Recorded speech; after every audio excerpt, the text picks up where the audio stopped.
Kumar Barnwalji, Additional Secretary, Higher Education, Government of India, Professor Rama Shankar Dubeji, Honorable Vice-Chancellor, Central University of Gujarat. I request all the dignitaries to kindly grace the dais.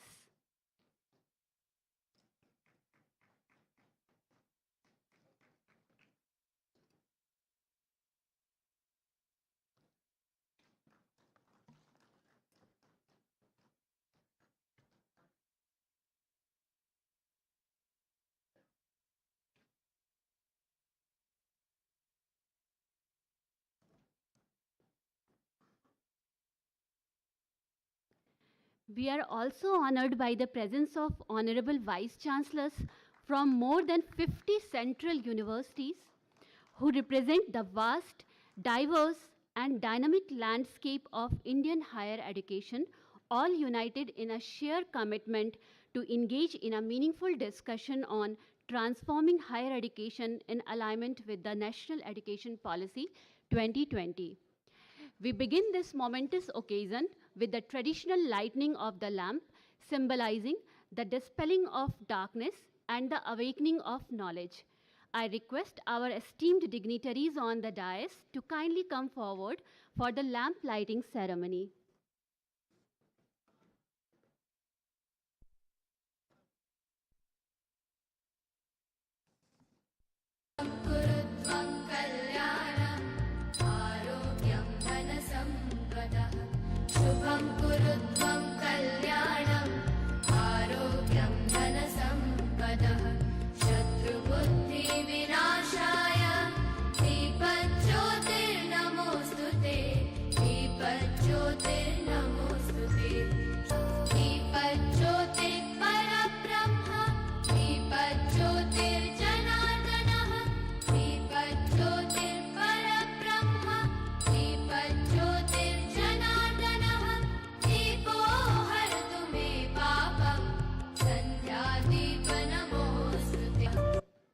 At this juncture, we are honored to felicitate the chief guest and other distinguished dignitaries gracing the dais today. I now request Professor Rama Shankar Dubeji, Honorable Vice-Chancellor of Central University of Gujarat, to honor our chief guest, Shri Dharmendra Pradhanji, Honorable Minister of Education, Government of India, as a mark of our respect and appreciation.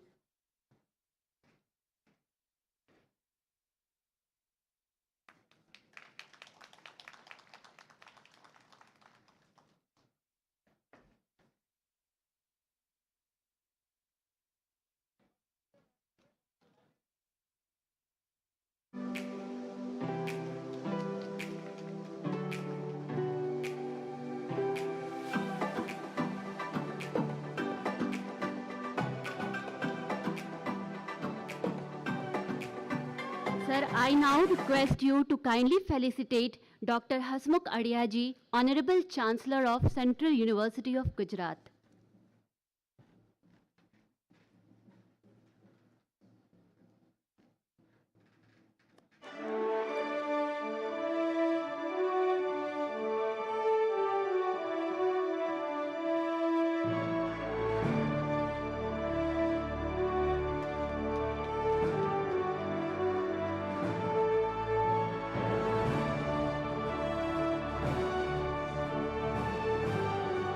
I now request you to kindly felicitate Dr. Vineet Joshi ji, Secretary, Higher Education, Government of India.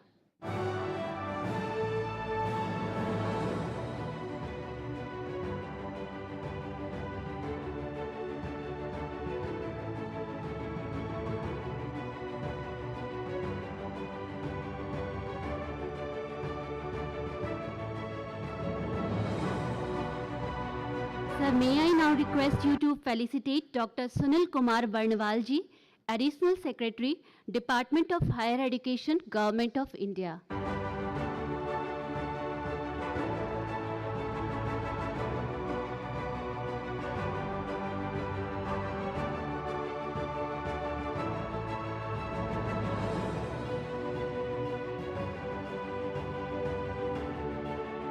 Thank you, sir.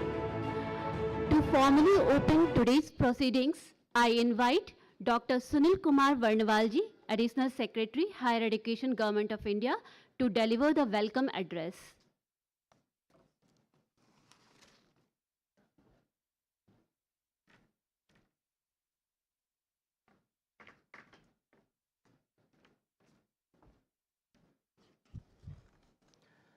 Good morning. It's indeed my pleasure and privilege to welcome Honorable Union Minister for Education, Shri Dharmendra Pradhan, who is the chief guest for this 2 days conference of Vice-Chancellor. Indeed, we are grateful for his taking out time from his busiest schedule and being with us to inaugurate the conference. And it's not just the inauguration of the conference. He has prioritized his time to give for full 2 days to be with us during the conference. So I really, from the bottom of the heart, we welcome you, sir, to this 2 days conference. On this occasion, I welcome Honorable Chancellor of Central University of Gujarat, Shri Hasmukh Adiyaji, who is a well-known figure not just in Gujarat, also at the national level. He has served in different capacity to Government of Gujarat as well as to the Government of India. I welcome you, sir, to this conference. On this occasion, I welcome Honorable Secretary, Department of Higher Education, Ministry of Education, Shri Bineet Joshi ji, under whose guidance this conference is being organized. He has been instrumental not only in organizing this event, but also in selecting this place, Kevadia, for this conference. So I indeed welcome you, sir, for this conference. I welcome Honorable Vice-Chancellor of Central University of Gujarat, Shri Ramasankar Dubeji, who has really worked hard for last 1 month in making this conference a big success. I must tell you, while this conference is being organized under auspices of Ministry of Education, it's the Central University of Gujarat who has been hosting and organizing it at the place Kevadia in Gujarat. So indeed we are thankful and welcome you, sir. I welcome all the distinguished Vice-Chancellors who are participating in this conference. Vice-Chancellors who have come from all across the countries, who belong to different central universities and select deemed to be universities. I welcome you all to this conference, which is first of its kind to be being organized especially for the central universities. So indeed we welcome you to this conference. I welcome all the distinguished expert speakers who are here present and who will be guiding on different thematic sessions during the conference, and many of them are with us for the whole 2 days. I welcome you, sir, to this conference. And I also welcome all the senior officials of Ministry of Education and University Grants Commission who have worked hard in organizing this conference. We all know today is a very auspicious day of Guru Purnima. And on this day, we are organizing conference of all Kul Gurus. It's indeed a great occasion, and it's in fact, there could not be any better day to hold such a conference for distinguished teachers or gurus of this country. Further, this conference also gets huge significance in the backdrop of completing 5 years of national education policy, which we are going to celebrate 20 days down the line on 29th July. While we celebrate the 5th anniversary of national education policy, this conference becomes important and provides an opportunity to assess and evaluate our journey in implementation of NEP. While doing so, it is important to re-emphasize the broad objective of national education policy, and we all know the 5 pillars on which this policy really seeks to make India a global hub of education are extremely important, and these are access, equity, quality, affordability, and accountability. I think during the conference, we will be discussing on each of them and will be deliberating through these 2 days.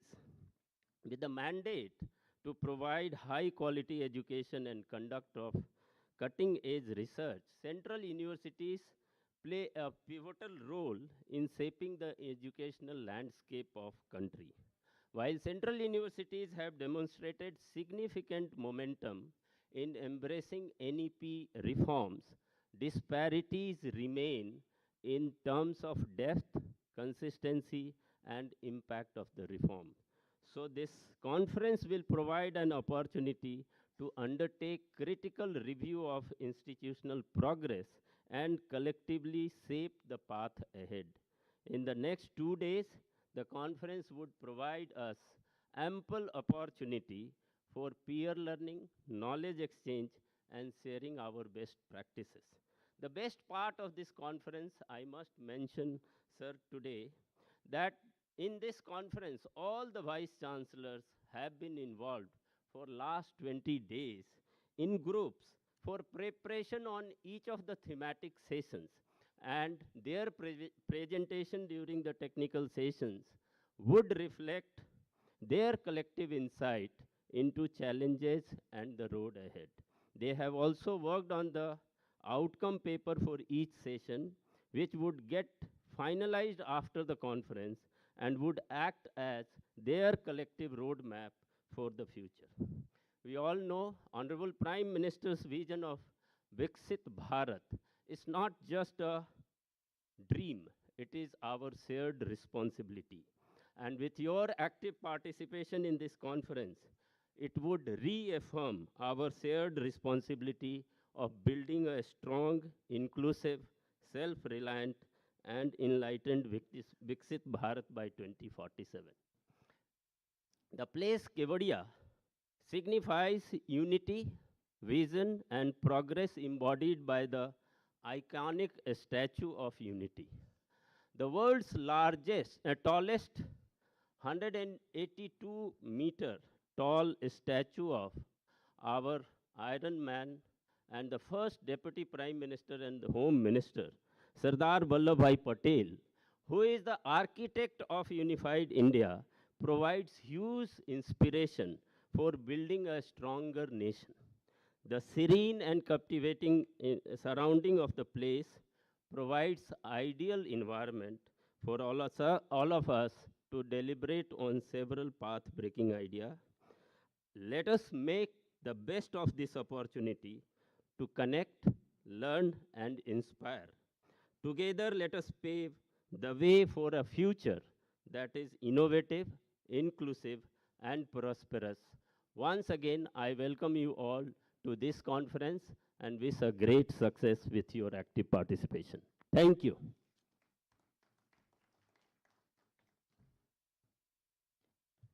Thank you, sir, for your warm and thoughtful welcome address. Now, I request Dr. Vineet Joshi ji, Secretary, Higher Education, Government of India, and Chairman, UGC, for opening remarks. Sir, please.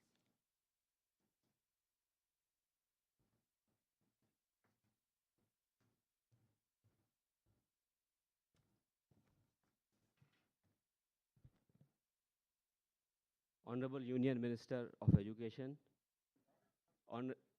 Honorable Chancellor, Central University of Gujarat, Honorable Vice-Chancellor, Central University of Gujarat, my colleague, Shri Barnawal, distinguished academicians, esteemed Vice-Chancellors, senior officers from the Ministry and UGC, distinguished guests, ladies and gentlemen. A very good morning to all of you. It gives me immense pleasure to welcome you all to this 2-day Vice Chancellors Conference of Central Universities here in the serene surroundings of Kevadia. This gathering is not merely a formal event, it is a collective reaffirmation of our shared responsibility to shape the future of higher education in India. We meet today at a transformative moment as we complete 5 years of the launch of New National Education Policy 2020. This conference provides us with an opportunity to reflect on our progress so far and refine our roadmap towards achieving a vision of holistic, multidisciplinary, inclusive, affordable, and globally competitive higher education system. The NEP 2022-2020 laid down an ambitious, yes, achievable vision for India's higher education system, which is rooted in accessibility, Indianness, equity, quality, affordability, and accountability. It reimagines our institutions not as degree granting bodies, but as ecosystems of innovation, critical thinking, research, entrepreneurship, and holistic development. The past 11 years have seen our central universities take significant strides in reimagining the higher education landscape, from the adoption of the 4-year undergraduate program to the digital transformation enabled by Swayam Plus, Samarth, strengthening research ecosystems, and promoting Indian knowledge systems. Your leadership has played a vital role in translating this vision into practice. Over the next 2 days, through 10 carefully designed thematic sessions, we will deliberate on areas that lie at the heart of NEP 2020, which is flexible learning, academic mobility, research excellence, governance reform, and inclusion. These discussions will not only help us take stock of where we stand, but more importantly, where we need to go to realize the aspirations of Viksit Bharat at 2047. Over the next 2 days, we will engage in 10 focus sessions covering themes such as FYUP, future of work, digital education, equity and inclusion, education in Bharati Bhasha, Indian knowledge system, research and innovation, ranking and accreditation, internationalization, and faculty development. We are also at a stage where collaborative leadership is the key. The collective wisdom in this room can help us shape institutional strategies that are locally grounded but globally competitive. Whether it's strengthening equity, embracing Bharati Bhasha and Indian knowledge systems, or preparing for the future of work, your institutions are uniquely positioned to lead by example. Esteemed Vice-Chancellors, please realize that your role is not limited to your institutions only. Central universities are pace-setter institutions. Anything that you do in your institution will be followed by many around you, especially the state universities and the colleges. So you carry a double responsibility, which will require a commitment that is unshakable. Therefore, let us seize this moment with clarity of purpose and collective commitment to make our universities instruments of national development and global excellence. I thank you once again for your presence and look forward to insightful guidance by the Honorable Shiksha Mantri Ji, Honorable Chancellor of Central University of Gujarat, and expert discussions and the outcomes. Thank you. Jai Hind.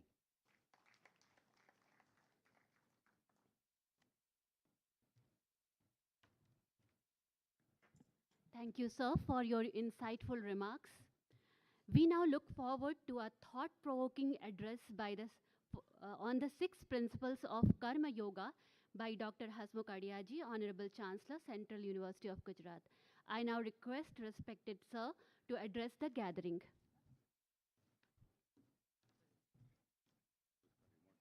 हाँ sir ये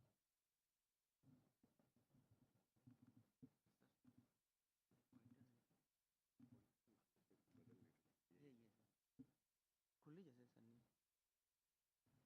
नहीं open करो full screen slide show में डाल दिया ना हाँ slide show ये रहा ये नहीं लेजर नहीं जरूरी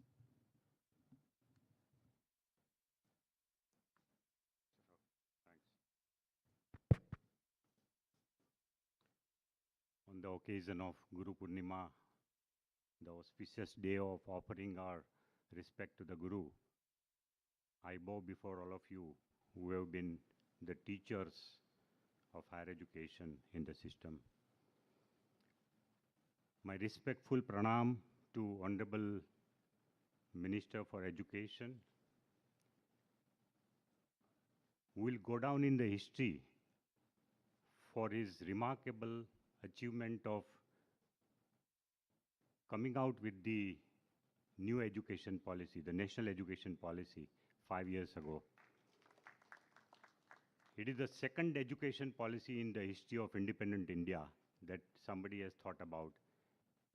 And the way Honorable Minister has led this entire initiative of consultation with so many people, and with his own personal interest that he has put in, the policy has really come out very well. I am glad, sir, that this initiative, I'm told that this is for the first time that a conference of all the central universities is being organized, which is a good thing. And that too, we are going to discuss the implementation of national education policy. So it's a wonderful opportunity, and my compliments to the Ministry of Education for having thought about this initiative and also for keeping it in the state of Gujarat. In the national education policy, sure, one of the aspects that we need to cover is the emphasis on the Indian knowledge system, IKS. And a lot has been done already to develop the idea of IKS, to develop the syllabus for IKS, and to sort of try to implement it in various degree programs wherever possible. Today I'm going to touch upon the concept of Karma Yoga, which is at the foundation of Indian knowledge system.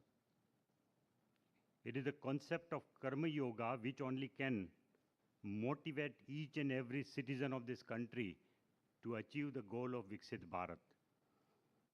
Because so far, we have behaved with a slave mentality, we have sort of had a compromise in quality kind of mentality in our society. If we have to spur everybody to action, and that also rightful action, without selfishness, without ego, then it's only the concept of Karma Yoga which will come to the rescue. And that's why I thought I will systematically put before you the concept of Karma Yoga, what are the 6 components of Karma Yoga. The question is, why Karma Yoga? First of all, the central theme of Bhagavad Gita is Karma Yoga. As you know, the concept of Karma Yoga is given to Arjun in the given context. But it also applies to all of us, and we need to follow the concept of Karma Yoga. It is if you follow the principles of Karma Yoga, the 6 principles of Karma Yoga, your action can become yoga itself. Your action can become an instrument of Punya Karma. And your action can become stress-free. You are completely stress-free.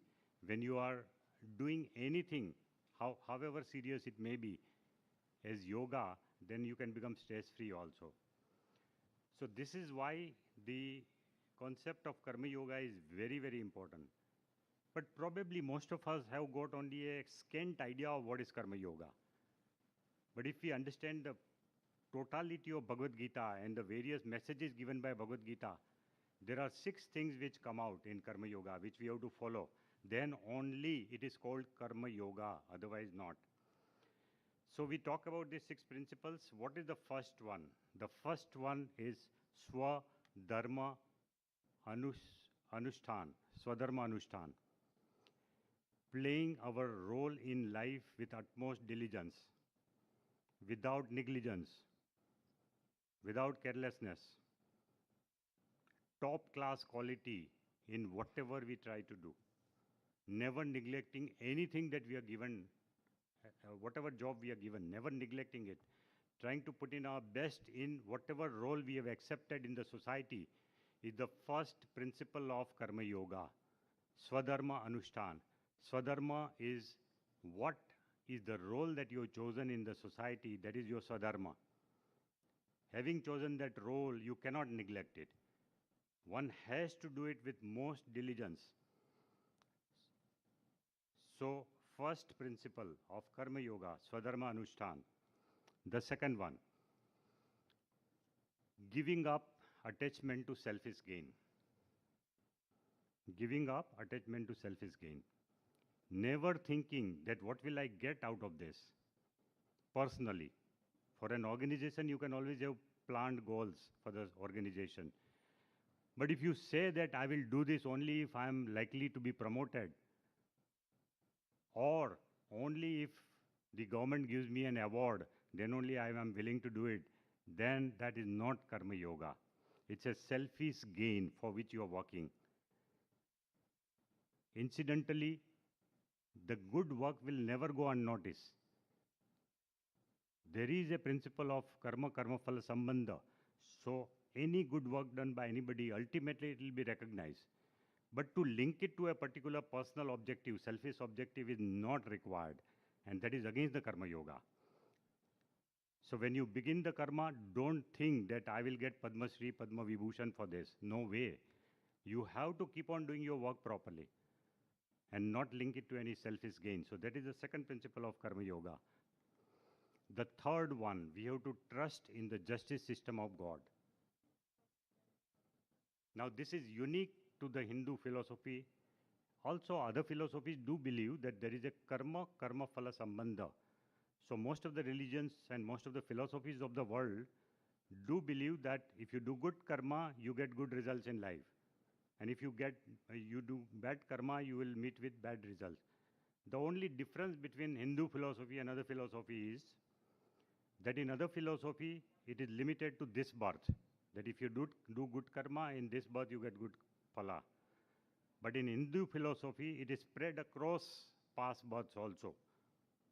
And that's where we are better placed, because there is a rationale behind somebody not getting good result in spite of doing good work in this birth, because it is linked to the karma of previous birth.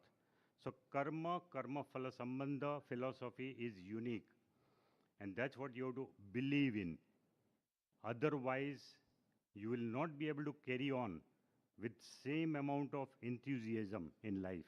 If you don't believe in the karma phala sambandha theory, anything that happens to you is because of your own karma, whether of this birth or of the past birth.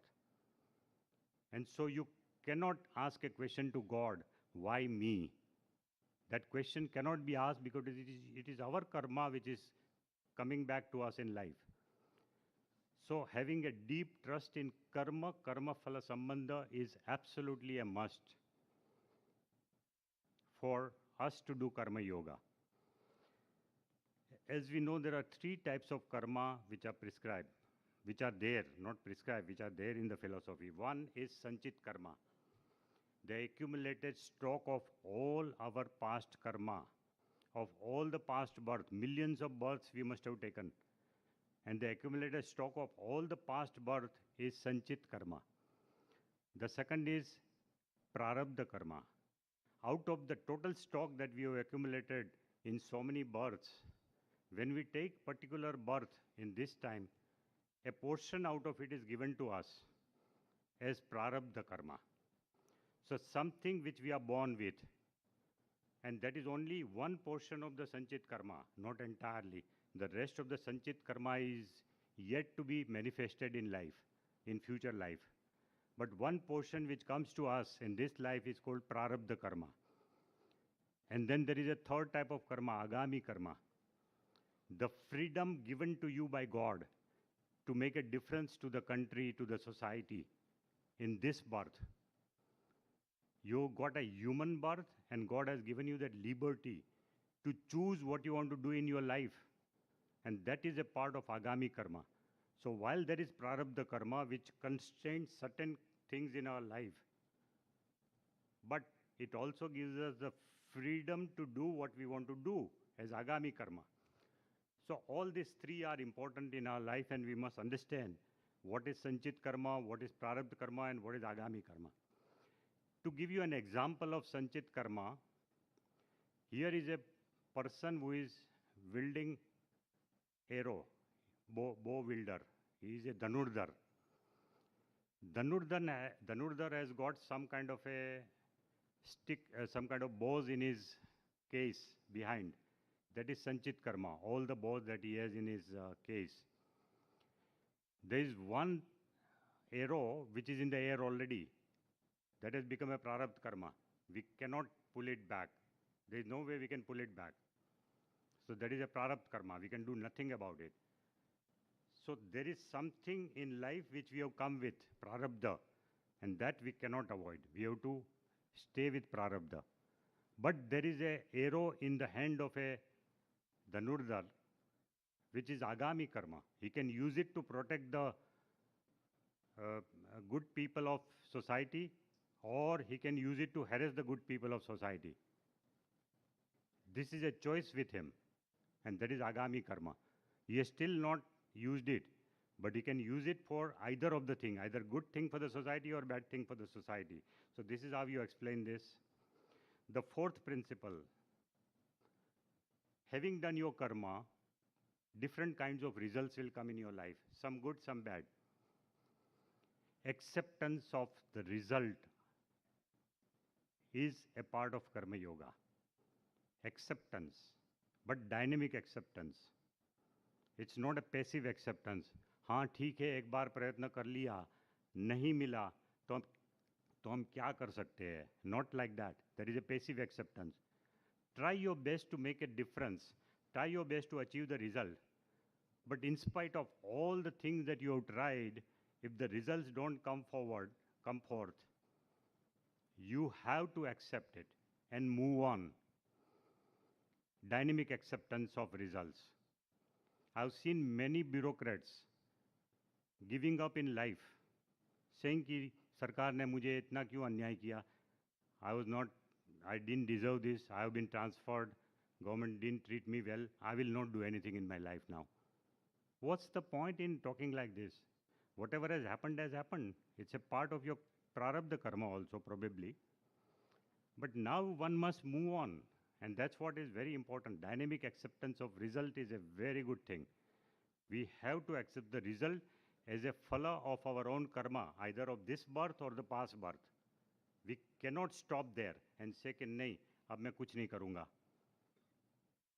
We have to accept it. If you don't accept the result, you will suffer more in life and you will stop progressing in life. And that's why dynamic acceptance of result is a must. Fifth principle, absence of ego in performance of duty. There is no reason for any one of us to have any ego in anything that we do, howsoever superior it may be. Anything that is achieved in life has been possible because of your parents who brought you up. Your parents gave you good sanskar. You got good teachers in the school who motivated you to work hard. You got some good college professors who guided you to go to a particular career. And after all this, if you achieve something, there is no reason for you to have ego and say that I did it myself. No way. There is nobody who does it himself. Everybody is sort of getting some benefit of somebody from the society. Even a businessman who has made it a success in life, made millions and billions of rupees, he cannot say that it is my skill only which has worked. The government policies must have been positive at that time. The society must have cooperated. It must have been the demand of the time, and that's why they succeeded as a businessman. So there is no place for ego in Karma Yoga.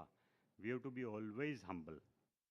Whatever we do, it is all, we have to do our thing with Ishwararpan Buddhi. Whatever happens is because of God, and we have to offer it to God.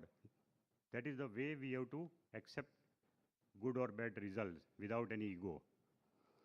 And the last principle is sharing fruits of action. If God has been kind to you, if God has given you something good in life, then you should share it. Even a portion of our salary or a portion of whatever we are earning, we are supposed to use it for society, for donation. This is prescribed in all the religions. All the religions have importance of giving donation. So we should share fruits of action. If it is not money that you have been endowed with, and if it is a knowledge that you've been endowed with, one must try to share that knowledge also to the society.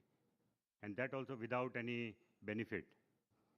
Free, sharing your knowledge, whatever you have. And if you've got a lot of credit also, then you should share it with your colleagues. Suppose your organization has got an award, then you have to say it is because of the so many efforts of so many professors and so many teachers and so many students. You are not the only one. So that way you have to share the credit, you have to share the monetary benefits you get, and you have to share the knowledge also. So sharing fruits of action is very important.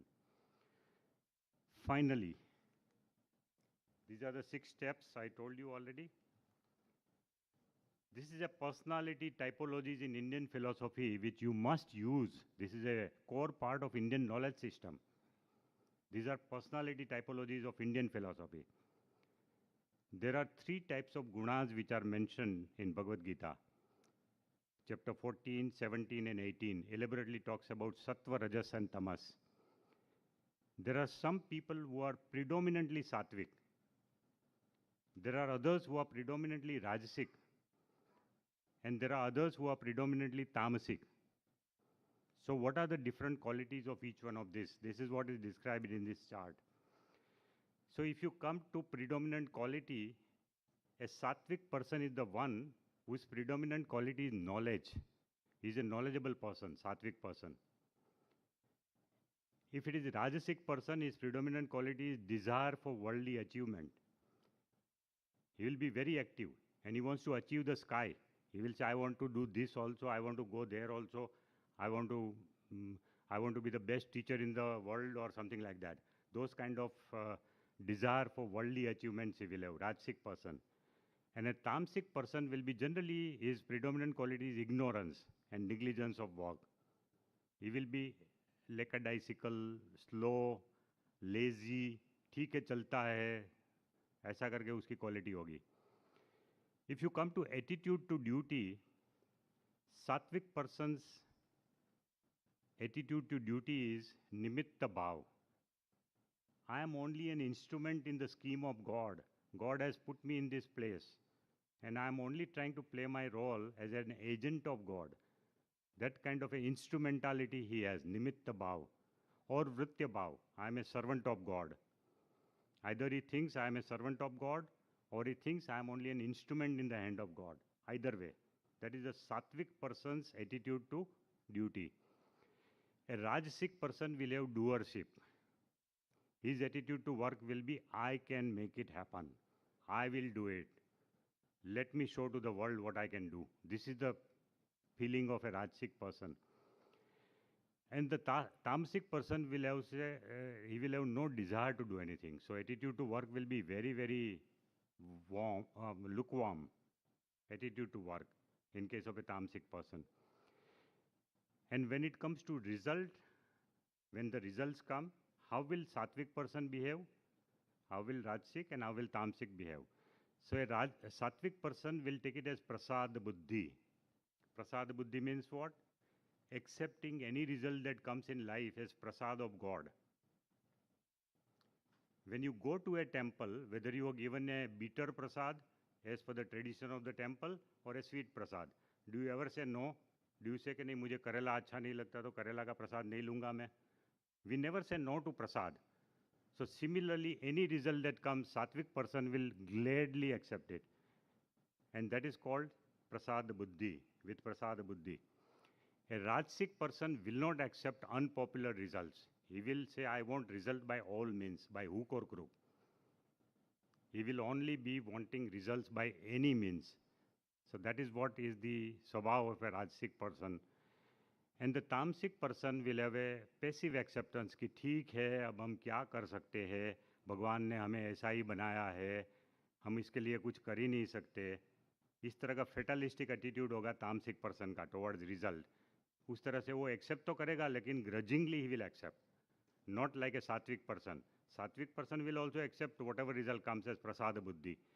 But a tamasic person will accept it as a grudgingly. कि ठीक है भगवान ने दिया है तो क्या करें. How do you recognize a sattvic person if you meet someone?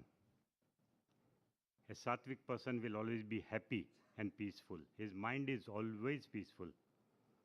You will find radiating smile on his face. And quite a few saints you find like that. They are always radiating smile. They are peaceful. There is no agitation of their mind because they have more of sattva in them. In case of Rajasic person, you can easily make out that he is Rajasic by his level of activity, his restlessness of mind. एकदम mind चलता ही रहेगा चलता ही रहेगा चलता ही रहेगा उसका. तो restlessness is the predominant way you can recognize a Rajasic person. And the Tamasic person will have a dull face, always dukhi, sad, because he doesn't want to do anything in life to change his position. He just wants, he is static, and so he will always be unhappy, and he will always look unhappy also. So this is the thing.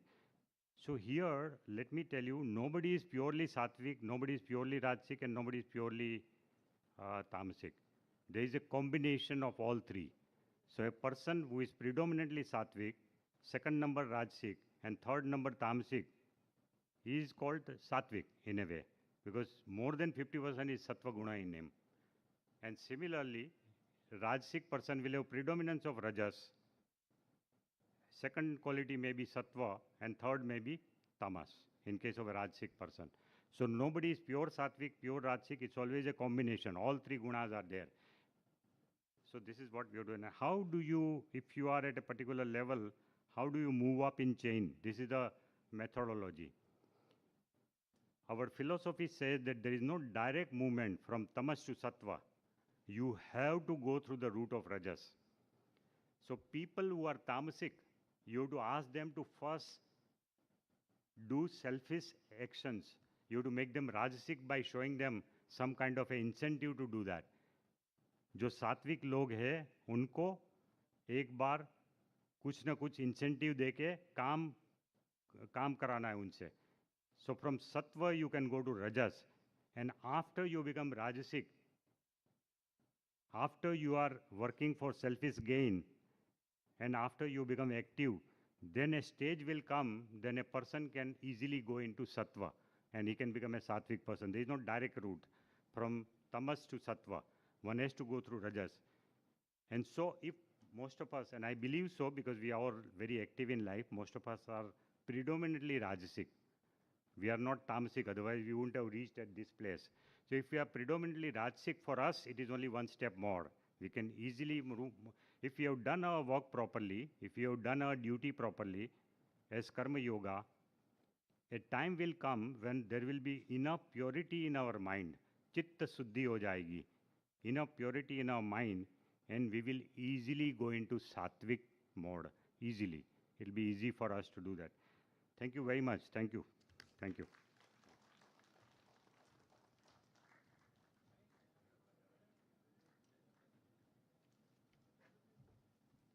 Thank you, sir, for your enlightening address. Your reflections on the principles of Karma Yoga offered profound guidance and academic leadership and institutional development. And now, the moment we all have been waiting for, it is our proud privilege to welcome our chief guest, Shri Dharmendra Pradhanji, Honorable Minister of Education, Government of India. He has been instrumental in driving the implementation of National Education Policy 2020 with a strong focus on transforming our education system into one that is holistic, inclusive, and future-oriented. Under his leadership, significant strides have been made towards building a Viksit Bharat through education, innovation, and skill development. It is my great honor to invite our respected chief guest to deliver the inaugural address. Please welcome him with a big round of applause.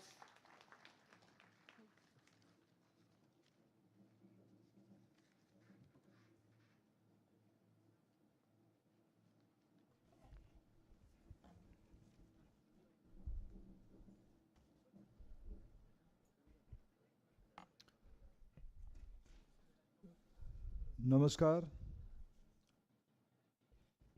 पवित्र गुरु दिवस के अवसर पे भारत की सभी केंद्रीय विश्वविद्यालय की वाइस चांसलर की चिंतन शिविर में मंच पे उपस्थित देश के जाने माने प्रशासक, शिक्षाविद तथा उनको अगर हम कर्मयोगी कहे वो उचित होगा, ऐसे डॉक्टर हसमुख आढ़िया जी, हायर एजुकेशन डिपार्टमेंट के आदरणीय सचिव doctor Vineet Joshi ji, additional secretary Shri Sunil Kumar Barnwal जी तथा आज इस कार्यक्रम की 2 दिवसीय इस शिविर की मुख्य पुरोधा आयोजक गुजरात सेंट्रल यूनिवर्सिटी के आदरणीय वाइस चांसलर रमाशंकर दुबे जी तथा सभी महानुभाव भाई और बहनों और अन्य साथीगण,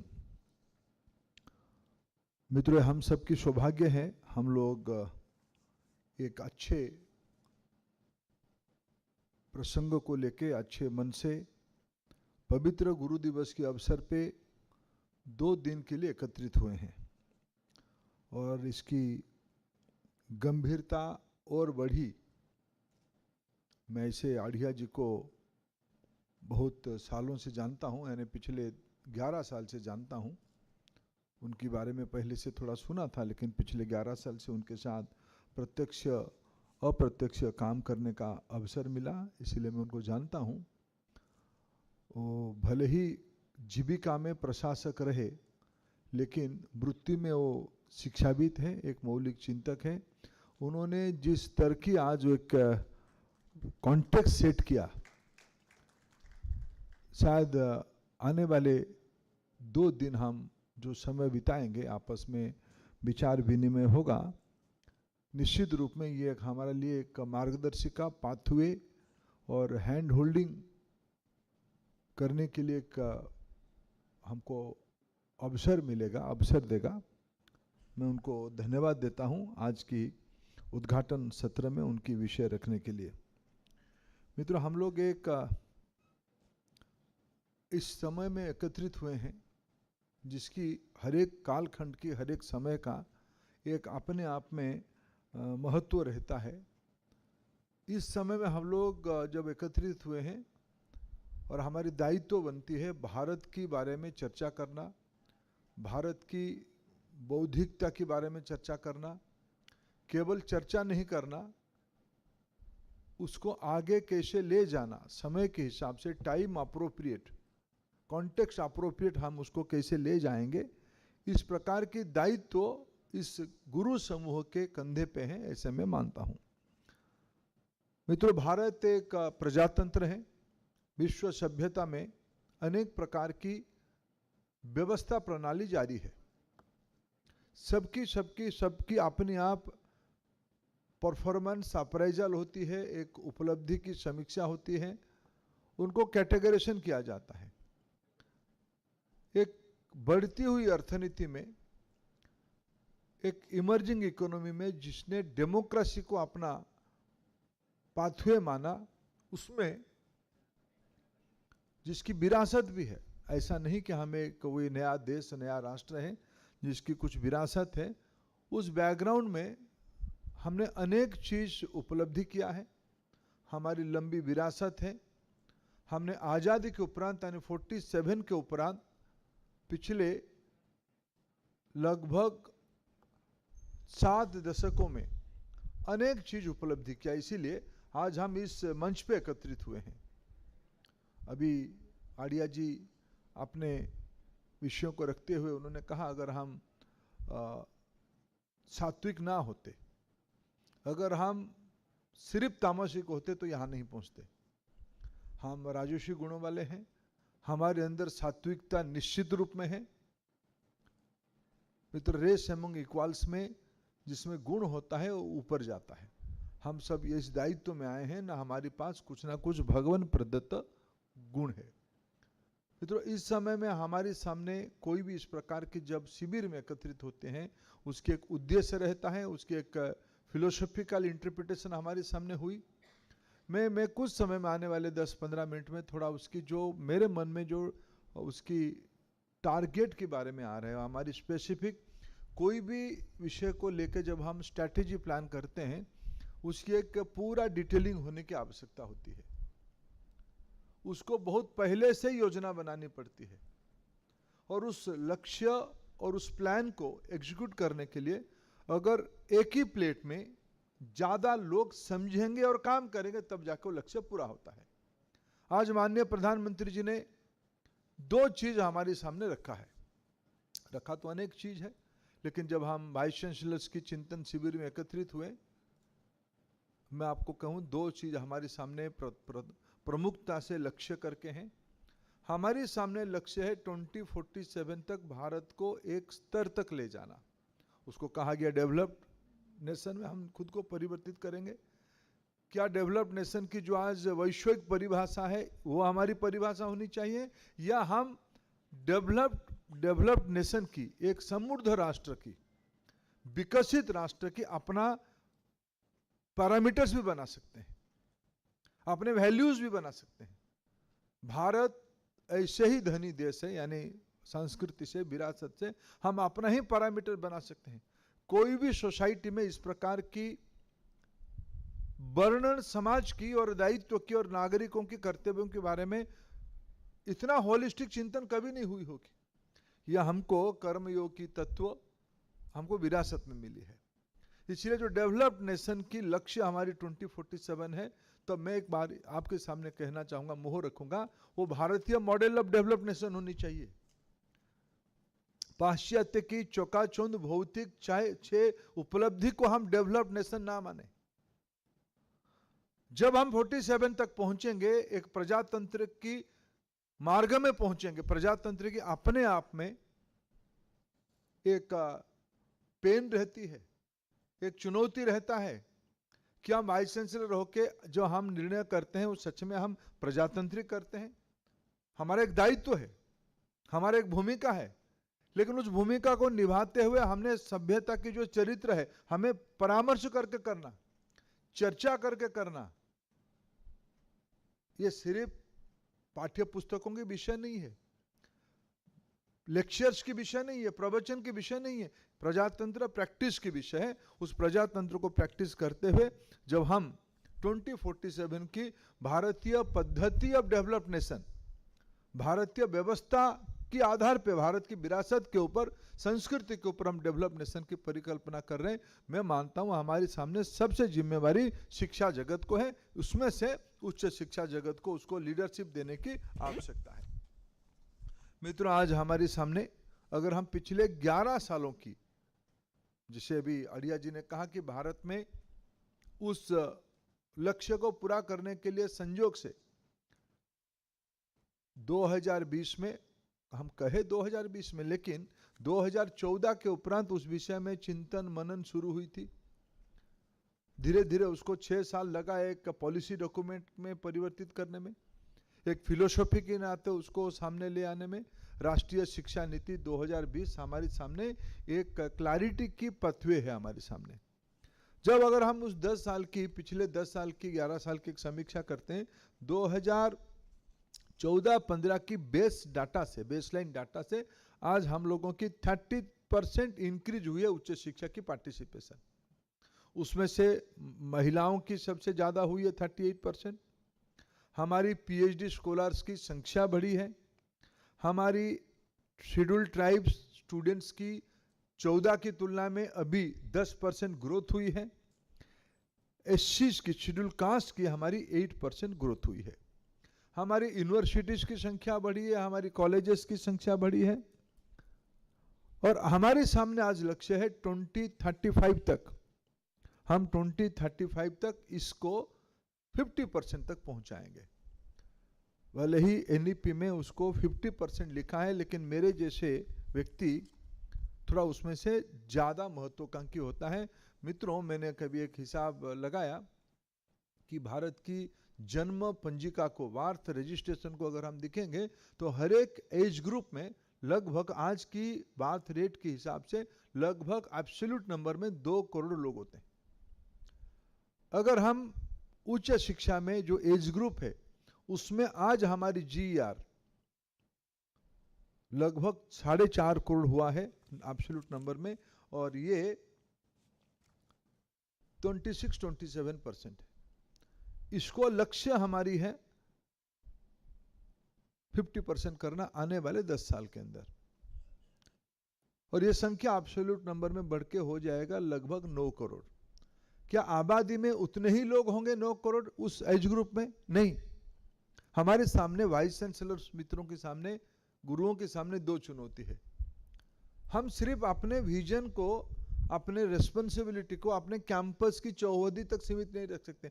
we cannot confine our responsibility and idea only up to 4 wall of our campus, boundary wall of our campus.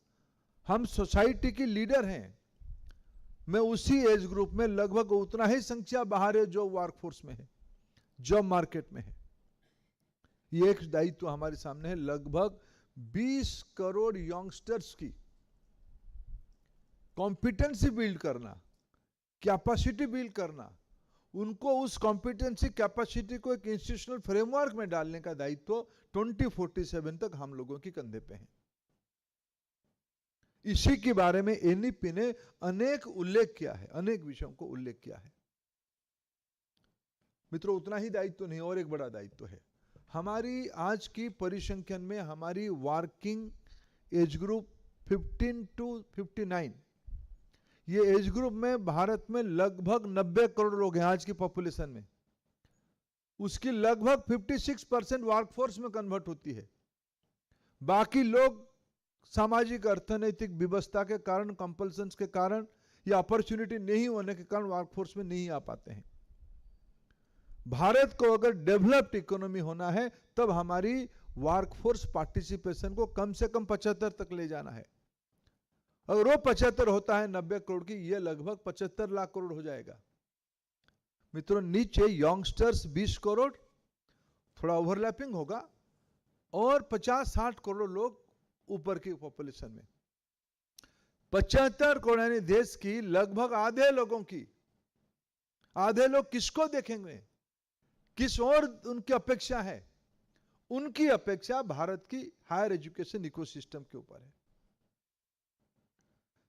कैसे होनी चाहिए, जिसके बारे में अभी आडिया जी ने हम लोगों के सामने एक ब्लूप्रिंट रखा, एक फिलोसॉफी रखा। हम कोशिश करेंगे, NEP वही कहा है। नेशनल एजुकेशन पॉलिसी को, जगह मैं नेशनल एजुकेशन पॉलिसी को यह इंटरप्रेट नहीं करूंगा। 5 साल हो गए हैं। मैं आप लोगों को एक चुनौती देता हूं, एक अपेक्षा भी रखता हूं, एक आपकी परम कर्तव्य ऐसे आप मानोगे ऐसे मैं विश्वास करता हूं। हमें हर एक यूनिवर्सिटी की अपने अपने मॉडल की NEP इंप्लीमेंटेशन की स्ट्रैटेजी की पेपर चाहिए। ब्रॉड फंडामेंटल्स हमारे सामने है। भारतीय भाषा आधारित होनी चाहिए, भारतीय ज्ञान परंपरा आधारित होनी चाहिए।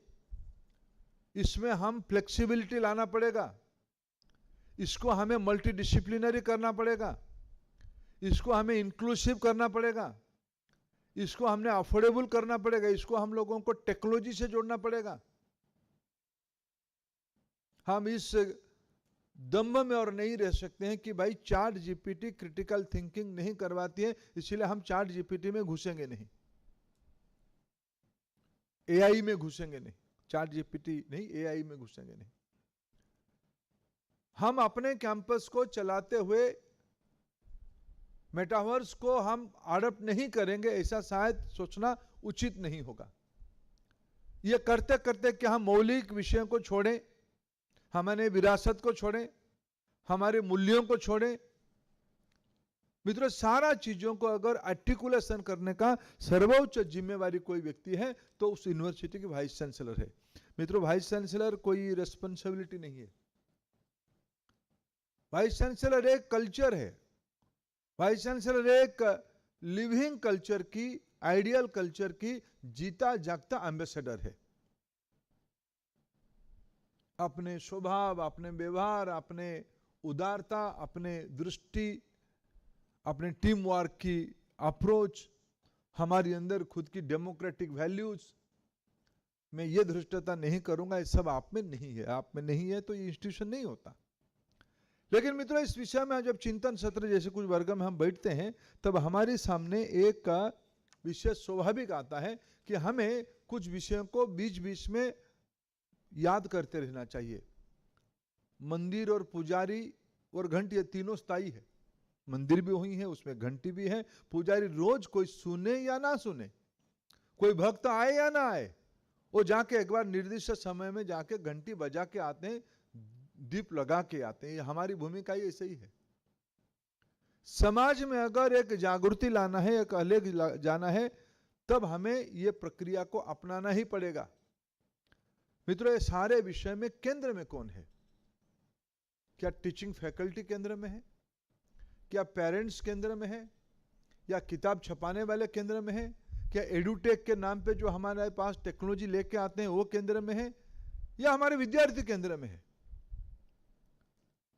हमें एक रचना बनानी पड़ेगी जिसमें हमारी विद्यार्थी, स्टूडेंट सेंट्रिक अप्रोच हमारी।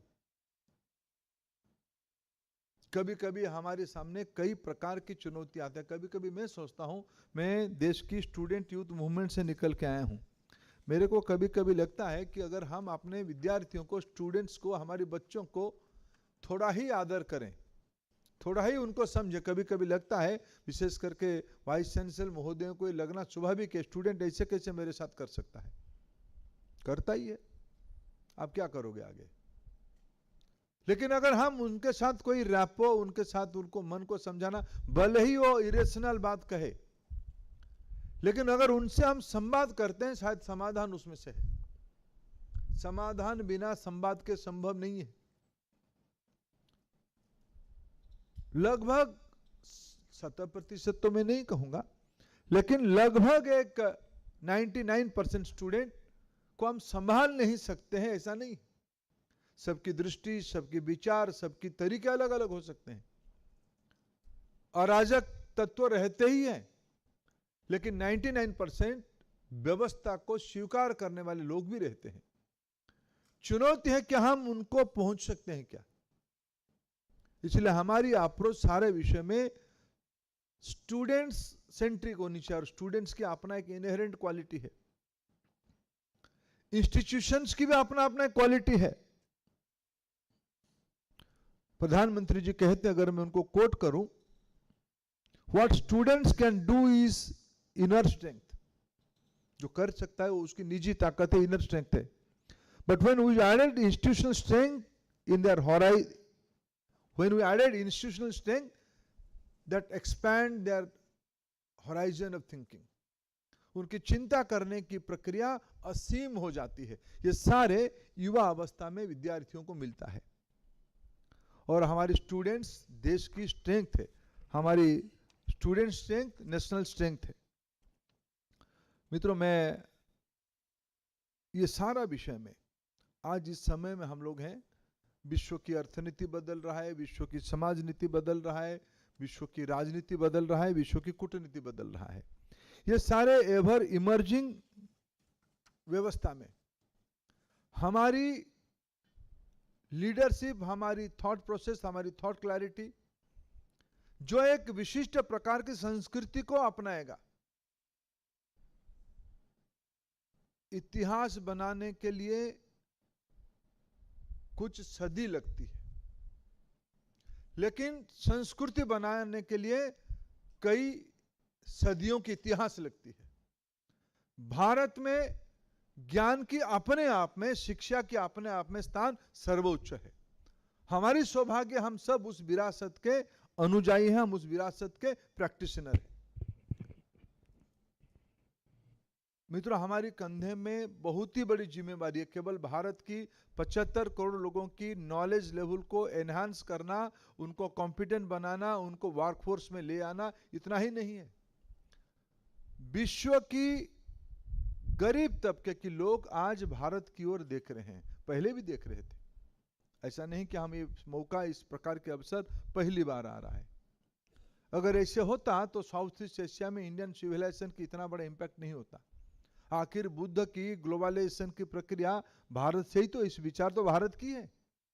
अगर विश्व की इतने बड़े मात्रा में बुद्धिज्म का जो अनुयायी है, यह भारतीय ज्ञान परंपरा की एक्सटेंशन है, इसे हम मानना चाहिए। आज भी कहते हैं कि विश्व की अनेक अग्रणी यूनिवर्सिटी में इंडोलॉजी की जो डॉक्यूमेंट और पढ़ाई की व्यवस्था है, अनेक भारतीय विश्वविद्यालय में वो नहीं है। पिछले लगभग आजादी के उपरांत पिछले 100-200 साल में भारत की अर्थनीति कॉलोनी के कारण इतनी मजबूत नहीं रही, लेकिन उसके बावजूद भी भारत की परंपराओं को, ज्ञान को इतने गहराई से क्यों अध्ययन किया जाता है? क्यों कम दिनों में योगा एक अंतर्राष्ट्रीय आकर्षण के विषय हो गया? क्या ये कुछ स्पोर्ट्स है क्या? ये एक जीवन प्रणाली है, एक जीवन पद्धति है, ज्ञान की, मन बुद्धि ज्ञान को एकत्रीकरण करने का एक उपक्रम है। यह भारतीय परंपरा है। मित्रों, एक एक चीज को अगर हमारी अंडरस्टैंडिंग ऑफ सस्टेनेबिलिटी, पूरा दुनिया आज पर्यावरण के लिए चिंतित है, क्लाइमेट कंसर्न आज बहुत विषय बन चुकी है। इसकी अंडरस्टैंडिंग भारत की जीवन प्रवाह में शुरू से ही है। भारत की अनपढ़ लोग, जिसको हम इलिटरेट आज कहते हैं, उनको भी पेड़ पौधा, पानी, पवन, वायु, ये सारे के बारे में एक इनहेरेंट अंडरस्टैंडिंग है। मित्रों, ये विरासत में इसी को कहा जाता है इतिहास, इसी से ही संस्कृति और परंपरा मजबूत होती है। हम ये सारे करते, जिसके बारे में सबने भी कहा कि भारतीय ज्ञान परंपरा हमारी इसकी एक मूल स्तंभ है। मित्रों, इस सारे पृष्ठभूमि के अंदर हमारी ये सब होगा कैसे? मित्रों, परिवर्तन सिनेमा या कोई अच्छे चित्र या कोई अच्छे वीडियो से नहीं होती है। आजकल दिनों में तो सोशल मीडिया ही नया गुरु बन चुके हैं, इन्फ्लुएंसर ही गुरु बन चुके हैं। मित्रों, ऐसे नहीं होगा। ये समाज जीवन में इस प्रकार की तरंग बीच बीच में आता है, ये सब तरंग ही है, लेकिन गंभीरता के साथ इसको सोचने वाले लोग ही एक परिवर्तन कर सकते हैं। आज की शिक्षा व्यवस्था में, आज हम लोग सेंट्रल यूनिवर्सिटी के वाइस चांसलर बैठे हैं। आप में से अनेक मित्र पहले कोई स्टेट यूनिवर्सिटी में वाइस चांसलर रहे होंगे, या प्रोफेसर रहे होंगे, या सेंट्रल यूनिवर्सिटी में प्रोफेसर के रूप में काम किए होंगे। इस सारे में एक क्रीम यहाँ बैठा है, भारत की सेंट्रल यूनिवर्सिटी की प्रमुख लीडरशिप यहाँ बैठा है, और हम एक अच्छे दिन में बैठे हैं। आज हमें कुछ संकल्प करने की समय आई है। कुछ हम लोगों को एकत्रित करके एक नई शिक्षा संस्कृति 21वीं सदी में, अगर भारत को आने वाले 2 दशक के अंदर एक भारतीय मॉडल ऑफ विकास, जिसमें समग्रता है, जिसमें एकात्मता है। भारत में हम एक चीज को, जीव और निर्जीव, ये दोनों विषय को हम अलग नहीं माने हैं। हम पत्थर को भी भगवान मानते हैं। फाइनली फिजिक्स की टाओ फिजिक्स में जो विज्ञान के महानुभव यहां बैठे हैं, वो मेरे से इस विषय को मैं उनसे कभी समझना चाहूंगा। एटम पार्टिकल में ही, इंफिनिटी के अंदर ही, शून्य के अंदर ही परमात्मा बैठता है, गॉड पार्टिकल होता है। यह विज्ञान को भी स्वीकार करना पड़ रहा है। यह सोच भारतीय व्यवस्था में ही है। इसको एकात्म जीवन दर्शन को हमने माना है। हम एकांगी नहीं हो सकते, हम इंटीग्रेटेड है। एकात्म मानववाद की जो दर्शन हम लोगों के सामने है, ये भारतीय दर्शन की, जिसको बार बार हमारी ज्ञान सभ्यता ने रेनेसांस के रूप में उसको सामने लाया है। मित्रों, 21वीं सदी में भारत को विश्व की जिम्मेवारी लेना ही होगा। भारत की नहीं, दुनिया की जो न्यू ऑर्डर आ रहा है, जिसके बारे में प्रधानमंत्री 2 दिन पहले ग्लोबल फोरम पे कहा है, अगर AI as a new instrument है, हमें इसमें से एथिकल एआई के बारे में सोचना पड़ेगा। मशीन कितना तक सोचेगा और मनुष्य कितना तक सोचेगा। ये सारे में जो आज हम राष्ट्रीय शिक्षा नीति में सोचे हैं, मैं अगर 5 विषयों में, अगर हम अपना अतीत को सेलिब्रेट करना है, अगर हमारी प्रेजेंट को हमें सेलिब्रेट करना है, इस 2 सेलिब्रेशन के पिलार पे हमें एक फ्यूचर की सृजन करना पड़ेगा। We have to create a new future. उसके लिए आने वाले 2 दिन में मैं तो ये अपेक्षा रखूंगा, इस प्रकार के चिंतन शिविर आप सभी की कैंपस में भी होनी चाहिए, आपकी इन हाउस लीडरशिप के अंदर होनी चाहिए। आर्या जी जैसे महानुभव एक आधा में जाएं, लेकिन आप ही लोग बैठो, वाइस चांसलर उसकी लीडरशिप लें। आप नहीं करते हो ऐसा भी नहीं, आपकी एकेडमिक काउंसिल है, आपकी एग्जीक्यूटिव काउंसिल है, लेकिन उस बंधन को तोड़िए। आप चुनिंदे 10, 20, 50, 60 लोग बैठे, 2 दिन बैठे, 2 रात रहे इकट्ठा, सहवास करें, योगा करें, और ये इस विषय पे लेके बैठे कि मेरे यूनिवर्सिटी आने वाले दिनों में नेट जीरो हो पाएगा क्या, मेरे यूनिवर्सिटी कोई ग्लोबल स्टैंडर्ड्स कर सकता है क्या, मेरे यूनिवर्सिटी इतना ही आकर्षित होगा कि दुनिया के विद्यार्थी वहां पढ़ने आए थे, ऐसे ही नालंदा लोग पढ़ने नहीं आए थे। मैं कभी इस प्रदेश के एक शहर में गया था जहां संयोग और सौभाग्य से माननीय प्रधानमंत्री जी का जन्म हुआ था, बड़नगर में कभी हुएंसा आए थे, चाइनीज परिव्राजक भारत की अनेक स्थान गए थे, उसमें गुजरात के बड़नगर भी आए थे। मित्रों, क्या था इस समाज में, क्या मॉडल था, क्या हम उस आधार पे, हमारे विरासत के आधार पे आज की आवश्यकता को ध्यान में रखते हुए हमारा यूनिवर्सिटी को हम एक आइडियल पॉइंट नहीं बना सकते हैं क्या? सिर्फ एक मटेरियल इंस्टीट्यूशन नहीं, एक फिजिकल इंस्टीट्यूशन नहीं, एक फिलोसॉफिकल इंस्टीट्यूशन, जहां उस इलाका के, उस समाज के लोगों के आकर्षण हो। कोई मेरे मन में समस्या है तो मैं गुरु को जाके पूछ के आऊं, मैं थोड़ा यूनिवर्सिटी घूम के आ जाऊं। मैं इन दिनों में कुछ यूनिवर्सिटियों को घूम के आया हूं। मित्रों, मैं आपकी काबिलियत को कितना भी प्रशंसा करूं वो कम होगा। ये आप NIRF और NAC इसमें आना ही चाहिए, लेकिन उसकी स्पर्धा में मत पड़िए। नहीं करना चाहिए, मैं वकालत नहीं करूंगा, करना ही पड़ेगा, उसका कोई शॉर्टकट नहीं है। सेंट्रल यूनिवर्सिटी को NIRF में अपने आप के साथ कंपटीशन करके ऊपर आना ही पड़ेगा। NAC में सबको हाई स्कोर तक जाना ही चाहिए। लेकिन मैं इसी सीमित संसाधनों में कुछ यूनिवर्सिटियों को देखा जिन्होंने अच्छा काम किया है, कम समय में किया है। कुछ विरासत में हमारे साथ चुनौती है, चुनौती भी हमको ध्यान में है, संभावना भी हमारे सामने है। हमको लीडरशिप लेना पड़ेगा। अगर मैं आपसे अपेक्षा रखूंगा कि हमें भारत के अंदर से एक नेक्स्ट जेन की इमर्जिंग एजुकेशन सिस्टम देना है, जो विरासत से मजबूत होगा, AI का भी दक्ष होगा, जिस एजुकेशन मल्टीडिसिप्लिनरी होगा, विज्ञान के छात्र समाज विज्ञान में भी उतना ही प्रभावी होगा, इतना भी तज्ञ होगा, भारतीय भाषाओं के ऊपर उसको उतना ही अनुराग आसक्ति होगा। उसकी मस्तिष्क से सदैव नवाचार की कल्पना सृजन होने की आवश्यकता है, इनोवेशन सेंट्रिक होना चाहिए। उसकी अंदर हमें ऐसे एक चरित्र लाना पड़ेगा जो समावेशी होगा, सामग्रिक होगा।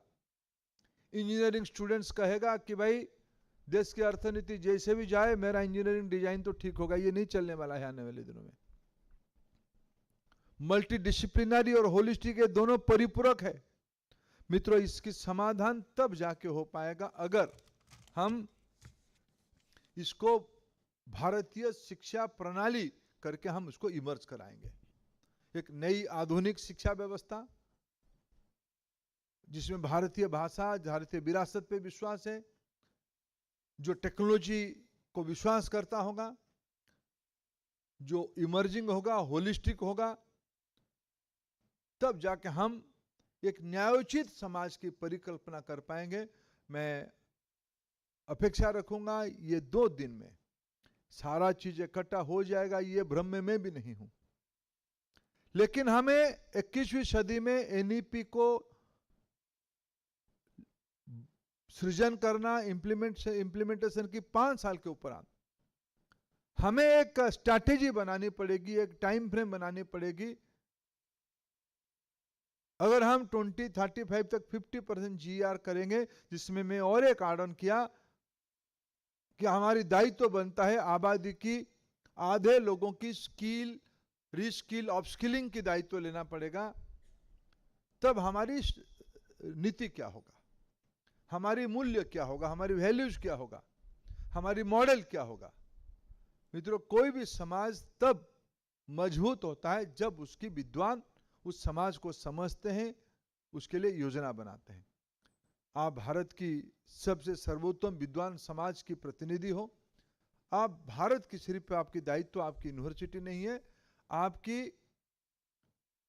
दायित्व नया भारत को, आधुनिक भारत को लीडरशिप पोजीशन में रह के आगे ले जाने के आपका दायित्व है। मैं आपको इस 2 दिन की चिंतन शिविर में फिर स्वागत करता हूं। बहुत धन्यवाद।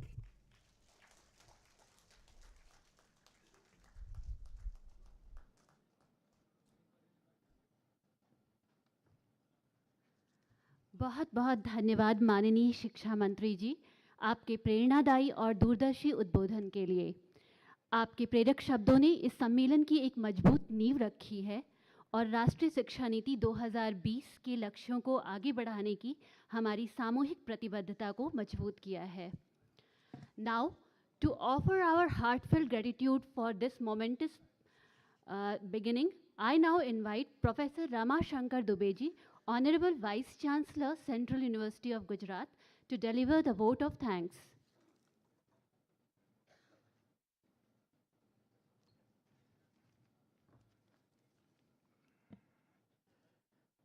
मोस्ट रेस्पेक्टेड, परमादरणीय, परम सम्माननीय आज के हमारे मुख्य अतिथि माननीय शिक्षा मंत्री जी, भारत सरकार, honourable chancellor of central university of Gujarat doctor Hasmukh Adhiya ji, honourable higher education secretary doctor Vineet Joshi ji, additional secretary Sunil Kumar Barnwal ji, vice chancellor from all the central universities, our learned speakers, delegates, ladies and gentleman, and officials from University Grant Commission and Ministry of Education. With immense pleasure and deep sense of respect, I extend a very heartfelt thanks to all of you for your presence and for your participation in this 2 days Vice Chancellor's Conference. I sincerely express my thanks to you for visiting this vibrant land of Gujarat, and more specifically to this iconic location of the Statue of Unity. This revered site of a Statue of Unity marks as a tribute to the Iron Man of India, Sardar Vallabhbhai Patel, whose vision of Ek Bharat, Shresth Bharat led to the foundation of integrated and united India. At the very outset, I wish to express my profound gratitude and respectable thanks to our Honorable Education Minister of India, Shri Dharmendra Pradhan ji, for his gracious presence and his inspiring words. Sir, under your dynamic and visionary leadership, India's higher education landscape has witnessed a remarkable and unprecedented transformation. Your tireless efforts and strategic foresight have been instrumental in translating the vision of National Education Policy 2020 into reality, tangible reality on grounds. We remain ever grateful to our Honorable Chancellor of Central University of Gujarat, Dr. Hasmukh Adhia ji. We are really fortunate enough to have him as our Chancellor of the University. Dr. Hasmukh Adhia ji is also Principal Advisor to the Chief Minister of Government of Gujarat. Dr. Adhia ji stands as a true symbol of wisdom, humility, and integrity. As a mentor and guide, he always remains available for us, for our institutional growth, and for shaping our future vision. I express my sincere thanks to Dr. Vineet Joshi ji, Secretary Higher Education, Government of India, for gracing us with his presence and articulating the agenda of this two days conference. I am thankful to Dr. Sunil Kumar Barnwal ji, Additional Secretary, for his gracious presence and welcome remarks. I extend my heartfelt gratitude to all the distinguished speakers, all the Vice Chancellors from across the country, officials from University Grant Commission. Here I'd like to tell just few words that the core philosophy of higher education is national education policy is to produce global citizens rooted in Indian culture. The great saint and philosopher of India, Swami Vivekananda ji, he used to tell that the purpose of education is character building, purpose of education is man making, and purpose of education is nation building. Echoing the same vision, the great patriot of Indian nation, Mahamana Pandit Madan Mohan Malviya ji, he used to tell the core philosophy of education is holistic development of personality. And he used to tell that dharma and ethics should be integral part of education. He used to tell his students that satyena brahmacharyena vyayamena vidya Deshbhaktya Atmatyagena Sammanarha Sada Bhava. The NEP 2020 emphasizes for holistic and multidisciplinary learning and the integration of Indian knowledge system in curriculum. And at the same time, we have to produce such practical real-world skill sets in students that align with the evolving demands of global job market and industry. Now, may the spirit of commitment, patriotism, national unity, and exemplary leadership of Sardar Patel guide us and inspire us in our all deliberations for the 2 days and our outcomes. With these words, I thank you all once again. Thank you very much.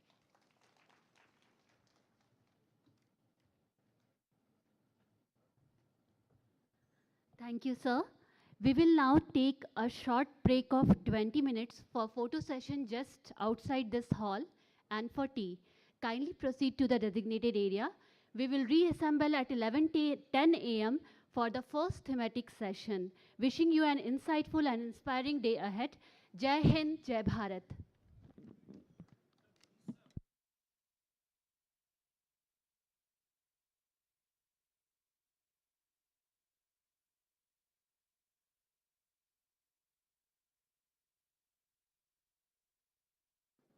Hello. Only Vice Chancellor, CUG official, ministry के officials और respected speakers are invited for group photography. बाकी सभी सदस्यगण के लिए चाय की व्यवस्था यहाँ पर की गई है. धन्यवाद.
यस भाई ये प्ले कार्ड दीजिए ना उधर वो जो रखा ना फर्स्ट वाला. हाँ नहीं ये वाला. हाँ फ्रेम आएगा.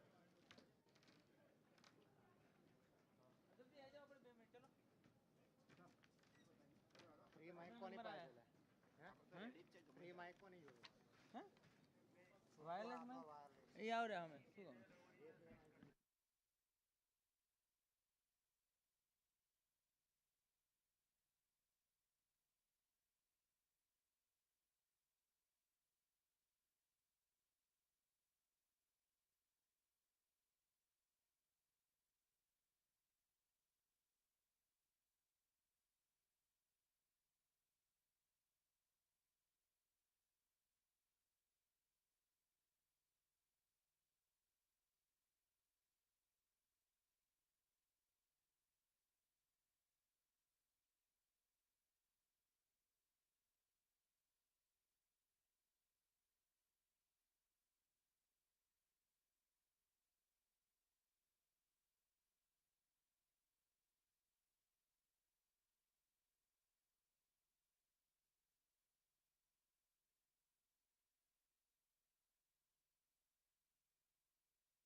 A very good morning to all of you.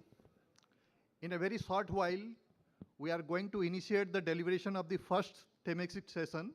So I would request all the dignitaries to please take their seat as soon as possible.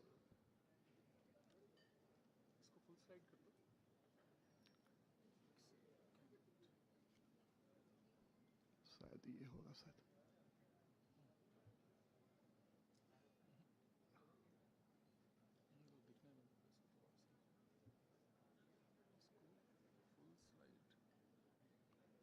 कुछ सेटअप में ऐसे ही आता है वो पूरा पूरा वहाँ दिखेगा सर आ गया देखिए देखिए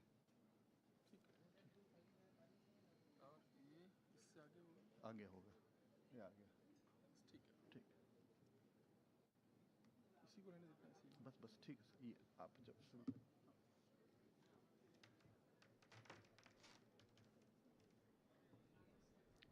Once again, I request all the dignitaries and delegates to please take their seats.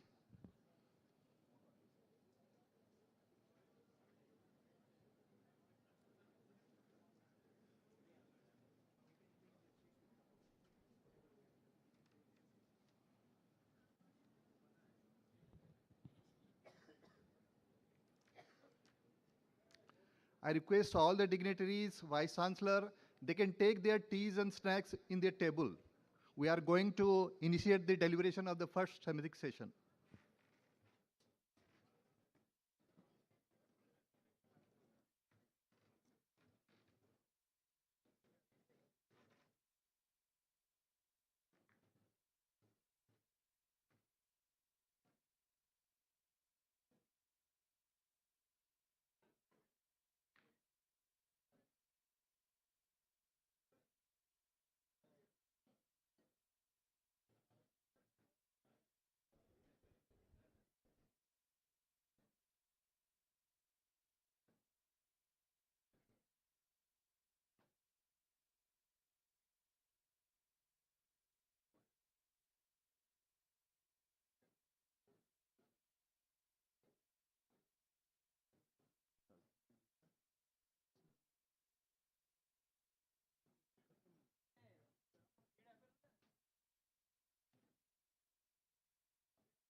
Waiting for Kalsi ji ko wait kar raha tha wo aa raha hai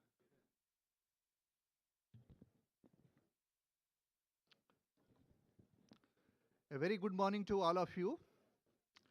After a thought-provoking inaugural session, we are going to initiate the first thematic session of this Vice-Chancellor conference. And the topic of the first thematic session is understanding implementation of National Higher Education Qualification Framework, National Credit Framework, with focus on 4-year undergraduate program. And we are fortunate to have Dr.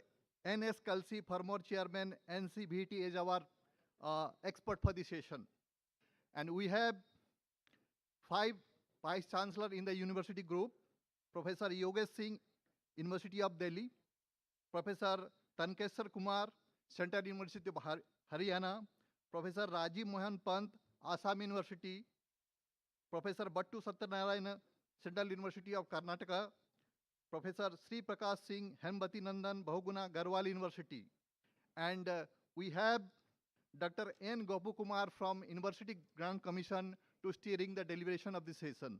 So I would request all the Honorable Vice Chancellor and Professor Kalsi ji to please come over the dais.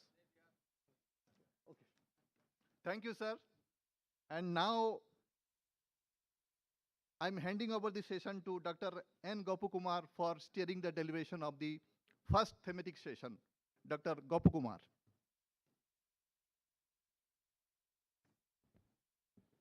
Thank you, sir. Namaskar. On behalf of Ministry of Education, University Grants Commission and Central University of Gujarat, I welcome you all to this session 1 of this Vice-Chancellors Conference. The theme of this session is Understanding and Implementing National Credit Framework and National Higher Education Qualifications Framework with focus on the 4-year undergraduate program.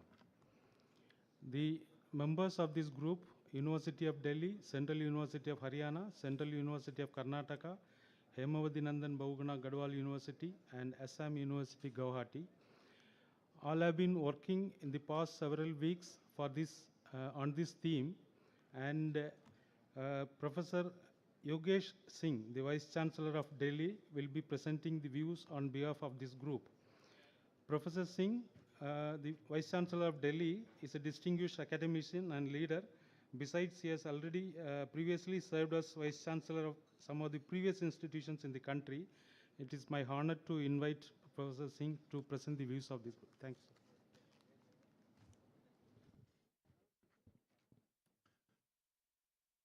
Namaskar.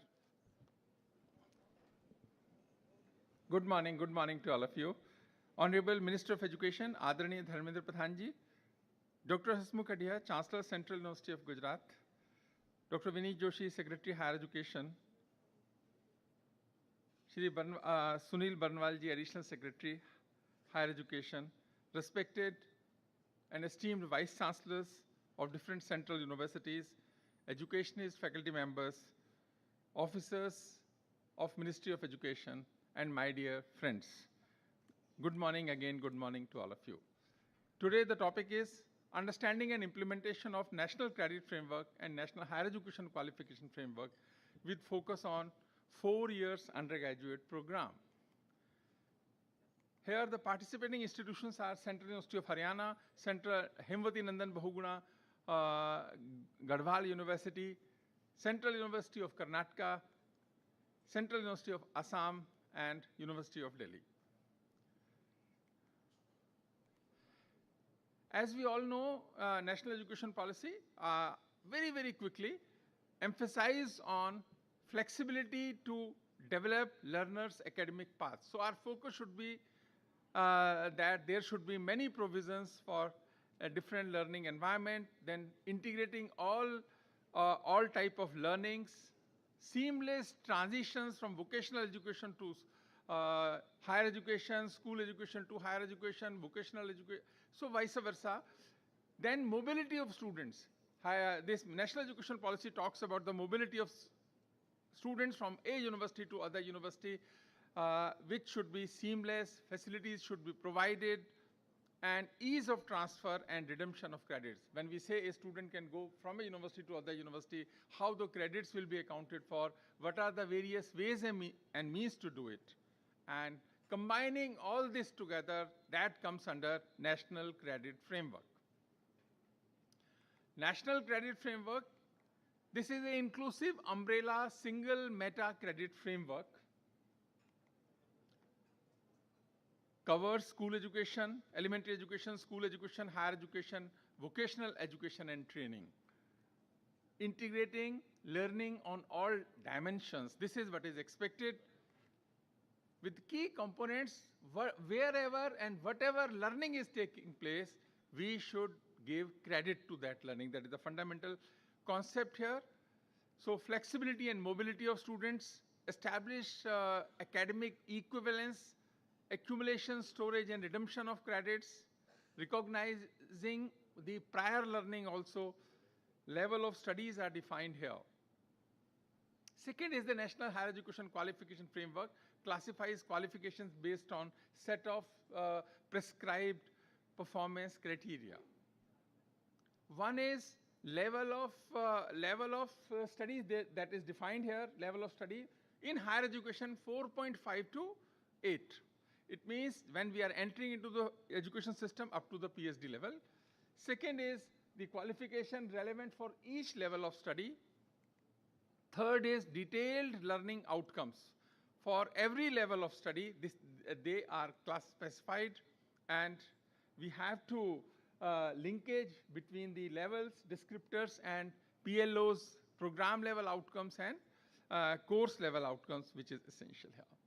Now, when levels are defined here, the first is the 4.5 after first year of entering into the higher education system, students will be given a certificate, but 40 credits one has to earn in a semester, in a year, 20 in a semester. But there is a range given by in the National Higher Education Qualification Framework. That range is from 40 to 44 credit in a year. Second is the undergraduate diploma. After spending duration first 2 years, then one will get on 80 credits, will get a diploma. Then bachelor degree after 3 years, 120 credits. Level 4, which is new to the system, which has incorporated here, bachelor degree, honors with research, honors and honors with research. Two options are available here. One has to have 40 credits in this level 4 also.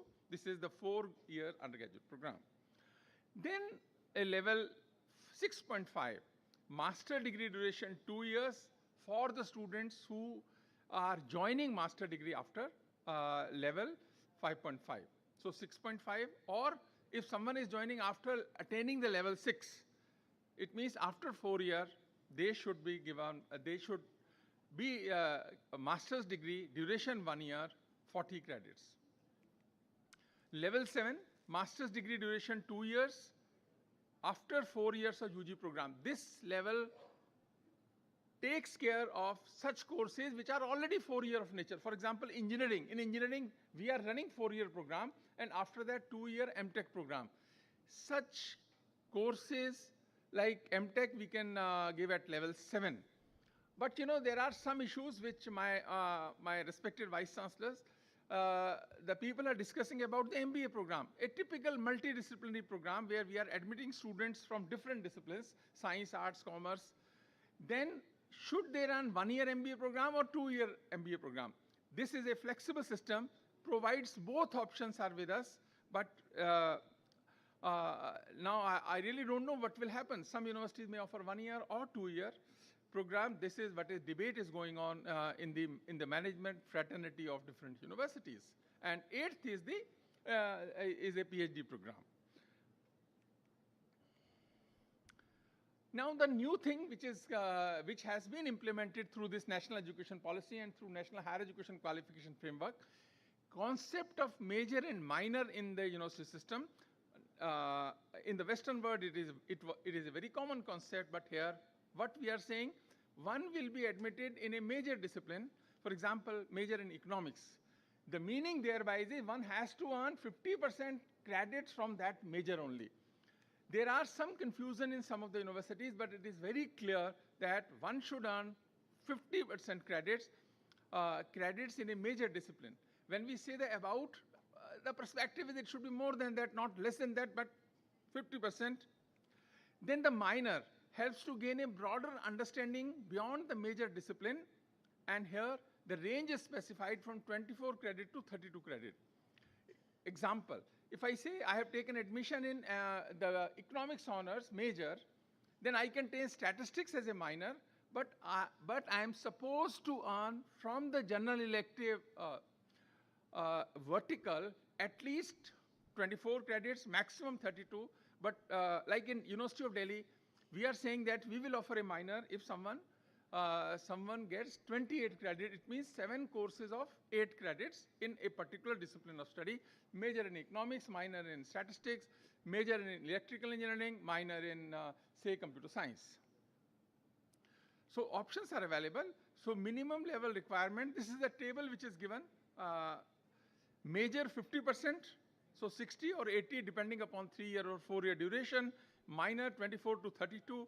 Multidisciplinary courses, say here 9 credits are specified, 5 to 7%. Ability enhancement, value addition courses 8 and 9 credits. Summer internship 2 to 4 credits. Research projects and dissertation 12. This research project and dissertation, this is a new concept at college level. In most of the central universities are unitary in nature. They have the system of this research projects and dissertations. But the colleges undergraduate studies, which will run 4-year program here, this is a opportunity as well as challenge right now for the initial years. We have to create right kind of ecosystem. holistic education component. Now, three things have introduced in this national education policy. One is ability enhancement courses, skill enhancement courses, and value addition courses. And there should be a proper integration. In the framework, the weightage is specified like 7 to 8% in ability, skill, and value addition courses. But through GE also we can offer such courses. But the problem here is, which is like, many teachers come to me also, and many vice-chancellors, they may be facing similar type of situations. Why teach value addition courses? There are a group of teachers, they say, sir, it is waste of time. It is waste of time, don't do it. Then, we should not be defensive about it, because we should first understand the definition of education, as Adia sir has also specified, and others also, and Honorable Minister has also said. Now, when we say the education is a big word, Shiksha, it has two major parts, knowledge plus intellect. Knowledge, Gyan, evam Buddhi. But if now up to after 75 years of independence, our total focus was on knowledge. Emphasis was not given on intellect or Gyan. So this, through value addition courses, the courses which add value to this in one's life, that is very, very important. We should design such courses which helps us work on Buddhi. नहीं तो जितने सारे terrorists बन रहे हैं, बुद्धि की तो कमी है, ज्ञान तो सबके पास है. They have good degrees, they have knowledge, everything. But so that's why this another definition of shiksha is समझ की समझ को विकसित करना ही शिक्षा है. So such courses should work on समझ की समझ. What is good, what is not good, what should be implemented, what should not be implemented, what should I do it, how far I should do it. These are very important. Then another issue which most of the universities are facing is who should teach such courses. Value addition courses, yes, we should do it. Similarly, for the skill is also a new concept in higher education institutions. But then who should teach those skills courses? Either we should develop our own, that's what internal teachers are trained in that direction, or new experts should be appointed, or appointed through other ways and means. But inherent capacity should be built, proper workshops should be organized. But what happened, in one of the college I just want to share, in Delhi University, a course on yoga or course on sports was given to a mathematics teacher because he was not having teaching load. This is not fair. Similarly, a course of emotional intelligence, if 10,000 students are taking course on emotional intelligence, psychology people, though they don't have so many teachers with them, but students are interested, important, but a mathematics teacher or physics teachers cannot take such a course. So ye mazak na ban jaye as a vice chancellor. We should be very careful, and in University of Delhi, we have faced this, and we are facing this situation in different colleges. So proper guidelines, SOPs should be prepared here. Who should teach this? One is short term. For 1 or 2 years, we can make some arrangements. But after that also, we should develop inherent capacity. There may be some teachers of other disciplines may be trained, they may take, but how far? And second is the skill also. We will have skill centers in the universities now. Some have created, some will be created very soon. But specialized expertise through the industry, that is, but in many universities, neighboring industries may not be there. How to address this issue? Who should teach? I would like to share the experience of 2.5 years of University of Delhi. See what is happening here in value addition courses. This is our experience. Most popular course here, adding value to the individuals, digital empowerment. It's a student-centric arrangement. 73,564 students have taken digital empowerment, the first course, popular course. Second is art of being happy. 50,000 students have taken in last 2.5 years. They are the popular courses. Financial literacy. Financial literacy, 43,000. Fit India, 37,000. Emotional intelligence, 34,900. Culture and communication, 32. All these courses are offered in both the semesters to all students. They have to take, like at one course, entire duration of one type of course. Then the culture, communication, Swachh Bharat, ethics and culture. See, 73,000, so it's a challenge how to address this issue. We are offering 50, 60. But those students are not, many students are not opting for such courses. how, this is, but you know, what is good thing, what is happening here, the popular courses are really important courses in the life of a student. Similarly for the skill. See here what is happening for the skill courses.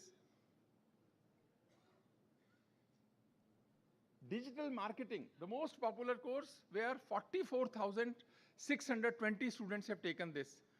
Then communication in everyday's life, 41,000, personality development, 33,000, political leadership, 31,000, communication and professional life, 30,000, finance for everyone, 30,000, creative writing, 30,000, negotiation and leadership, 25,000, basics IT tool, 25,000, yoga and practices, 24,000 students. Point here is, whenever we talk about skills, we talk about plumbing, we talk about many electrical maintenance skills, but the point is in higher education institutions, low-end skills, yes, important, but students are not opting for low-end skills. They want life skills, they want high-end skills. This is a data which I wanted to share, that this has happened in University of Delhi. Similar things may be happening in other universities of our country also. Life skills under this category have become very popular, which gives immediate result: writing skills, communication skills, personality development, digital marketing. Now, we all know as Vice-Chancellor, 1 credit, 1 hour of teaching lecture, 2 hours for practical and field work, and 3 hours for experiential learning. In a semester, 1 credit is equivalent to 15 hours of theory, 30 hours of workshop, and 45 hours of experiential learning. But notional is 1,200 notional learning hours per year. It means 30 hours per credit average. This is the standard which is set by National Higher Education Qualification Framework. But one interesting thing here, ho gaya? Okay. Internship fieldwork, credit weightage, 50%. Academic bank of credit, we all know.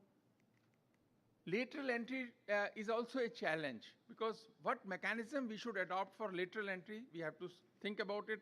Slow learners and fast learner, in most of the university, we have done it in Delhi University also, one can register for 18 credits in a semester, maximum one can go up to 28 credits in a semester.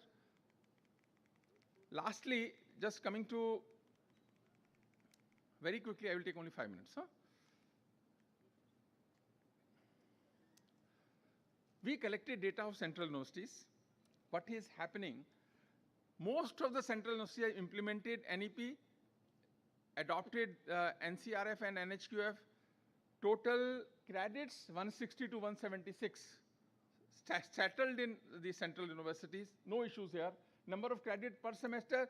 Some universities are offering variability here, like one semester, say they are saying 20 credits, another semester 25 credits. My request is, and understanding, either make it regular, like same 20 credits or 22 credits, but if some it is your autonomy, but don't have, this gap should not be very large. Implemented outcome based, this is what has happened in the universities. ABC 100% universities, 20, like we have data of 20 universities, central universities, all have done it. NHEQF all have done it. This NCRF 19 have done it. 1 is under process. Then multiple entry, multiple exit, 18 have done it. 2 universities have not done it. Multiple exit, the same thing. And PLOs and CLOs, 18 universities have done it. 1 has not done it, 1 has partially done it. Vocational courses, 16 have done it, 4 yet to do it. And SWAYAM implementation, 19 have done it, 1 could not do it. 1 is Delhi University, we have not done it still, but we will do it in few months. Similarly, for the recognition of prior learning, 10 have done it, 10 have not done it. So this is 50% we have achieved here. This is also, please think and rethink about it. Then one thing I would like to request, we circulated Google form. But today also we will give you the Google form so that we will have the data of all universities. We will circulate today also. Although we did it earlier also, but we could receive only 20. Best practices, I'm just skipping this. There are good things happening in our universities. Only one thing, which the now focus of entrepreneurship. In fourth year, we have instituted 3 tracks here. One is entrepreneurship track, another is dissertation track, third is the project track. So now you should also constitute or you should establish Section 8 companies to run your incubators. Every university should have incubator or incubators specified also, generic also. And then those incubators should offer courses also, entrepreneurship related courses, जिससे कि हमें लगेगा कि नौकरी देने वाले और लेने वाले का जो फर्क है. अभी in Delhi University we have done it. Entrepreneurship track has also become very popular. Our students are taking this and establishing their own companies. Strategies, yes, we will do it. Many things are happening. I will share this with all of you. It's okay. Thank you. Thank you very much.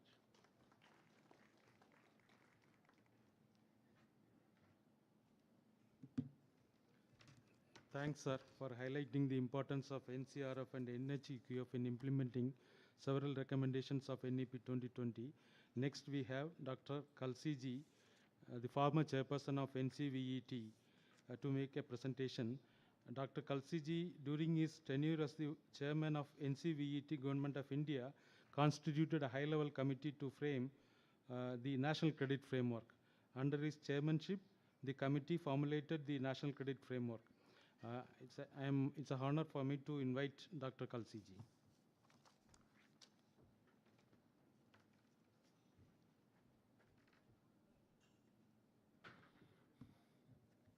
Honorable Education Minister, Honorable Chancellor, Central University, Gujarat, Secretary Higher Education, Additional Secretary Higher Education, Honorable Vice-Chancellors, academicians, officers from UGC, it's my proud privilege to present here the understanding and implementation of NCRF and National Higher Education Qualification Framework with special focus on 4-year degree program. So all of us, we now very well understand NCRF. We also understand the 3 pillars of NCRF, which is National Higher Education Qualification Framework, National Skill Qualification Framework, and also the National Curriculum Framework for School Education. Now, all of you are quite familiar with this figure. Jogesh ji very beautifully explained 1200 of notional learning hours, and also explained on an average 30 hours per credit, but formula of 15, 30, and 45, which is applicable to all the higher education institutions. Now here we are operating on 3 axes. Academic axis is basically NHEQF. The skill axis, which is Y-axis, you earn credits on Y-axis as well. That is mainly NSQF axis. And also the experiential learning and proficiency axis, which is Z-axis. Now, one thing I want to clarify here, that skill axis can also be NHEQF axis. It's a very important thing to note that even in higher education, you can introduce skills, and those skills can be approved as part and parcel of the curriculum. So you can either adopt NHEQF or you can even devise your own. And most importantly, up to 50% of the credits for a degree or for a diploma can be earned from the skill-based courses. Now, we have been discussing here the implementation of the NCRF as a whole. So there are 16 components of NCRF. Now we have discussed about 5, 6 very important components. Holistic education and development, I was very happy that we discussed it in such a great detail. So these are the components, and all of you will have to implement. That is the first component we have kept in holistic education and development. Second is integration and characterization of all learning. That was also beautifully explained by Yogesh ji. And I'm very happy that now understanding is developed amongst all the universities, especially the central universities. And now all the universities are going towards integration of characterization. Then removal of hard separation, that means enabling the lateral entry, also from the NSQF program. Then mobility between the education and skill education. Then learning outcome-based education and competency-based assessment. So course outcome or program outcome-based mapping and rubric-based assessment, that has to be implemented. This is something where we need to develop capacity, where we need to hold workshops. Then multidisciplinary and interdisciplinary education is again extremely important. I have given a lot of examples in my last presentations. I have also taken examples of interdisciplinary courses for the liberal arts. Then multi-entry, multiple exit, I think we understand it quite well now. 1 year, 2 year, 3 year and 4 year program. So quality innovation and industry integration, whether it is NAC, whether it is integrating internship, industry projects, startup and incubation. I'm very glad to see that such a detailed work has been done. Then employability and entrepreneurship. These are very, very important skills. So employability skills, entrepreneurship modules, and career services for the credits. We have to introduce these in our courses as part of NHUQF. Then another important thing is future technology and Indian knowledge system. So all future technology skills, future of work skills will have to be integrated. Digital, online, ODL and technology integration. So whether it is blended delivery, I did not see that in the last presentation. Then characterization of SWAYAM and NPTEL courses. Extremely, extremely important. They have to be taken as important part. Then multilingualism and education in all language. Extremely important. Academic bank of credit, 100 out of 100. Inclusivity and equity is again very important. Now this has to be taken part and parcel of almost all subjects must reflect that basic spirit. Then recognition of prior learning. This is somewhere we are lacking a bit. I understand 50% of the institutions have done it, but if I take the entire country, the extent would be far lower. And I'm very happy that UGC has recognized this recognition of prior learning for the first time, and now it is gaining momentum. Then research and development innovation and internationalization of global equivalence. Now these two are also very important, which need to be integrated in NHEQF. Also, let's understand the structure and components. So the purpose is very clear, to provide a nationally integrated outcome-based framework to ensure transparency, mobility, and equivalence. Now we understand levels, we understand level descriptors. Now there are 5 broad categories of outcome: knowledge, skills, application of knowledge and skills, responsibility and values, and ethics. And then program types, you understand there are different levels. For each level, how many credits one can give, one can provide. The credit range is also provided. So all that is now very well defined and very well accepted in the entire academic community. So credit system is also now very well settled. But as Yogesh ji was saying, for some universities, please align your credit system with the national system. Otherwise, the exchange is going to be a problem.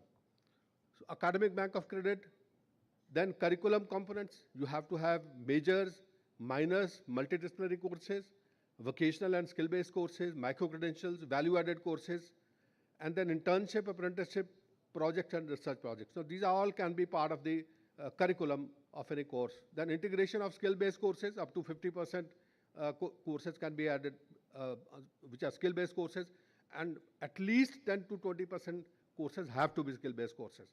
Then learning outcome, again very important, mobility provisions and blended and online learning has to be there. But I had 20 minutes, I suppose. No, this a few important things are left.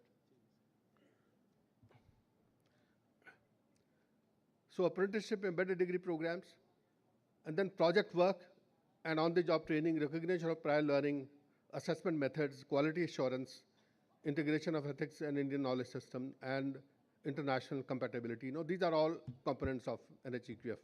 So coming back to levels, now I'm going to share this presentation. I have clearly tried to define the learning outcomes and the level descriptor tables here.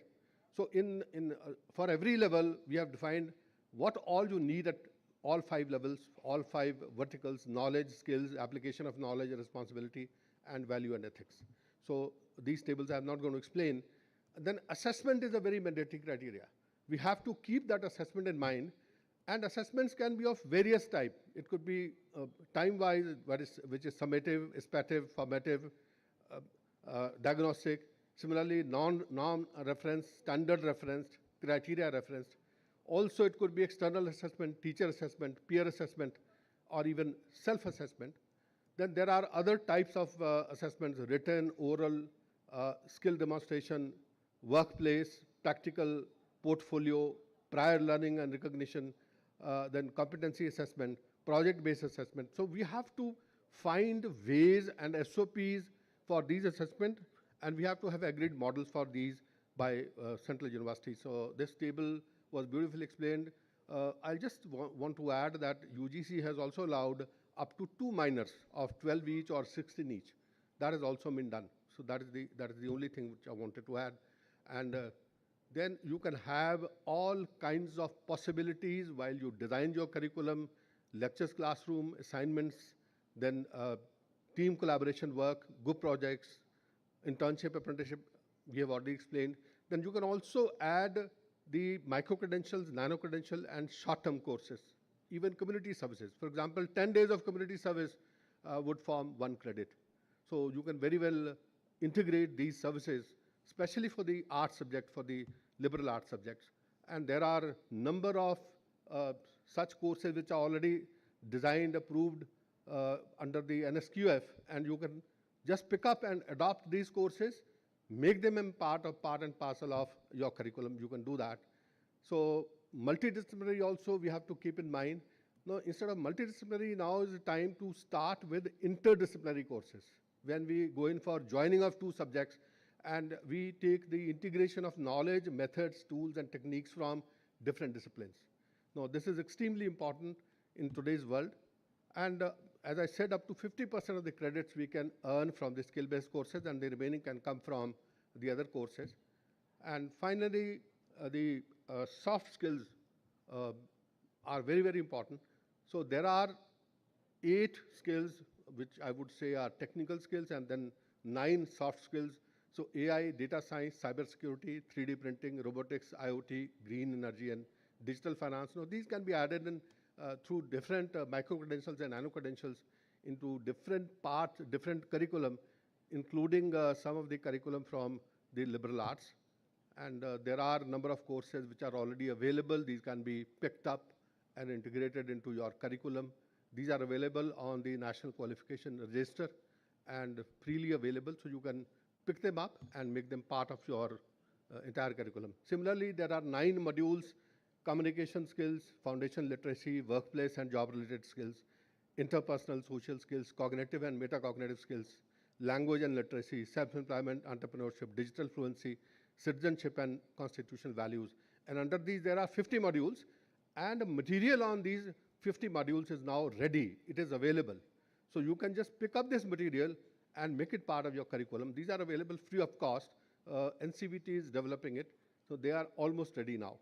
So these are very suitable for your kind of curriculum framework. So in the end, I would like to say that please adopt NHEQF fully, implement all 16 parameters, ensure holistic education, including soft skills, green skills, future skills, tech skills, engage students in learning through real-life problem solving, projects in collaboration with industry, focus on interdisciplinary research and innovation, creation of IPR startups, wealth creation and social entrepreneurship, and collaborate with industry on cutting-edge technologies, research and skill development, also the social entrepreneurship, and create policies and environment to support all the above. Thank you so very much.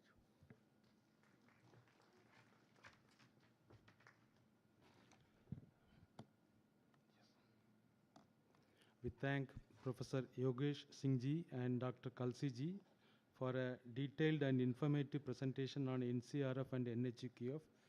Now the session is open for question and answer session. If any questions, you may kindly post to the committee. Ji sir.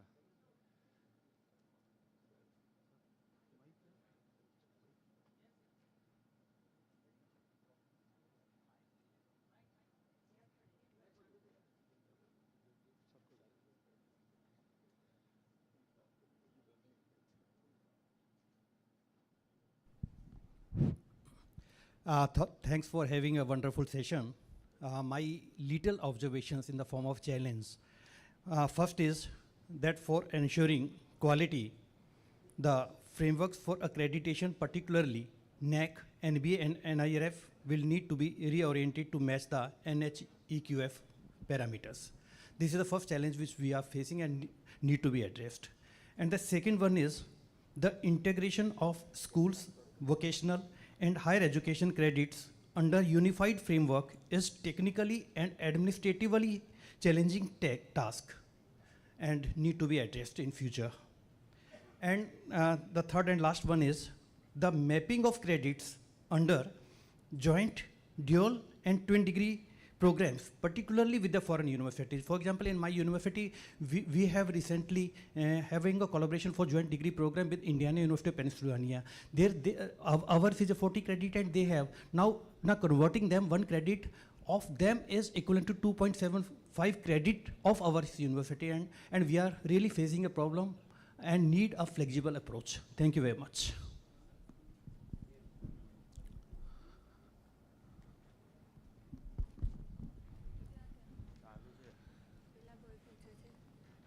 Thank you so much. We have noted the suggestions.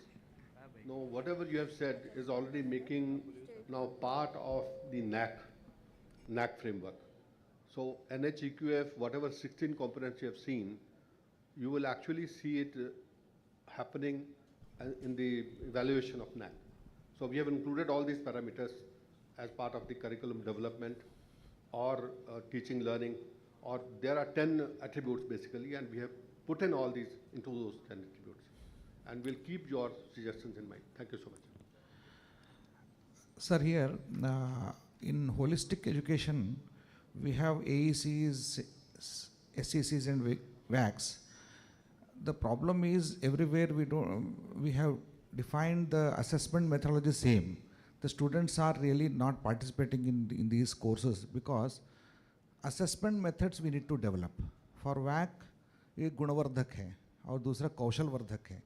इसमें assessment method same यदि theoretical रहेगा तो कोई नहीं participate करेगा. We need to develop and we need to train the teachers.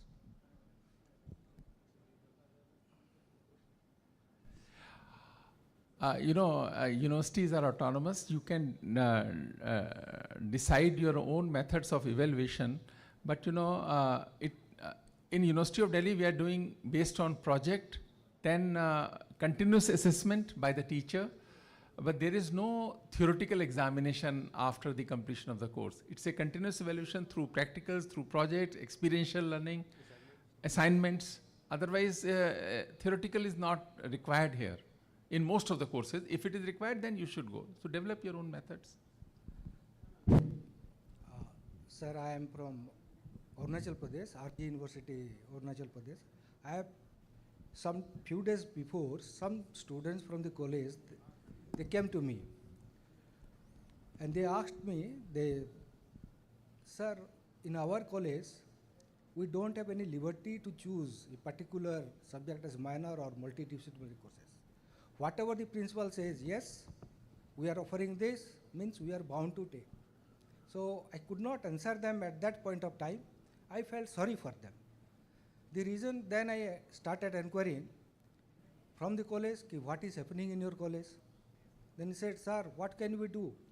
We don't have teachers, we don't have classroom, medicinal classroom. So in that context, then I realized the infrastructure plays a very crucial role in remote part of Arunachal Pradesh, or for that matter any part of Odisha or Nagaland or any other. So that infrastructure component we must, that means the concerned state government or the central government, We must look into that particular component when we are introducing so many different type of courses.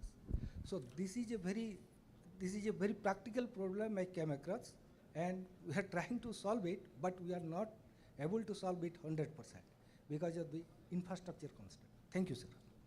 Thank you. Thank you for your observation.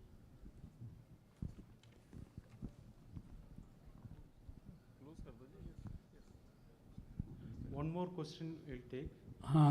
नमस्कार, मैं तिरुपति राष्ट्रीय संस्कृत विश्वविद्यालय से आया हूँ और NEP 2020 सबसे पहले हमारे विश्वविद्यालय में लागू किया। अभी 4 years इंटीग्रेटेड कोर्स जो चल रहा है और 4 साल का यूजी कर रहे हैं, तो 1 साल की जो IPG होना चाहिए, 2 साल करेंगे तो हमारा इंफ्रास्ट्रक्चर और फैकल्टी का कुछ दिक्कत हो रही है, इसमें आप विचार करेंगे तो कुछ हमारा मार्गदर्शन मिलेगा। देखिए 4 साल के बाद आप 1 साल की पीजी कर सकते हैं, ठीक है। अगर वो टेक्निकल कोर्स नहीं है, अगर वो बीटेक नहीं है, तो 4 साल के बाद 1 साल की ही पीजी है। अच्छा, ठीक है, तो कोई प्रॉब्लम नहीं है आपको। नहीं, आगे से हम ऐसे जी, ठीक। Well, I would just like to, one very short question. Just to add to the infrastructure part, we are, Professor Singh, he tried to touch upon this point that the teachers, they are also not trained right now to go ahead with these courses. So most of the universities, they do have MMTTC centers. So I would request that these centers also conduct some courses for these, for the teachers, so that they become trained. And the second thing is that we are going in for the 4-year undergraduate program, but most of our students, they are not aware of it, and they are not opting for that. So we must, like we did in our university, myself Nilima Gupta from Dr. Hari Singh Gaur University. So we must have some orientation programs for our students also, so that they start opting for this 4-year program. They are not aware of it. These were my observations. Thank you. Good suggestions. Thank you. I once again thank Professor Yogesh Singh ji and Dr. Kalsi ji and all other Vice Chancellors of the session 1 and all for all the others for actively participating in this session. Thank you so much.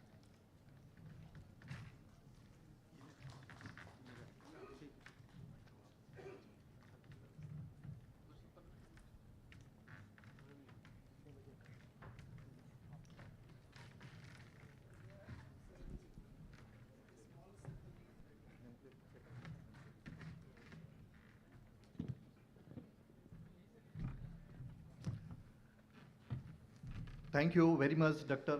N. Gopukumarji, for steering the deliberation of the session. And friends, we are heading towards the second thematic session without any break. And the theme of the second session is future of work, alignment of courses as per requirement of future job role.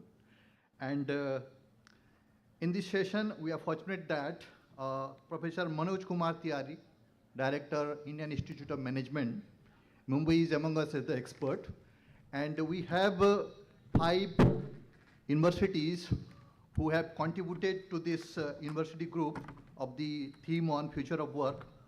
I'd request Professor Bijay Rao from University of Hyderabad, Professor S.A. Kori from Central University of Andhra Pradesh, Professor Rama Shankar Dubey from Central University of Gujarat, Professor P. Prakash Babu from Pondicherry University, and again, here Professor Manoj Tiwari is in dual task. He is also representing Tata Institute of Social Sciences.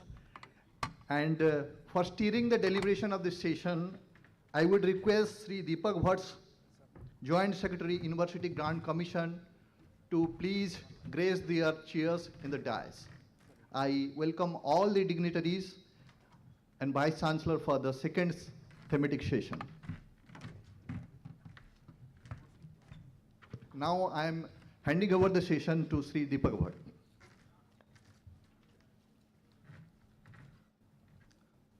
Honorable Education Minister of India, Secretary Higher Education and Chairman UGC, Additional Secretary Higher Education, Vice Chancellors of Central Universities, Senior Officers of the Ministry and UGC, and other distinguished guests, Now we present you to the second session of this workshop, this future of work and alignment of courses as per requirement of the future job roles. For this session, 5 universities formed a group that was coordinated by the University of Hyderabad, and other participating universities were Central University of Gujarat and Tata Institute of Social Sciences Mumbai, Pondicherry University and Central University of Andhra Pradesh. These 5 universities have collaborated and participated in this contributing sessions, and then prepared a thematic paper that would also be shared, and a presentation. Professor B.G. Rao, Vice-Chancellor of Hyderabad University, who has coordinated this entire exercise, will present the presentation that would include the best practices of these universities, and in the presentation it has also been attempted to include the best practices of other central universities, and the group presentation highlights how universities are aligning or should align their courses with emerging job roles through multidisciplinary programs, industry partnership, and flexible learning models. These efforts are deeply rooted in the vision of NEP and the broader national group goal of building a future-ready workforce for Viksit Bharat 2047. I invite Professor B.J. Rao to present the session.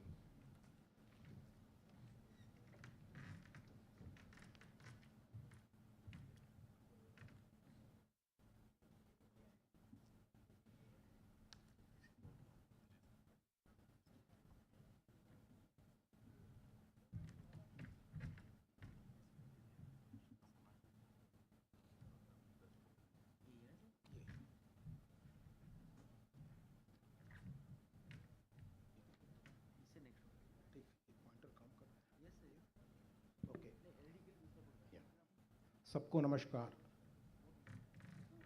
We are in a very important mission mode discussion. This is about the future of India, future of workforce that higher education institutions have to produce. I will give a very crisp presentation. There is a lot of material. I will share the material with all of you. Please go through this material later when you have leisurely time. This is future of India, and therefore the future of work. Let me set the stage first. The skill report, as well as other reports, indicate that we are improving in our employability rate. Nearly 55% of Indian graduates are now employable. This is an improvement of 33% compared to the last decade. So we are improving in our employability. This is number one. But the elephant in the room is more than 45% of these employable youth do not have the right skills. They get the jobs, but they are not able to deliver the jobs. This is the crux of the problem. We are graduating the students, we are giving degrees and certificates. They are getting employed, not very well paying jobs, but they are getting employed, but they are not able to deliver. If they are not able to deliver, the country will not be able to generate wealth and will not be able to become Viksit Bharat. This is where we come in. The nation, last sentence, the nation is hopeful for a turnaround. It is not a simple hope, because there is a telltale sign that it is happening now. Let us try to elaborate this. So these are the surveys, essentially pointing out to the same point that I just reiterated. 63.26% mismatched employment. NSDC report also essentially says that there are a lot of employment opportunities for which the youth is not ready. Many reports indicate there are lots of skill gaps. There are areas where we do not have well-trained manpower. There are areas where we do not have well-trained manpower. In fact, almost all areas we are dearth of skilled manpower. Manpower is there, but there is no skill.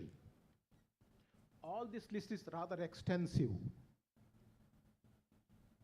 How do we correct this mismatch? We are a misaligned, mismatched higher education system in a large sense. We need to correct it. How do we correct it? We can correct it in-house, and we can correct it by interacting with the external system also. I'll give some examples. Yes, I think. I hope I'm audible now. Is it better? Yeah, okay. So basically we need to correct the mismatches. Easiest thing to do is to develop curriculum very carefully, very intelligently.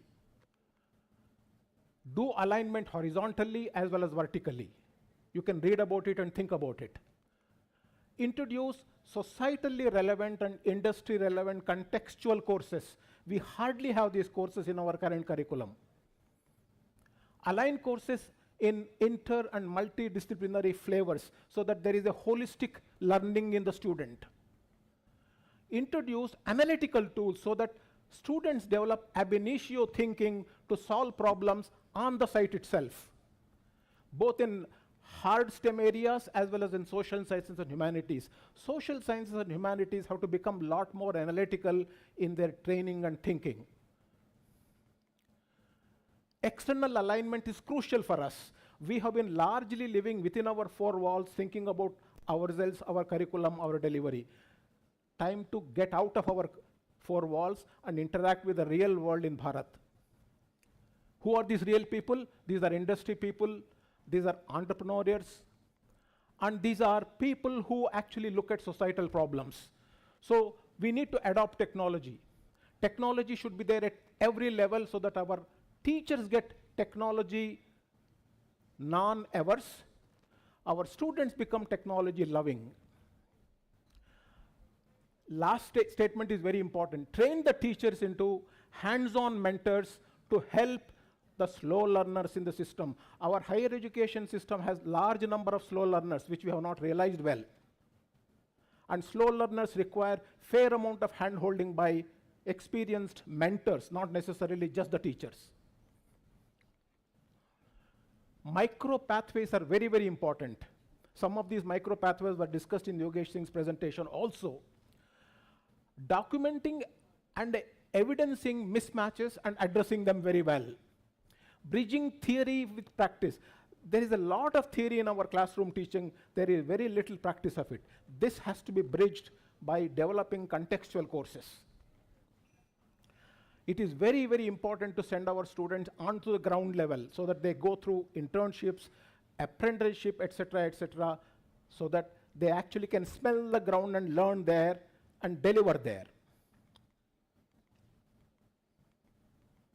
So there are many, many points here which essentially reiterate the points that we need to identify, activate points to bridge the theory and practice.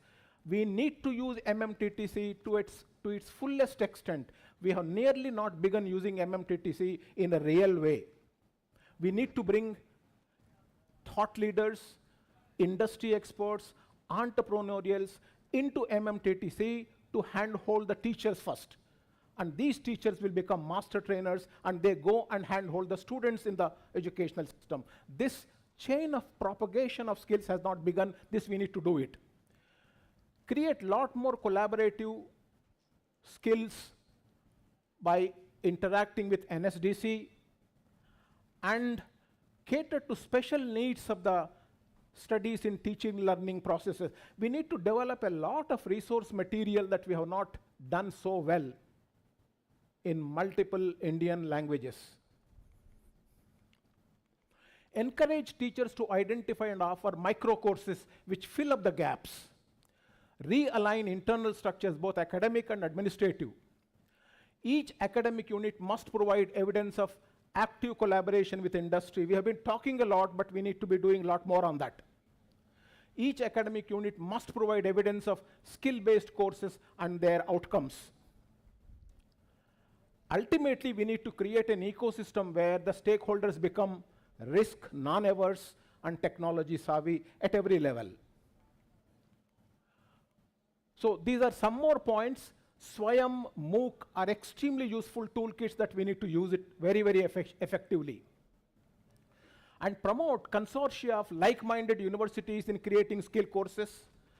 We need to complement our interests and work together.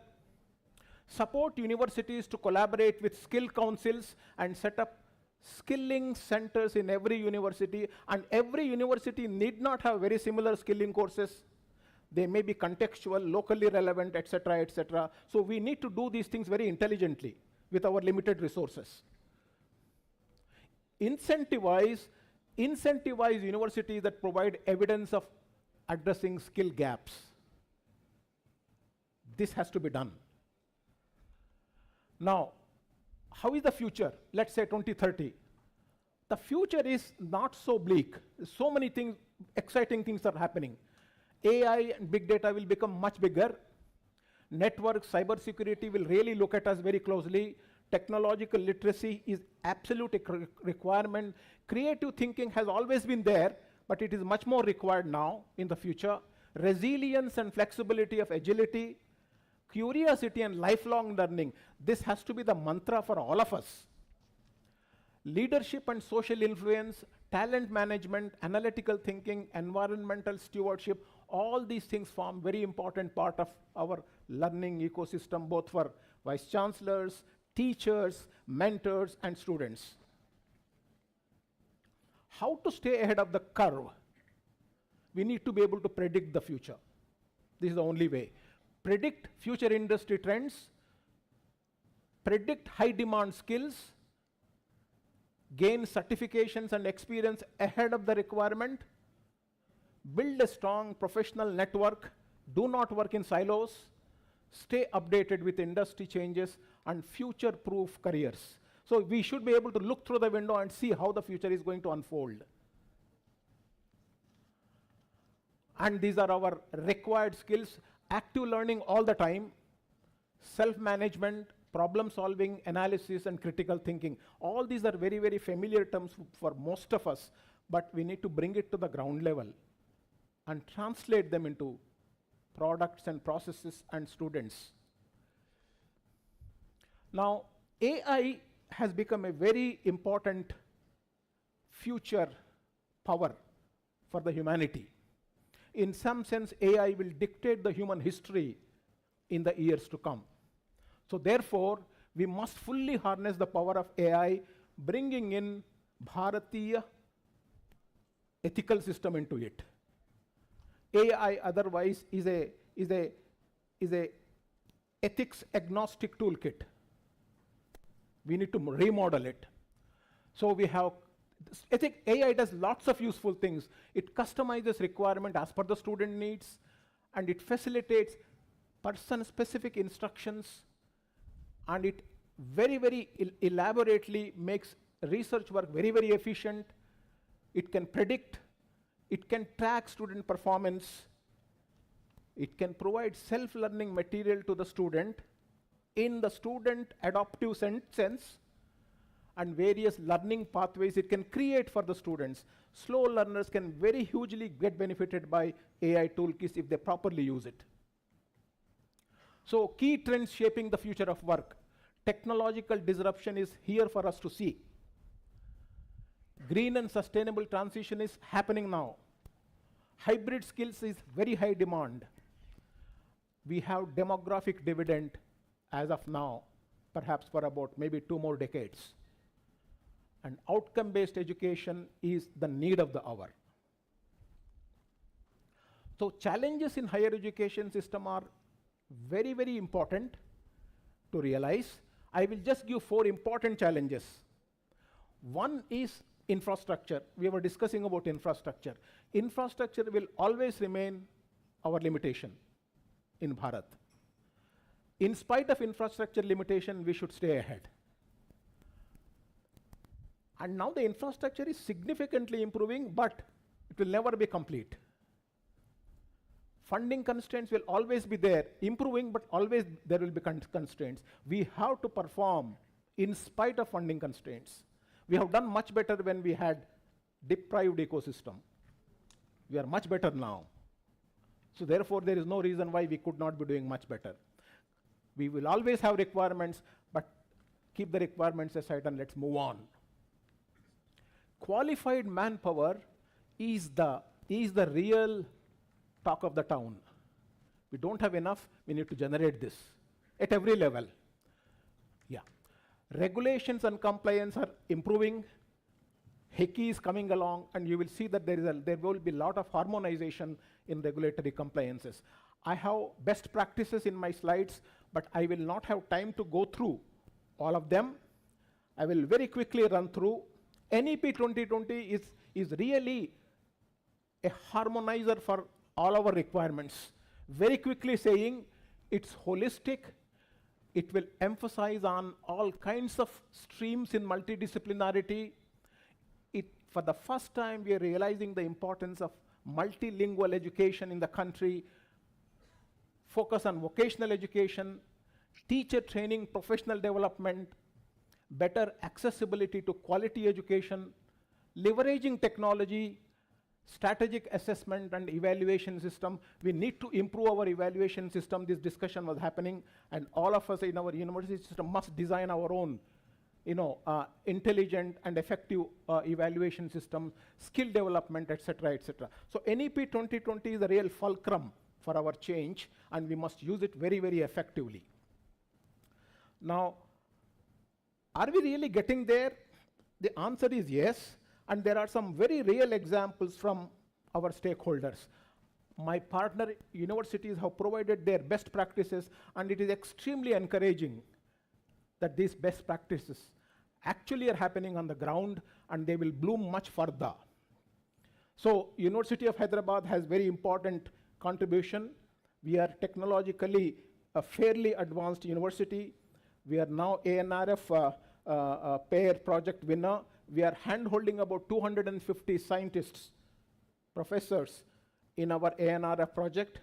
We also have an incubation activity where we have several incubations, startups.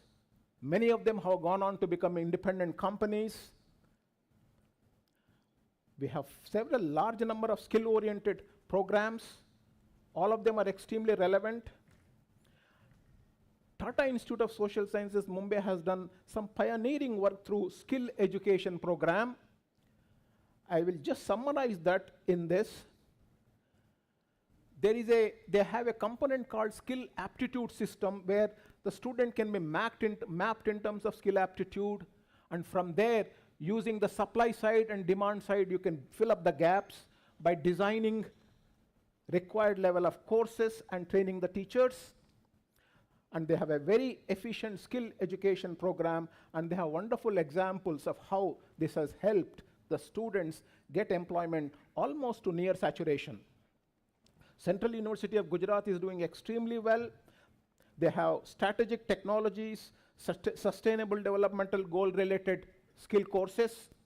They have large number of bucket courses, which I do not have time to go into.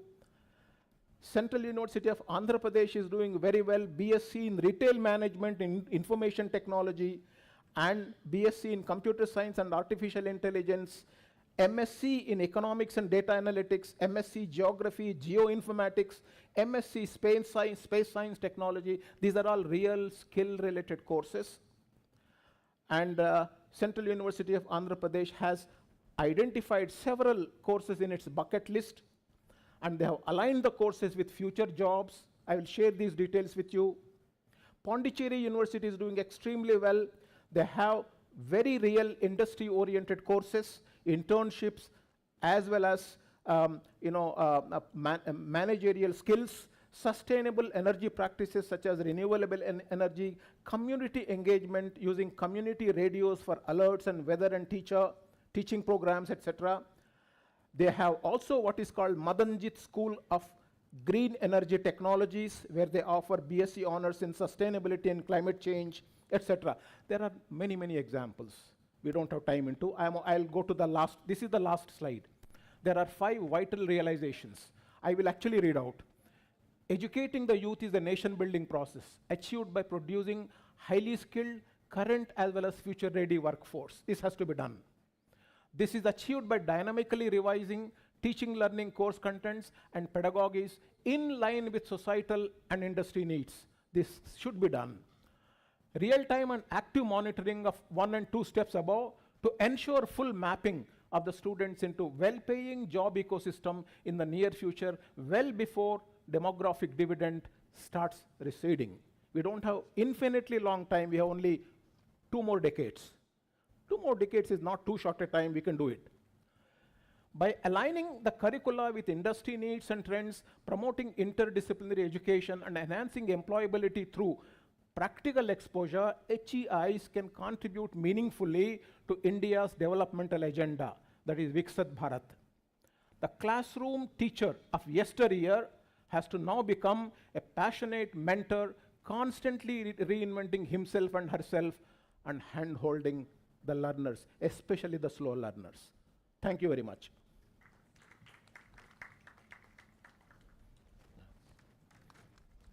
Thank you, Professor Vijay Rao, for presenting the collective work of 5 participating universities and presenting the models for constant aligning of programs to meet the requirement of future.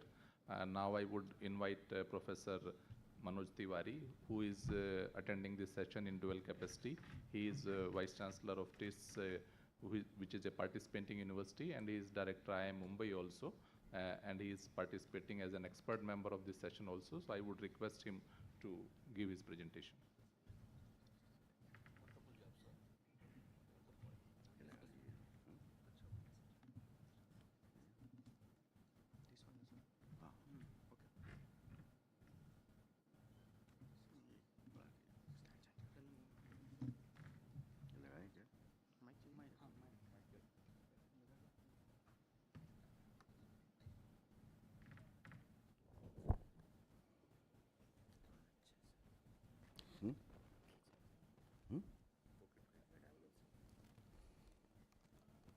जरूरी क्या है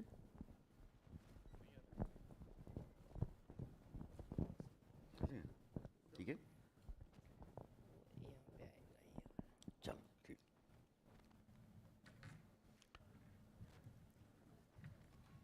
सर्वप्रथम गुरु पूर्णिमा की बधाई आप सबको और यहाँ उपस्थित माननीय शिक्षा मंत्री जी भारत सरकार गुजरात यूनिवर्सिटी के चांसलर सेंट्रल यूनिवर्सिटी गुजरात के चांसलर माननीय हसमुख अढ़िया जी, हमारे मंत्रालय के सचिव Shri Vineet Joshi ji and additional secretary Shri Banwal साहब and professor Anil Sahasrabuddhe and professor Jagdish ji and all other dignitaries, vice-chancellors and ministry officials sitting here. I have been interested in a job actually to discuss something about future of work, but my focus will be basically dealing with the key components in the very important domain of the logistics and supply chain management. Particularly this area, which is contributing heavily to the economy of the country, and a lot of efforts in last 11 years has been taken by government to see an improvement in logistic infrastructure, and it has tremendous potential to create crores of the jobs, and where we need to align our policies to meet these requirements. So my focus will be on this direction. As you can see, because of the many growing technology and emerging themes, you can find that there are several new kind of jobs and skills are needed actually to meet the growing requirements. And as you can see, this simple graph very clearly shows that altogether there are around 17 crore jobs need to be created and 9.2 crores need to be displaced. So still there is a very good potential of around 7% increase. This is from the World Economic Forum report. And these are some of the things which I wanted to discuss with you, that you can see the logistic market in the country. Currently, it is projected that by 2030, around 47 lakh crore rupees is the size of logistic market in the country. Such a big market comprises of transportation and many of the warehousing operations and administration. That includes several areas where plenty of scope is there for several kind of job opportunities, and I will discuss in detail that what are these opportunities, but they are need to be matched with the emerging technologies which are coming in this way. And you can see these technologies like how the warehouse automations that need to be done, what are the conveyor systems, AGVs, warehouse shuttles, forklifts, warehouse management, sorting, picking. And I can tell you these are jobs which can easily be done without knowing the coding and programming that you can feel. And some of the themes which are coming up, like you can say blockchain management, how it can, blockchain in supply chain management, cloud computing, IoT-driven supply chains. These are the virtual, any discipline, means engineering discipline, science discipline, they all can very much capture the role and job and kind of technology which is being used for practicing these tools. Then we have a different kind of jobs which are at different levels, like chief operating officer, supply chain manager, process improvement specialist, and they're very high paid jobs in the industry, I tell you. And compared to this, you can see that what are the different kind of talent available in the country. So at present, it is found that 51.25 employable talents are there in the country, and they are in different sectors that we need shortage of the talents. So we need to fill the people with this kind of expertise in order to meet the demands that will come out in the days to come. And many of the roles that you are watching at present, they may not be there in future. As you can see that assembly line workers, warehouse pickers, data entry clerks, this will all go. Instead of that, you may expect to have the roles like AI/ML engineers, IoT solution architects, blockchain developers, supply chain data analysts, AR/VR tool operators like this. So you can see that a lot of new things are coming up, and accordingly, the different technology and their share that is being talked in the industry is also mentioned, like satellite and space technologies, geospatial technologies, biotech and gene technologies, quantum encryption, sensing, laser and optical technologies, semiconductors and computing. So all these areas you can find there are the shortage of the talents, and they need to be filled up in days to come by different sources. And very interesting document, you can see that there are three sets like sectors, like in logistics, many sectors, multimodal, shipping and port, humanitarian supply chain, digital supply chain, agri supply chain, cold supply chain, air cargo operations, rail logistics, several areas are there. So what are the geotechnologies which are available, like say how geospatial technologies, GIS, GPS, blockchain, IoTs, autonomous vehicles, cloud computing, and corresponding skill set that we need. So that includes all these areas like how the large language models of the AI, agentic AI, generative AI, they all need to be clubbed actually to meet this growing requirement. So I can say that these are the different techniques, technologies which are coming up, and they need to, there is efforts have been made. Now how without knowing into deep tech, you can find their applications. One is like say ChatGPT. People are using it nicely for different purposes. Of course, someone mentioned that it is not ethics and moralistic, agnostic, but in days to come that will also come up for improvements. So idea is this, all things mentioned here, they are playing a big role to generate new kind of job scenario, and also we will be able to compete with the other international players with regard to making the product, selling the product, and also maintaining the quality level that is required by the not only national but also international communities. So the revolution that we have seen in the AI, currently we call as a agentic AI. And last 3 years, such a fast development took place, and particularly after 2017, the development of algorithm by Vaswani. So this has taken a new shape. Now almost every area it is engulfing, and some of the skill set because of the agentic AI that we need, they are like LLMs, prompt engineers, and critical and strategic skills, ethics and adaptabilities, and many of the tools of the cloud computing. So by 2030, as you can see that almost 30% of the global work will be automated. That is one of the prediction by the McKinsey. and AI could expose to replace up to around 30 crore jobs globally and representing about 9.1% of all jobs worldwide. So idea is this, ki there are many things may go and many things may come up in order to meet the newer challenges. So how we can actually go by this? So AI, ML, engineering and technology development that you can see, these are the things we require, like AI, ML engineers and developers, prompt engineers, synthetic data architects, healthcare and AI engineers, precision agriculture analysis. In AI governance, you can see AI ethics consultant, AI compliance, super agent, safety specialist. So human AI collaborations and workforce transition change. These are some of the skills that is being prompt. And what are the traditional role and the roles which can be clubbed with the large language models, like say repetitive manual tasks, siloed decision making, time consuming planning and contractual work. They need to be taken care by the strategic value-added activities, cross-functional collaborations, fast and insight development that are taking place because of the agentic AI growth.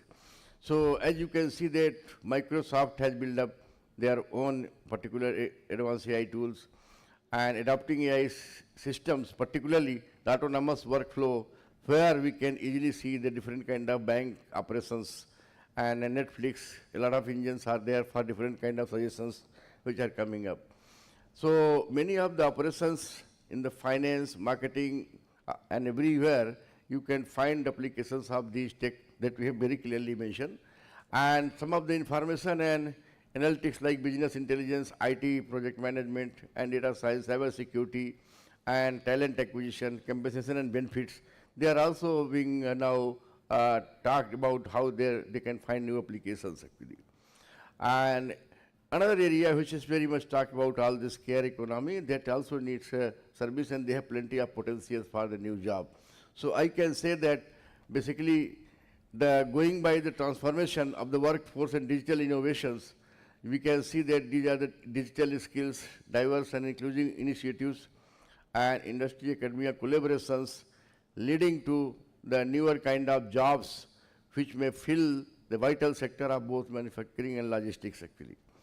So as you can see that the software skills and skills pertaining to the finance, marketing, etc., they may lead and their corresponding government initiatives which are there like Digital India, Smart City, and Kausal Vikas Yojana, they all startup and innovation processes which are being initiated, Kausal Vikas, Atmanirbhar Bharat Abhiyan, they all need to be clubbed with all these newer roles actually. So about NEP implementation, I can say that we have to rely heavily on the skill set which are not available, but through the online courses, through the MOOC, through the NPTEL, and also through many other forums which are coming up, we can build up the capacity and train the people. So gone are those days when only people are making fun with the online education, but I don't think there is another solution except to quickly meet the growing employment requirement by having many quality courses on the online systems, and that way I think we can meet the large gap that exists between the current skill set needed by the industry and what we promise to the university systems. So by this process, I think we can meet, and that is the way how we should move ahead. Thank you very much for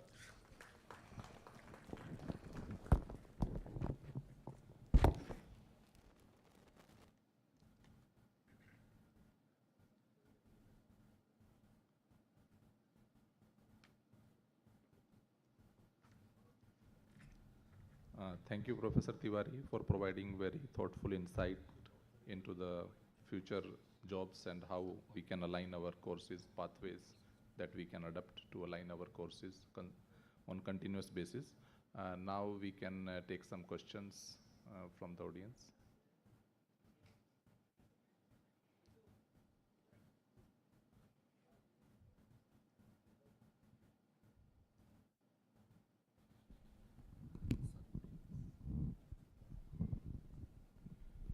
Professor Tiwari, you basically talked about future of work, and especially the areas that you mentioned are far-reaching. Now, as far as this our national education policy is concerned, it talks about being global while being rooted in local Indian knowledge system. So therefore, one such area that comes to my mind is museology. Basically, museums are the places where traditions and the histories are kept, and by which people learn how the past people, we have all as a society, as a civilization, we have behaved, and what to learn from that and move forward. So therefore, one such area for going in future could be, how do we keep these museums in the society around us? And therefore, one of the thoughts could be that the Vice Chancellors could think of starting something in museology. And in that museology, there could be integration of technology, like using your artificial intelligence, AR, artificial reality, AR, VR, and mixed reality, so that there is experiential learning of that. It could also be thought of starting interdisciplinary curricula in curation, in using technology, how to keep the things, how to keep the manuscripts in various places. Similarly, there could also be industry linkage by thinking about tourism, by heritage management. So these are the courses, or these are the areas which could be addressed by thinking about museology, which gives us an idea to move forward while keeping ourselves rooted as far as we talk of the future of work. Thank you. Sir, actually, you have very nicely raised the very important area, museology and its connection with the emerging technology, that how we can popularize it, how we can go to different aspects of the things, how to upkeep this, our heritage. So certainly, sir, AI and agentic AI can be very good tool actually to help in this way. And some of the courses which I feel they are already sometimes in the pipeline, they can be further strengthened by taking the cue and examples and linking it with our strong focus that we have earlier in the past. So I think very good suggestion, sir, and we can build up some 15-hour courses, 13-hour courses, and then offer it as a micro electives, or the courses which are for some bridging the 1 credit, 2 credit courses to meet all these requirements. So second thing, as you mentioned that about how the tourism and other things can be promoted, sir.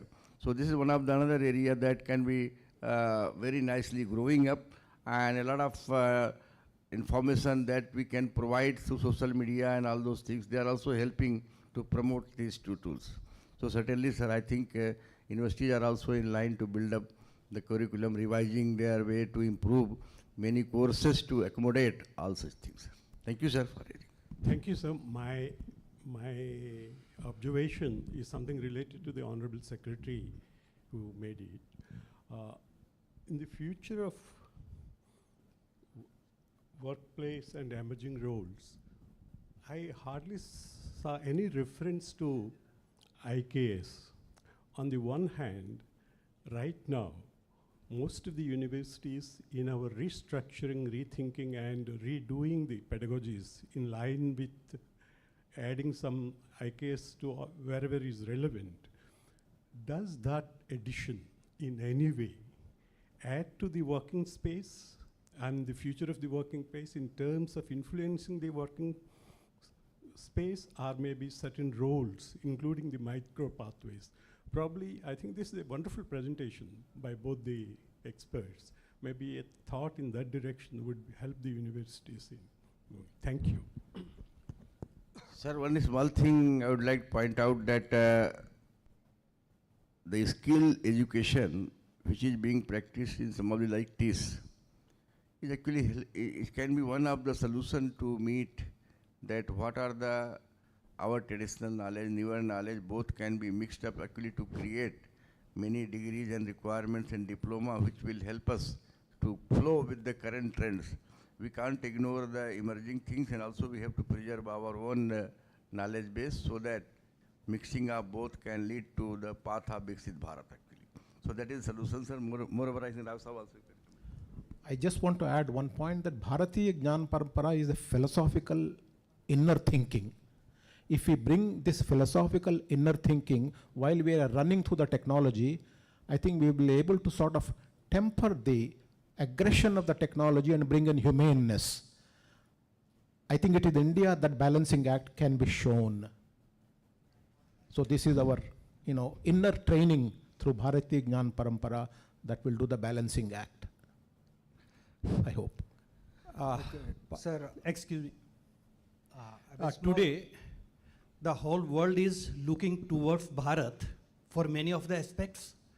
But when we are looking recently in the survey, Bharat scores 59.1% in skill fit ranking, 37th globally. Bharat ranks 25th globally in QS World Future Skills Index 2025 with a score 76.6.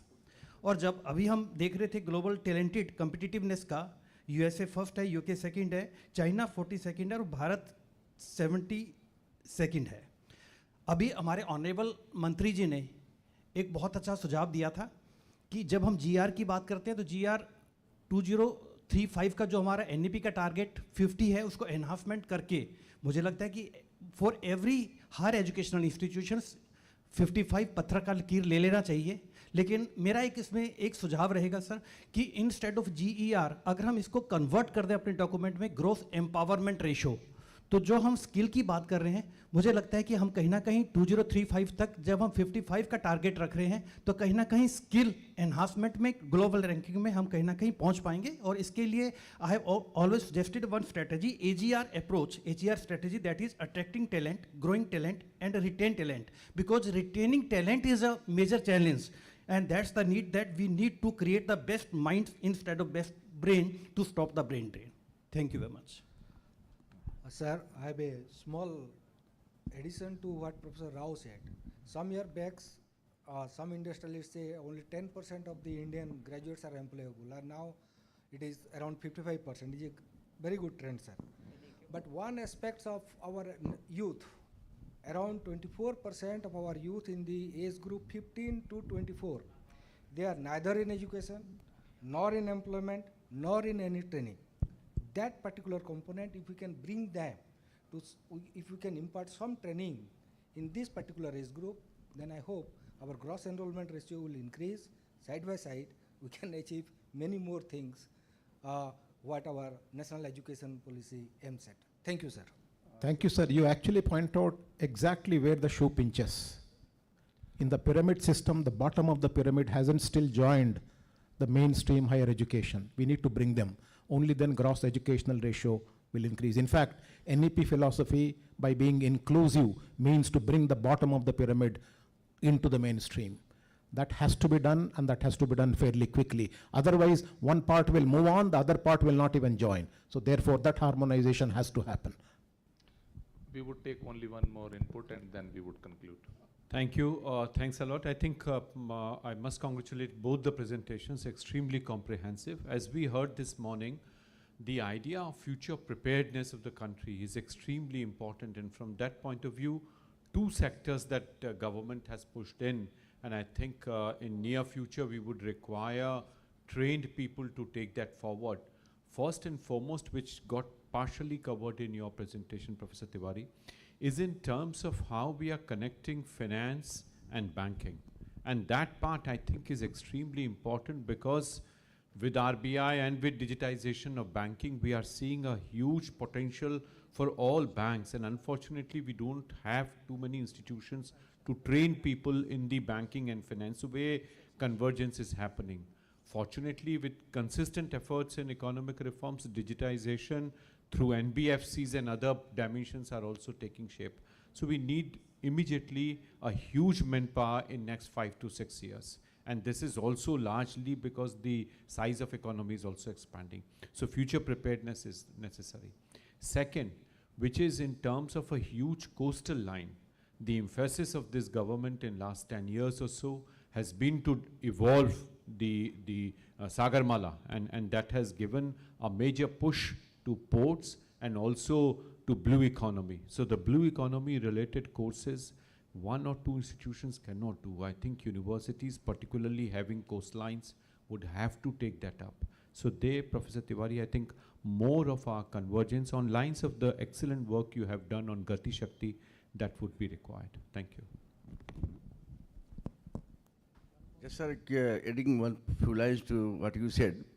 Actually, banking sectors and a lot of things are being now digitized, and we are offering several short-term courses and long-term courses actually to meet the growing requirement through online mode, and hope that they will bridge. Not only we, many other organizations are also doing same thing.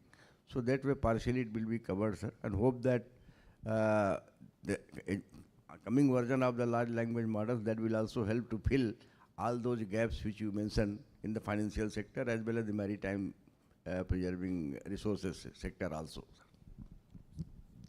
Sir, we have the course on banking technology in Pondicherry University. We have that.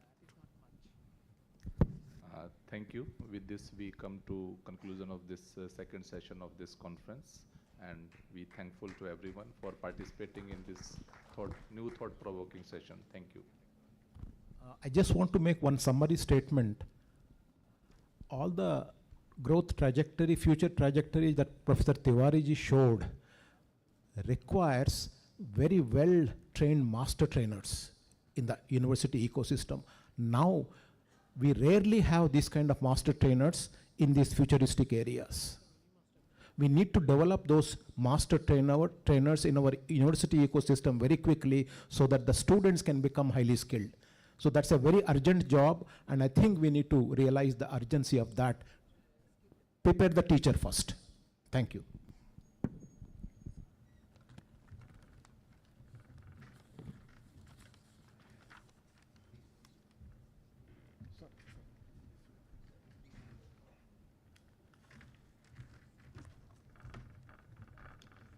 Thank you very much, Deepak Bhattji, for steering the deliberation of the session. And we are also very thankful to the contributor of the group 2 for the future of work. And friends, we are heading toward the organization of the third thematic session, which is based on digital education, Swayam Plus, APAR with focus on credit transfer. And we have 5 universities for this session. IGNOU, and IGNOU is also coordinator of this session. Central University of Kashmir, Central University of Kerala, Manipur University, and Nagaland University. So I would like to invite Professor Uma Kanjilal, Professor A. Rabindranath, Professor Sidhu P. Algur, Professor N. Lokendra Singh, and Professor Jagdish Kumar Patnaik on the stage for the third thematic session. And I also invite Dr. Diksha Rajput, Joint Secretary, University Grant Commission, for steering the deliberation of the session. Thank you. Over to you. Thank you so much. Namaste and a very good afternoon to all of you. To take this third thematic session forward, we are indeed privileged to have a visionary academic leader amongst us who is the expert for today's session, Professor Anil Sahasrabudhe, a name which is synonymous with promoting the use of technology in education and fostering a culture of innovation in higher education institutions. And more importantly, Sahasrabudhe sir has been a key contributor in the conceptualization and initiation of Swayam Prabha and APAR earlier. And sir, as we all know, is the chairman of National Educational Technology Forum, NBA, and also the executive committee of NAC. And in addition to sir, we also have, this session will draw upon the collective wisdom of vice-chancellors from central universities who are seated here on the dais. And over a period of the last 20 days, we have the entire central, this group has deliberated extensively on this theme, or digital education, and provided valuable inputs. They've shared their best practices, highlighted challenges in the implementation of digital education in central universities, and the credit transfer mechanisms. So without wasting any more time, I would request Professor Anil Sahasrabudhe sir to make the presentation, and later on we'll request Professor Uma Kanjilal ma'am, who's the coordinating VC of the CU group. She will join in later. Thank you. सभी को गुरु पूर्णिमा की शुभेच्छाएं। माननीय शिक्षा मंत्री जी, इस Gujarat university के chancellor, हमारे ministry के सचिव तथा यहाँ पधारे हुए सारे सेंट्रल यूनिवर्सिटीज़ के वाइस चांसलर्स और हमारे ग्रुप में professor Uma Kanjilal, professor Ravindranath, professor Siddhu Algur, professor Lokendranath और प्रोफेसर जगदीश पटनायक, इन सब लोगों ने मिलकर डिजिटल एजुकेशन स्वयं प्लस अपार इसके ऊपर चर्चा करते हुए एक पावर पॉइंट प्रेजेंटेशन बनाया हुआ था।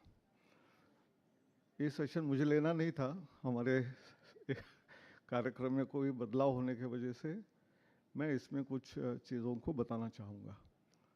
सर्वप्रथम जब हम नेशनल एजुकेशन पॉलिसी की बात करते हैं तो there are 5 important pillars about which we talk about: access, equity, quality, accountability and affordability।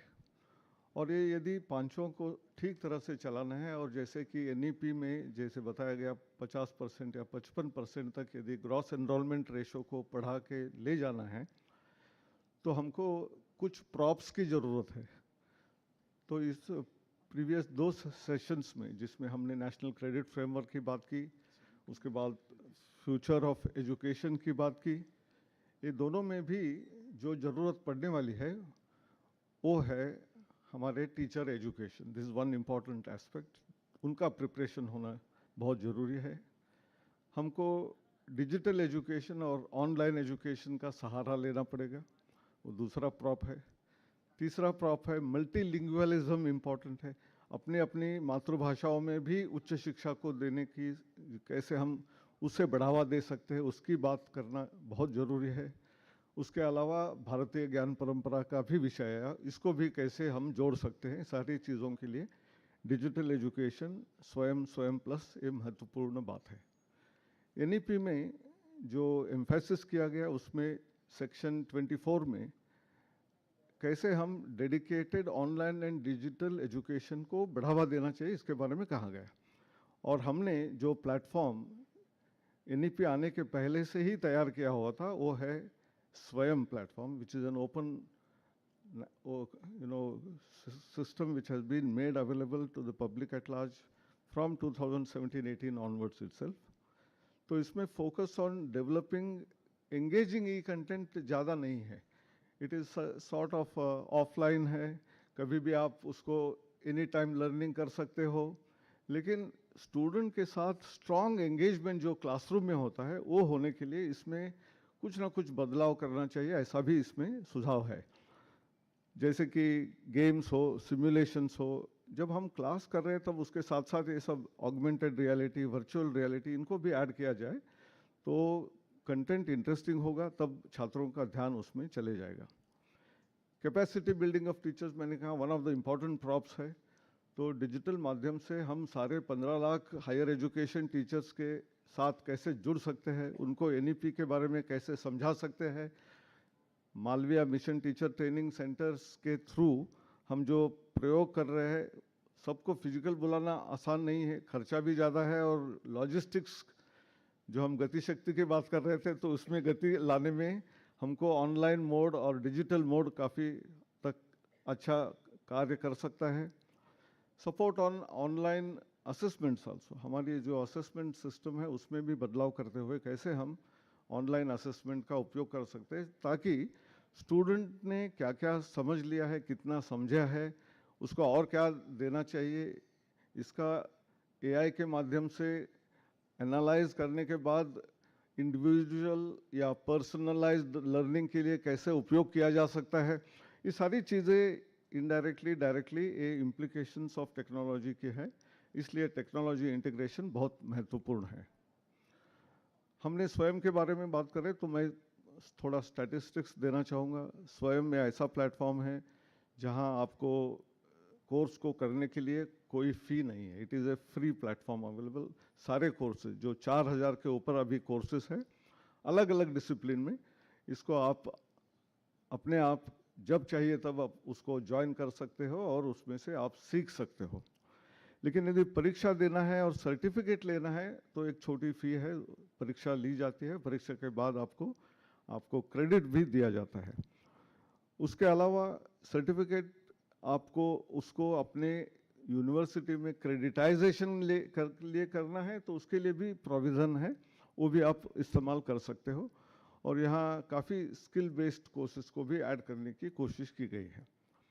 और ये पूरा का पूरा जो पोर्टल बना है उसमें जो 4000 कोर्सेज है, इनको हमारे नेशनल करिकुलम फ्रेमवर्क और नेशनल क्रेडिट फ्रेमवर्क के साथ अलाइनमेंट पूरी तरह से नहीं है, उसको करने की ज़रूरत है। यानी हर कोर्स जो 4000 कोर्सेज है वो कौन से लेवल के हैं और वो कितने क्रेडिट के हैं, ये दोनों जब पता चल जाएगा तो छात्रों के लिए काफ़ी सुविधा होगी कि मुझे इसमें से कौन से कोर्स करने हैं। जो हम स्टूडेंट सेंट्रिक अप्रोच की बात कर रहे हैं तो स्टूडेंट को इसका चॉइस होना चाहिए, और वो चॉइस लेने के बाद अपने अपने यूनिवर्सिटीज़ में ऐसे कोर्स करने के बाद और उसमें से एग्जामिनेशन लेने के बाद जब क्रेडिट अर्न करते हैं तो उसको अपने यूनिवर्सिटी के ट्रांसक्रिप्ट में लेने के लिए सुविधा करने की एपीआई के थ्रू व्यवस्था अपने अपने यूनिवर्सिटी में भी करने की ज़रूरत है। Then comes the integration, as I said about curricula. अपने अपने करिकुलम में ऐसे कोर्सेज कौन कौन से हैं अपने अपने यूनिवर्सिटी में भी करनी चाहिए, और हमारे जो स्वयं पोर्टल है उसमें भी करने की ज़रूरत है। कई कोर्सेज अपनी भारतीय भाषाओं में भी है, या कम से कम अंग्रेजी के कोर्सेज में जब डायलॉग या डिलीवरी जो वीडियो ऑडियो अंग्रेजी में है, लेकिन सब टाइटलिंग अलग अलग भाषाओं में उपलब्ध आज है। वो सारी भाषाओं में नहीं है, कम से कम 10-12 भाषाओं में करने की प्रयास गत 6-7 साल में किया गया। अब मेरे ख्याल से अगले 2200 भाषाओं में करने की हमको ज़रूरत है, तभी हम मल्टीलिंगुअलिज्म और हमारी भाषाओं को प्राधान्य देने का कार्य कर सकेंगे। ये महत्वपूर्ण बात है। और certification upon successful completion through examination तो हो रहा है, और फी भी बहुत कम है। Multi dimensional employment focused approach इसमें होना चाहिए, तो उसको स्वयं के बाद हम जब स्वयं प्लस की बात करेंगे उसमें वो चीज़ भी आ जाएगी। और यूजीसी की जो क्रेडिट ट्रांसफ़र पॉलिसी है 2021 की, उसको उजागर करने के लिए, उसको इस्तेमाल करने के लिए जो कुछ टेक्नोलॉजिकल जो इंटरवेंशन करने हैं वो काम चल रहा है, वो होने के बाद सीमलेसली क्रेडिट ट्रांसफ़र हो सकेगा। लेकिन जो हम बाद में स्टैटिस्टिक्स देखेंगे कि कितने छात्रों ने इसका उपयोग कर रहे हैं, तो हमको ध्यान में आएगा कि अभी भी जितना पॉपुलर होना चाहिए उतना नहीं हुआ है। और कई बार शिक्षा मंत्री जी ने अपने अपने कहीं जगहों में जाते हैं तो छात्रों को पूछते कितने लोगों को स्वयं के बारे में पता है, कितने लोगों को अपार के बारे में पता है, तो कई स्टूडेंट बोलते हैं हमने सुना ही नहीं है। तो इसलिए सभी एटलीस्ट सेंट्रल यूनिवर्सिटीज़ में जो हम आईआईटी ने एक लोकल चैप्टर्स का सिंबॉलिक वे में अपने अपने जगहों में उसको प्रमोट करने के लिए किया हुआ है, वो इस्टेब्लिश करने की बहुत निरंतर आवश्यकता है। उसके बाद जो टॉप परफॉर्मिंग इंस्टीट्यूट्स है उसके बारे में थोड़ा सा स्टैटिस्टिक्स दिखाना चाह रहे हैं। 31 central universities have already facilitated credit transfer for their students, whereas 10 central universities are yet to make statutory provisions, and some others are yet to move in that direction. And some of the best performing universities, I'm not talking about IGNOU, madam is there, she will talk about, because it's basically distance education, online education university, and therefore that is not shown here. Other central universities who have been performing very well are Banaras Hindu University with large number of students taking the benefit of SWAYAM, 20,432. Tezpur University, 3,572. I am not reading that. So these are major universities who have been doing pretty well. So the remaining universities have to tighten their belts and start moving in that direction. And that is one appeal which I'm making it from this platform. The proposed transformation that is required in the platform of SWAYAM itself in order to make it more attractive, more adoptable, is display of the course category on SWAYAM board. There are a huge number of courses. When there are 4,000 courses, naturally one can have search mechanism, search course name or the keywords and then find out what are the courses available. But if they are categorized systematically in terms of areas, the area of humanities and social sciences, within that also courses of economics, sociology, psychology, in engineering, mechanical, civil, electrical, like this, if there are clear demarcation and categories mentioned, it would be easily accessible by the students as to what is his or her interest and go into that place and then do it. Second thing is clear mention, as I said earlier also, about mentioning the credit hours of that course. Whether it is a 30 hours course or a 40 hours course, then in that case we will know whether it is 2 credit, 3 credit or 4 credit course for the students, and then they can engage with that. Modularize the delivery in terms of instruction and engagement. As far as the MOOC platform SWAYAM is concerned, it's a 4-quadrant approach, as all of us know. One of them is the audiovisual content, which is delivered by the excellent faculty of our country. And the second one is that of additional learning materials, whether it is in terms of PDF files or links to YouTube or many other, wherever it is available. The third one is very important, assessment and evaluation. Fourth one is discussion forum. It is discussion forum where between those who are learners, there is a possibility of interaction by, various social media. They post some of the difficulties, someone will answer, teacher and tutors will come in and course correct it, but it is all offline. So I think somewhere or the other, we require to create excitement, to create inquisitiveness. There must be part of the course must be delivered in a fixed timetable mode, and all students may join it.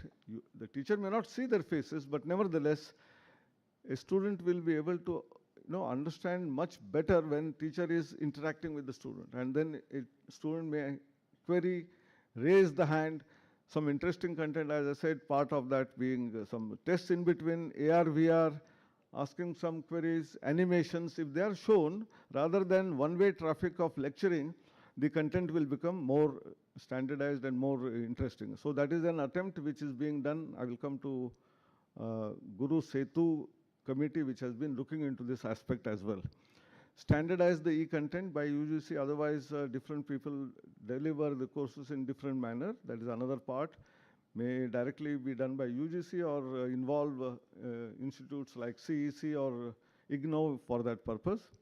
Encourage peer assessment on the lines of global practices. In our country, we never allow peer assessment or evaluation. I think this is one area which we should also start strengthening, which is important. Facilitate rating of courses.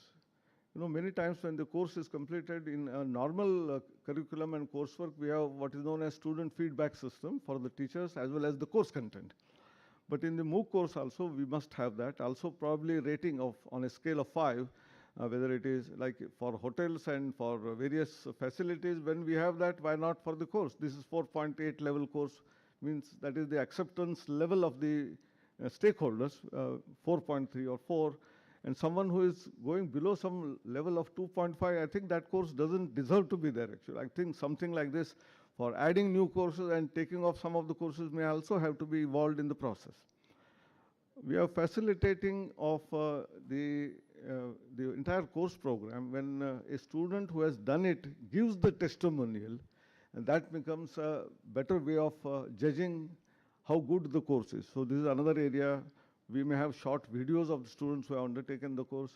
I remember in one of the courses, when a topper was from a very remote place in nearest Arunachal Pradesh, out of some several lakh students who had taken the course. He is a student from Tripura, from a very tribal area, going to a nearest and then topping the whole.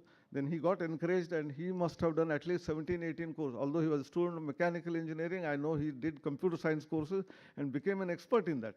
So these kind of possibilities which exist, such students should give their short video of maybe half a minute, and that can be used for promotion of that. I've already talked about establishment of SWAYAM chapters. Now the other strategies, 5 more minutes? That is more than enough, madam. To attract more students to SWAYAM courses, I have given one idea which we must be able to do. But more importantly, the 4 categorized courses are very necessary. They are multidisciplinary courses when the national education policy talks about multidisciplinarity. We all want our not only students but also faculty competencies to be enhanced, so some courses on that. Skill enhancement courses for the future of work preparedness, and value-added courses which we discussed, which is also based on our Bharatiya Gyana Parampara. Adhyaji very beautifully today morning explained about the Karma Yoga, which all students may have to undertake. The important part of learning or the student's education is dependent on various aspects other than classes, that is listening, reading, thinking, discussing, and writing. And in the 4-quadrant approach, some of these is missing and we may have to add it in the process. As far as central universities are concerned, there are 3-step approach which we must identify and do it. Identify what are the courses available and which of them are relevant to your university, curricula for your courses and programs, map them, and then most importantly share them, because most students and faculty are themselves not aware of such a beautiful platform which has been created as a world's almost largest platform in the world. Number of students who are there onboarded are so many. So universities can play a very significant role in the adoption of SWAYAM. And I'm sure whether you use social media, you use your internal channels, please do it and then get it going. The top 10 central universities with SWAYAM Plus environment. SWAYAM Plus is another important area where the industry relevant courses by industry are posted. 375 courses are there. 95 of them are National Credit Framework aligned. 69 MOUs for joint creation of the content has been happening. So I think this is going to be an exciting time as far as the future of work is also concerned. So I think we must watch out. More number of courses are going to come on this SWAYAM Plus. But the challenge is very few central university are taking in.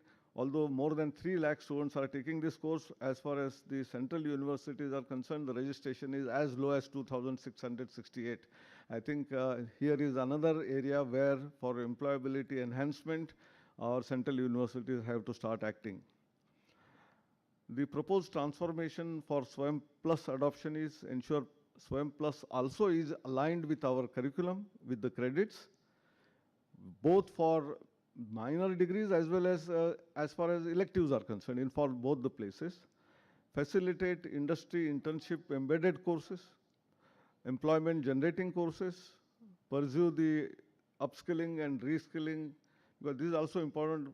We talk about lifelong learning, so when students graduate and go out, they must be also engaged in learning further, and this platform has to be opened up for them. Develop courses also in regional languages and create as much outreach as possible. This is another statistic. So number of institutions who have joined, both from central universities and general colleges and other universities. Number of students who are there on the platform, 4.15 crore, 46 lakh in the central universities. I think I will not go into this because this is available as a slide presentation one can use later. Now comes the problems and challenges. I would like to request Professor Uma Kanjilal, who was leading this group for connecting with all the Vice-Chancellors. She will continue with this and then we can have some questions and our answers for that. Thank you very much.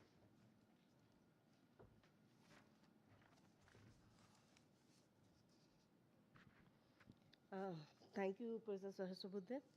Honorable Minister of Education, Honorable Chancellor of Central University of Gujarat, respected Secretary Higher Education, respected Additional Secretary Higher Education, all Vice-Chancellors of Central Universities, senior academicians, faculty from Central University of Gujarat. On this auspicious occasion, I wish you all a happy Guru Purnima. So what I plan to do is first I'll talk about the challenges that in the group we have been discussing. This is the same one. Same one continues. वही उसका next page था.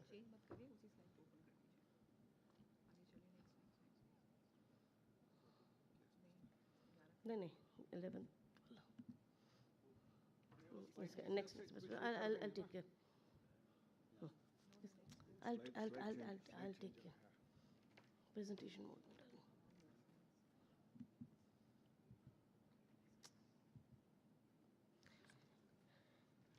So, Professor Resbuddha has given a background. So we discussed in the group, so major challenges, and this challenge is actually not from the group. I collected it from National E-Governance Division. What problem is arising, why, adoption of ABC or APAR is not happening, that they have actually pointed out. What needs to be looked into is, I think, the whole process needs to be institutionalized. In the university level, we need to have the policies in place and a nodal person who can handle it, directly coordinate with NAGD. We need to standardize our formats for certification or credentials that we provide, whether it is in terms of the degree program or the transcript that is there. I think that needs to match with the requirement of DigiLocker, which is not happening, and it's a cumbersome task. I think all the universities need to get together, work, and get into the process of converting into the standardized process that is there. Another important thing is we need to put our technical infrastructure in places where actually API integration should be there. It should be actually basically linking. Most of us are on the Samarth portal, so it should actually help us in providing real-time data and exchange of data. Then only it will be useful. Also, I think data sharing is not happening, and the major concern is this awareness is not there among the faculty or the staff in the institutions. I think that's something very important, and also at the student level, this awareness is missing. So proposed transformation, as I mentioned, I think APAR ID should be made mandatory.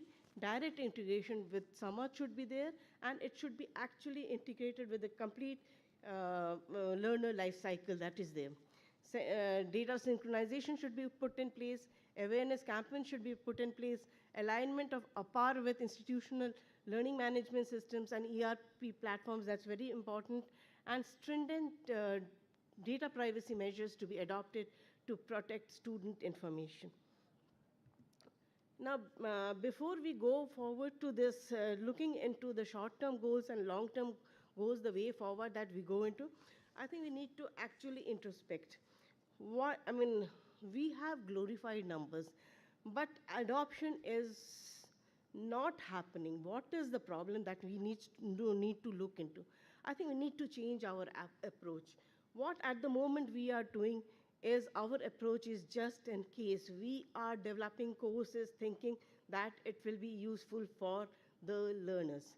I think we need to change that approach, and we need to move on to just-in-time kind of an approach, keeping in mind what the industry needs, what the learners are requiring, and I think for this, I think there needs to be a need assessment done first to understand what are the actual requirements and how we go about.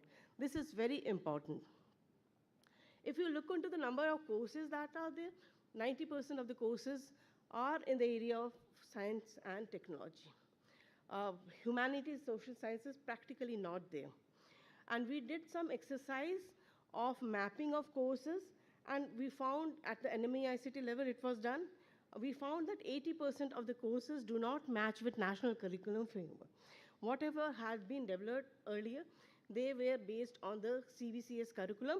Now we need to move on to the 4-year undergraduate program framework. I think that's a massive task. So how do we go about? I think it's very important that we need to have a concerted effort.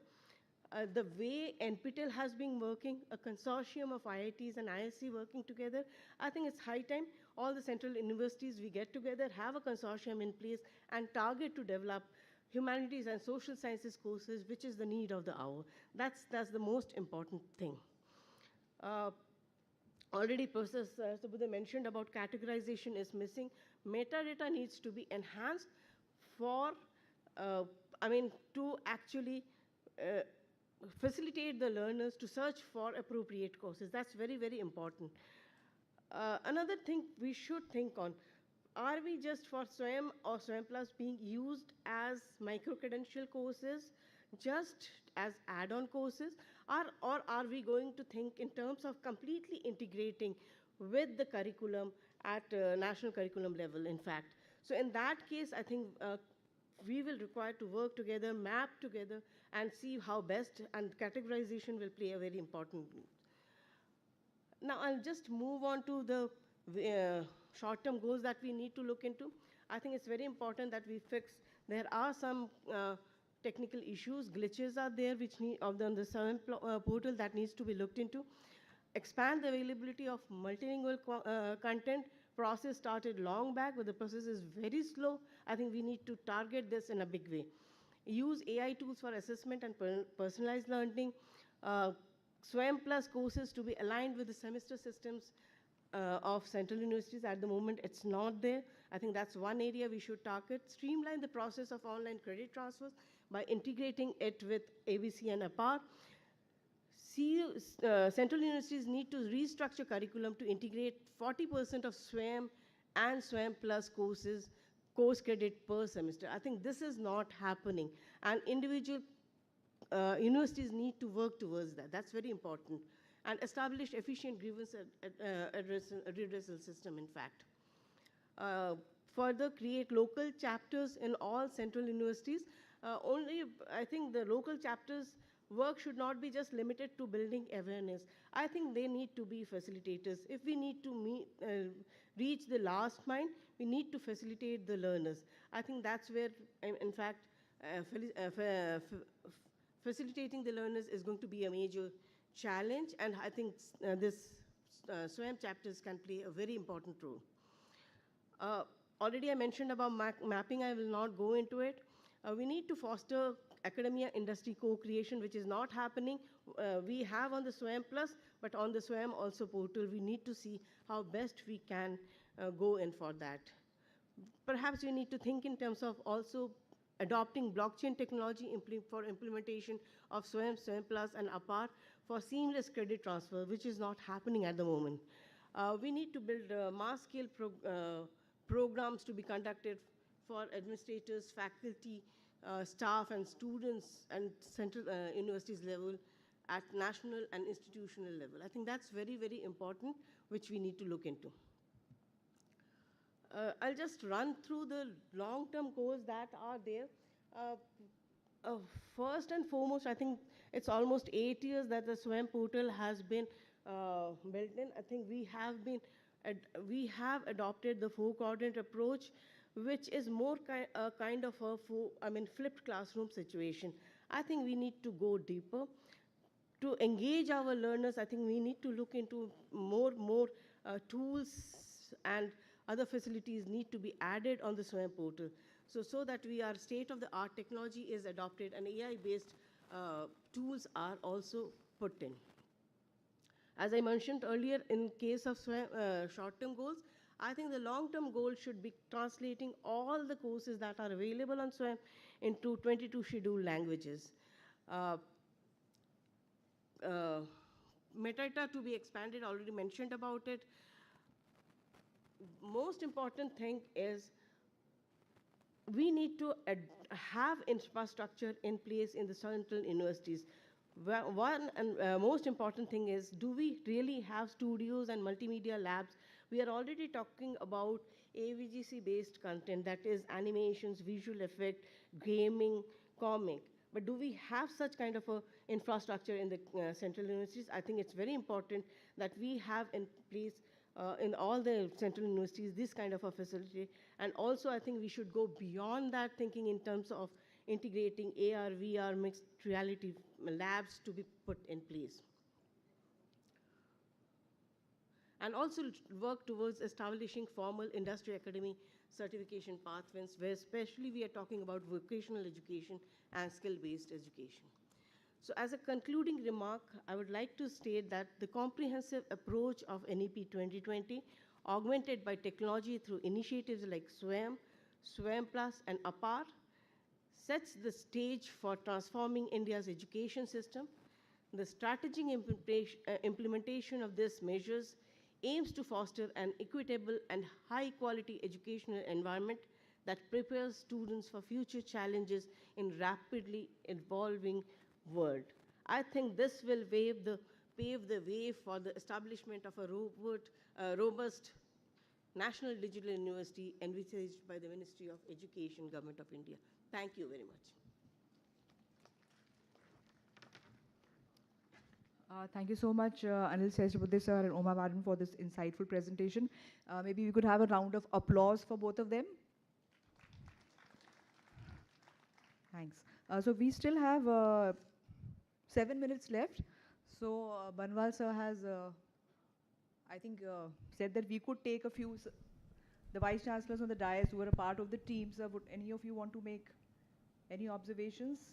But you'll have only 2 minutes and then we'll take the questions from the audience. Are you sure? Anyone? Okay. So any questions from the audience, please? Yes, I have a question. This is regarding... Sir, please introduce yourself, though of course I know. Yeah. Professor Bhalerao from Central University of Rajasthan. Yeah, my name is Professor Anand Bhalerao, Vice Chancellor, Central University of Rajasthan. We have revised our entire curriculum according to the National Credit Framework. And in that one, when we go for the implementation of these SWAYAM courses, we are facing the two problems. Of course, in presentation, I have seen that problems mentioned you also. The one problem is credits are not matching. When we go for the 40 credits per year and we go for the SWAYAM courses, the credits are different and it becomes difficult. That's a very great problem. Another problem is that we have another constraint in the university administration. The results should be declared within a 10 or 15 days of time after the examination. These SWAYAM courses results are declared after 6 months, 3 months, 4 months, and it becomes difficult for us to declare the results. Of course, we have found out some solution for that one, but that's not a good or permanent solution. So how can we address these two issues? These are very two important issues for this.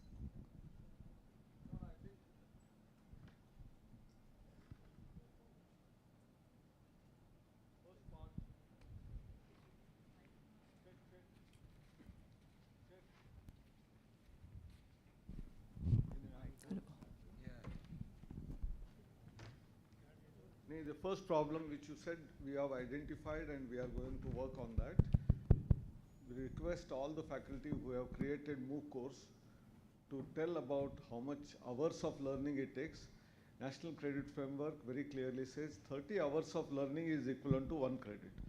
In IIT system, we used to have 1 lecture per hour per week is 1 credit, and therefore it was about 14-15 hours, week semester. So 15 hours of lecturing was there, but 15 hours of additional learning students anyway undertakes. So 30 hours of learning is equivalent to 1 credit. So we should map it, announce it that every course is, whether it is a 2 credit course or a 3 credit course, so it becomes easier for universities to adopt and link it with their own curriculum. Second part which you said is about delay, because if nationally about 1 lakh students take that particular course whose examination is to be held. Naturally, IIT Madras or NPTEL has itself no wherewithal. They depend upon various universities, colleges, centers where the examination is held. The universities themselves have their own calendar of examination. I think therefore a national academic calendar is also very important. If SWAYAM announces its calendar in advance, all universities should not have any calendar during that time, So and such kind of small transformations and working together, if it happens, I think this problem can be solved. Secondly, SWAYAM never says that all the students should take the exam. They can learn from this material, and respective universities can conduct their examination in their normal examination schedule and award the credits. Even that is possible. I think these are various possible solutions which we must do it in the current year. Only then more engagement in SWAYAM will start taking place. Thank you. Sir, yes, may I ask, sir, this is Vice Chancellor, Aligarh Muslim University, sir. So we have already launched 75 courses, SWAYAM MOOC courses, and out of that, earlier we were not allowed to hold examination, but presently we are allowed to hold examinations. So 15,000 students have already got certificates from our, but we are depending on IIT Madras for the multimedia labs and all, we don't have that. But presently we have registration of more than 1 lakh students in Aligarh Muslim University in the SWAYAM MOOC courses. One request I will make, that if we are equipped with the multimedia labs, then we will not fully depend on IIT Madras. We can have our own recordings, and that will, in that way we will be achieving the target of 40% SWAYAM MOOC courses in the university. Thank you, sir. Madam, my request is you must also put your courses on SWAYAM so that other universities will take your courses. Sir, we have already launched our own courses in the MOOC. Thank you, sir. I think I mentioned also, all courses need to be overhauled. What was developed based on the CBCS structure. So I think that's why our proposal is that we have Central University Consortium where we all get together, so all the issues that are coming of credit mapping and all those will be solved. May I speak? I am Vice-Chancellor, Allahabad University. My name is Sangeeta Srivastava. Without any grudge or complaint, I would just like to point out that for the past 3 years, we are holding an exam which is through a national testing agency. And the national testing agency, Allahabad University, has been constantly asking them for data after the result came out. But it is very unfortunate that they supplied data only to one university, Delhi University. They did not supply data to all other universities. Unlike NEET, I would like to say that the counseling and the entrance of the students should happen to all universities on the same date. A date should be specified for counseling and it should happen. How can any agency become so powerful that we continue to write emails to them and they don't supply the ground data? And secondly, the Samarth portal also has some hiccups, is not able to function as efficiently as it should. For our PG admissions, we have been trying for the past 1 week. We could Madam, not. there is a separate session of Samarth in the afternoon. Ma'am, there's a separate session on Samarth. So Samarth is not also able to function properly, and there are hiccups, and I understand that there would be hiccups because it has started. Initially, there must be some teething problems, but then the university should be informed, and accordingly the universities can take a call on taking the admissions of PG students, because the session is getting delayed. Thank you, ma'am. Thank you very much. Ma'am, we have noted your concern. Okay. This is the last question, sir. No, I have one, please. Then. Yeah, Rao, sir, please. I think the SWAYAM courses are being taken by large number of students, but they are not using them for accreditation. This is the real problem. Because many students feel that the navigation is very difficult, it's cluttered, and the sites are buggy. They got stuck. So they're not very, they're not very safe using this. And the content delivery is rather linear, not interactive. We need to develop, these courses in a TED Talk model where students get excited about learning. This is not happening. Okay, sir. I have one, please. Just one last question. Yes. Can you allow me, please? Yeah, so this is the last question. Yeah.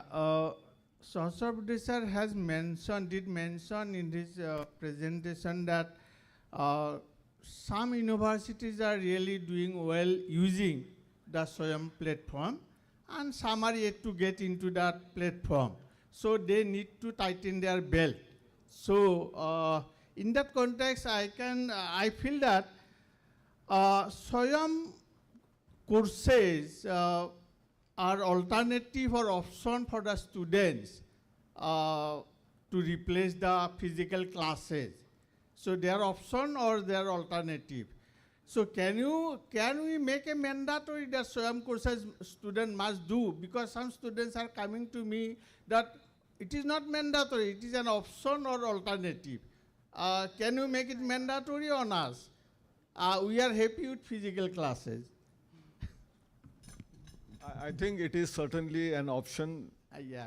Because if the university says that there is an elective, but the choices Yes. are there officially declared in the curriculum 4 choices. Yes. But we don't have teachers for 3, therefore this is a mandatory course. Yes. So in such cases, why don't you allow your students to take such courses which are available from the best of the faculty in the country and allow that to be creditized? That is understood, but we cannot force the students that you have to take Swayam courses.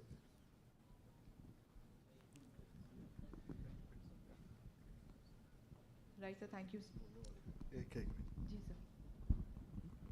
देखिए अभी एक सुझाव आई है, हमें Chennai IIT की ecosystem पे, उनके mechanism पे डिपेंड नहीं करना है, हम अपना भी कर सकते हैं। अभी राव साहब एक अपना सुझाव देते हुए कहा कि हर एक यूनिवर्सिटी विशेष करके 20 स्कूल अपना टेट टॉक करवाते हैं। अभी जब स्वयं के बारे में सोचा गया होगा, ये 20 साल पहले की बात है, तब टेक्नोलॉजी और उस समय की सुविधा इतना नहीं होगी। अभी उसके लिए कोई यूनिवर्सिटी की आवश्यकता नहीं है, अपने क्लासरूम में उसी को रिकॉर्ड करके अच्छा लेक्चर होगा तो अपना ही इंस्टीट्यूट की वेबसाइट पे आप डालिए। अगर उसमें अच्छा अट्रैक्शन होगा, पढ़ाने की तरीके अच्छे होंगे तो लोग उसको देखेंगे ही। धीरे धीरे ये पॉपुलेट होगा, धीरे धीरे एनरिच होगा, तब ये आगे बढ़ेगा। ये एक दूसरी कई वाइस चांसलर पहले भी पूछते हैं, यहाँ भी इस बार चर्चा में 1-2 बार आए कि यूजीसी ने कहा है कि 40% ऑनलाइन कोर्स कर सकते हैं। ये यूजीसी के नाम पे आप आपकी यूनिवर्सिटी में जो स्वतंत्रता है उसको आप खुद छोड़ना चाहते हो या नहीं करना चाहते हो। मैं मेरे स्वभाव के व्यक्ति तो मैं कहूँ तो आप नहीं करना चाहते हो, आप यूजीसी के नाम पे आप एक बहाना ढूंढते हो। दिल्ली यूनिवर्सिटी में भी नहीं किया, अपना एक पॉलिटिक्स है उसकी, बीच आपके ऊपर। उनकी टीचर्स नहीं चाहते हो, उनके एक नैरेटिव है। अगर मैंने कोई ऑनलाइन कोर्सेज बढ़ेगा तब शायद टीचिंग फैकल्टी की नंबर घटेगी, वहाँ एक कंसर्न है। उसको कैसे नेविगेट करेंगे यूजीसी की विषय नहीं है, ये विषय है योगेश सिंह जी की। रेस्पेक्टिव यूनिवर्सिटी वीसी यूजीसी की बहाना पे अपने, वो शब्द मैं नहीं लगाना चाहता हूँ, आप समझ रहे हो, आप रास्ता ना ढूंढे। और आने वाले दिनों में जब कहो सारा विषय पे इंटर यूनिवर्सिटी कंपटीशन होनी चाहिए। अपने अपने यूनिवर्सिटी की जो अच्छे टीचर है, मैं कल एक ऑनलाइन मीटिंग कर रहा था, ऑनलाइन रिव्यू कर रहा था, एक एक्सपीरियंस ले रहा था, कहना उचित होगा। एक जो पीएमआरएफ की एक फेलो से उनकी रिसर्च पेपर के बारे में मैं समझ रहा था। एक शायद वो आईआईटी मद्रास के साथ है, वो लड़की आईआईटी मद्रास के साथ है। उन्होंने कम्युनिकेशन की नया मॉडल्स बनाई है, एक्सपीरियंशियल लर्निंग की नया मॉडल बनाई है। हर एक यूनिवर्सिटी में इस प्रकार की टैलेंट है, आप उसको यूज़ करिए।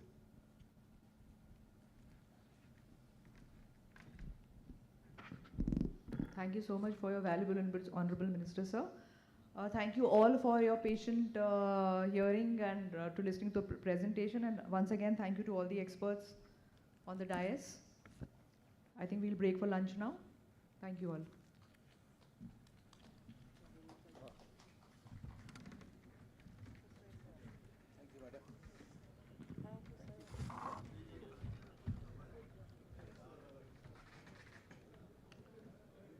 Dear all, we are breaking here for lunch and again assemble here sharply at 2:20 p.m. for the next academic delegation. Thank you all.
Namaskar.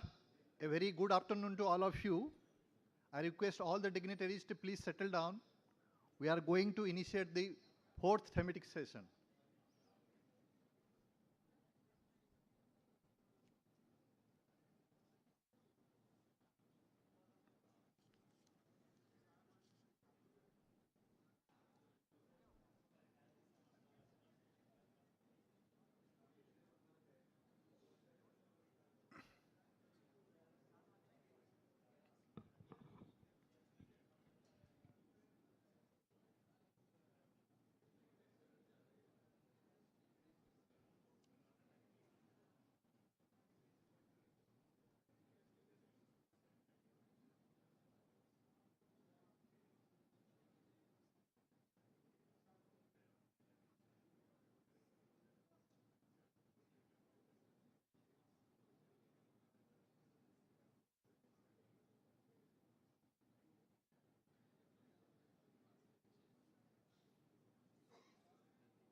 Once again, I request all of you to please settle down. We are going to initiate the fourth academic deliberation.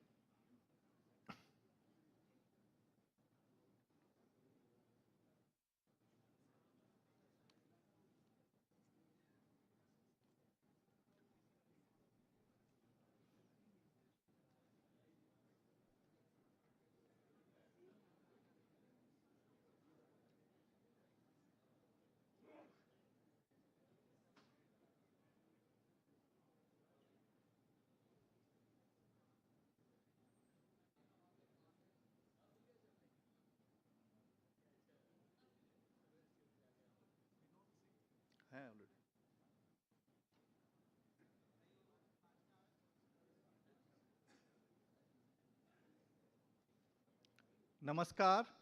A very good afternoon to all of you.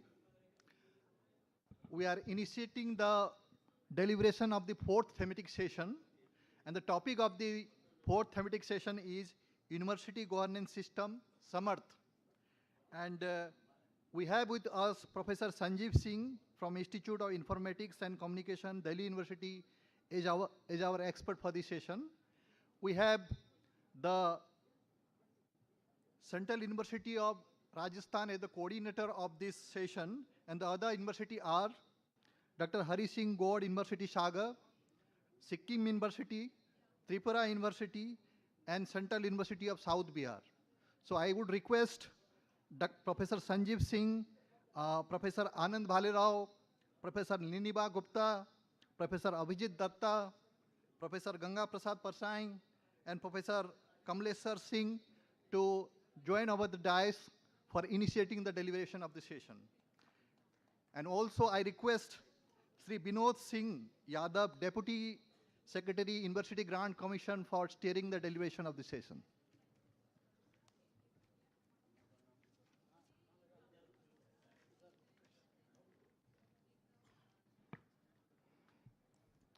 Good afternoon, Namaskar.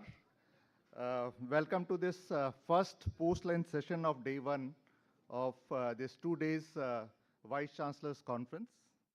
The theme for this session is University Governance System, Samarth. The session will try to have a comprehensive view of the Samarth initiative, which is an e-governance platform developed to empower higher educational institutions in the country.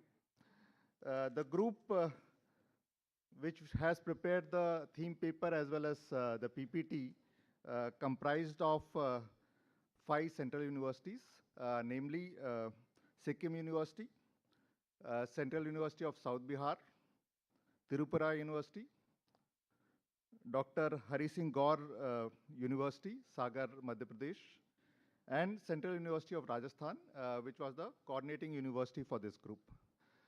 Now I would request Professor Anand Bhalerao, who is the Vice-Chancellor of Central University of Rajasthan and also the coordinating university VC for this group, to kindly make his presentation. Sir, please.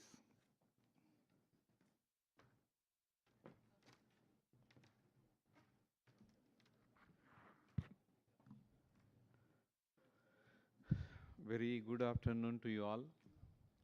It's really difficult for you as well as me. The timing of this presentation is after our lunch. And I'm sure that including me, none of us were interested in coming out of that lunch hall and sitting here to listen all these things. But as it is the scheduled program, we have to go ahead in this one. So very good afternoon and warm welcome to Honorable Minister, Honorable Chairman of the Central University of Gujarat, Secretary, esteemed Vice-Chancellors and dignitaries present here.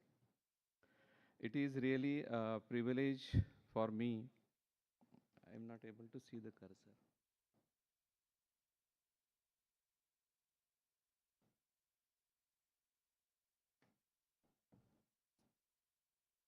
Cursor not.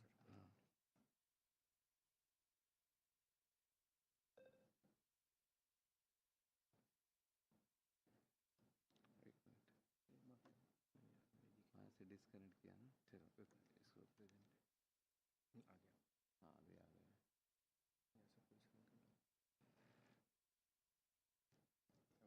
हाँ अभी आ रहा है right. So it is a privilege to address this August gathering at the Central University's Vice-Chancellors Conference. Today's presentation is centered around the theme University Governance System Samarth, transforming higher educational institutions. This initiative is a significant step towards realizing the vision of the digitally empowered academic ecosystem. We, the presenting universities, Central University of Rajasthan, Dr. Hari Singh Gaur Central University, Sikkim University, and Central University of Tripura and South Bihar, have collaborated to showcase our collective learning and the progress in implementing the Samarth, or unified digital governance platform. This effort is not just about digitization, it is about reimagining academic governance to more transparent, efficient, and responsive to the needs of our stakeholders. So let us begin this journey together forward to robust, accountable, future-ready higher educational system. Let me begin by starting the content, the purpose, the theme of the purpose, context, as well as the key theme areas of this Samarth. This session is primarily designed to provide an overview of Samarth initiative, which is transforming university governance. A digital transformation aimed at improving the governance and efficiency in the Indian higher educational institutions. Samarth is a comprehensive e-governance initiative launched by Ministry of Education and implemented under the National Mission on Education through ICT. As per the SWAYAM portal, there are at present more than 13,000 institutions who have adopted this Samarth as an ERP for the administration of respective institutions. This initiative is well aligned with the vision and directives of National Education Policy, NEP 2020, which talks about the technology-enabled governance, and Samarth portal is quite potential, quite competent for this purpose. In the key theme areas, we are taking care of understanding of the Samarth in this presentation, the implementation status across the central universities, features, benefits, and customization, as well as the challenges which we have faced, capacity building and change management, the policy, then implementation roadmap, recommendation, and conclusions. Samarth seamlessly integrates the essential academic and administrative functions, thereby enhancing the decision-making and academic and administrative functions, thereby enhancing the decision-making processes through the real-time data access and analysis. It is engineered to optimize the university administration. The technology of this Samarth is well proven and it is very robust one. It is a sophisticated open source digital platform built on the robust, secure and scalable platform. Its automation engine enables the evolutionary automation of respective tasks and workforce. There are always repetitive tasks taking place in the software, as this engine is very competent enough to take all these repetitive tasks also. It gives the real-time communication and provides instant information access and updates to all the stakeholders. It ensures the smooth communication across the departments, faculties, students, supports timely the decision making with the real-time dashboards.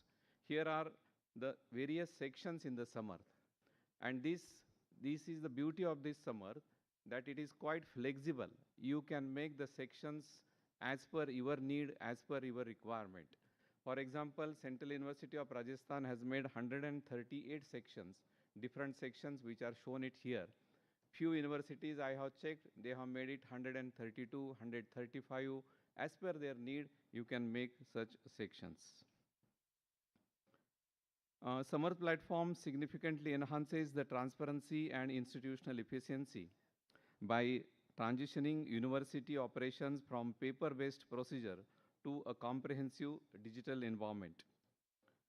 It stabilizes the processes and reduces the administrative delays through the automated workforces and real-time dashboards. For example, we always face the problem of cash. So Vice-Chancellor always want to know the exact figures.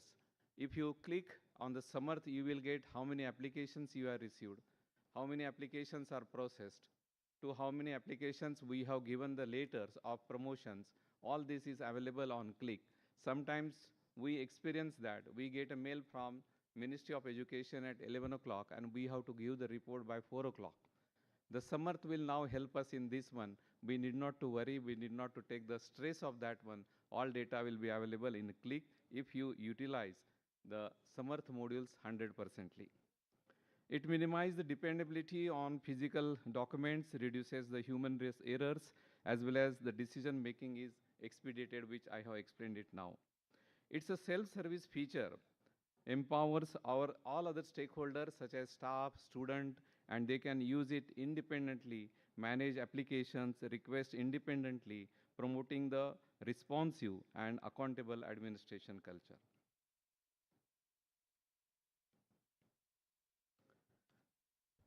This is the present status of implementation of the Samarth. It indicates that most of the universities are quite interested in utilizing the Samarth portal. The percentage of utilization is different, but that type of attitude is there. Everybody is keen to use it. And now in coming few months of time, I think everyone will show the progress. If you see the overall utilization, at present there are 4 universities which have utilized 100%. There are 26 universities which have used 75 to 99%. There are 18 universities which have used 50 to 75. 3 universities 25 to 30, and 6 universities which are having less than 25% utilization. Out of all sections or modules, these 4 are very important: academic module, employee module, finance module, and governance module. This figure indicates that most of the universities have more interest or tilt towards utilizing the financial module morely. 36 universities have used the financial module, 17 universities have used for the employee module, and I'm sure that in due course of time, this percentage will also go on increasing. All modules of the Samarth portal are divided into the main 2 parts. One is the primary modules as well as the additional modules. So you all know the different types of modules. This one base module, most of the universities have completed this base module.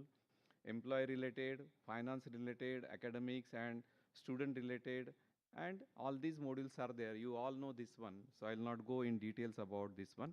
But primary and additional modules are there. Additional modules which is to be taken, it is in the university's thought process. In features of this Samarth, it is unified, secure digital platform and integrates the academic, administrative and financial functions. It also ensures that the data consistency, reliability as well as centralized control over this one.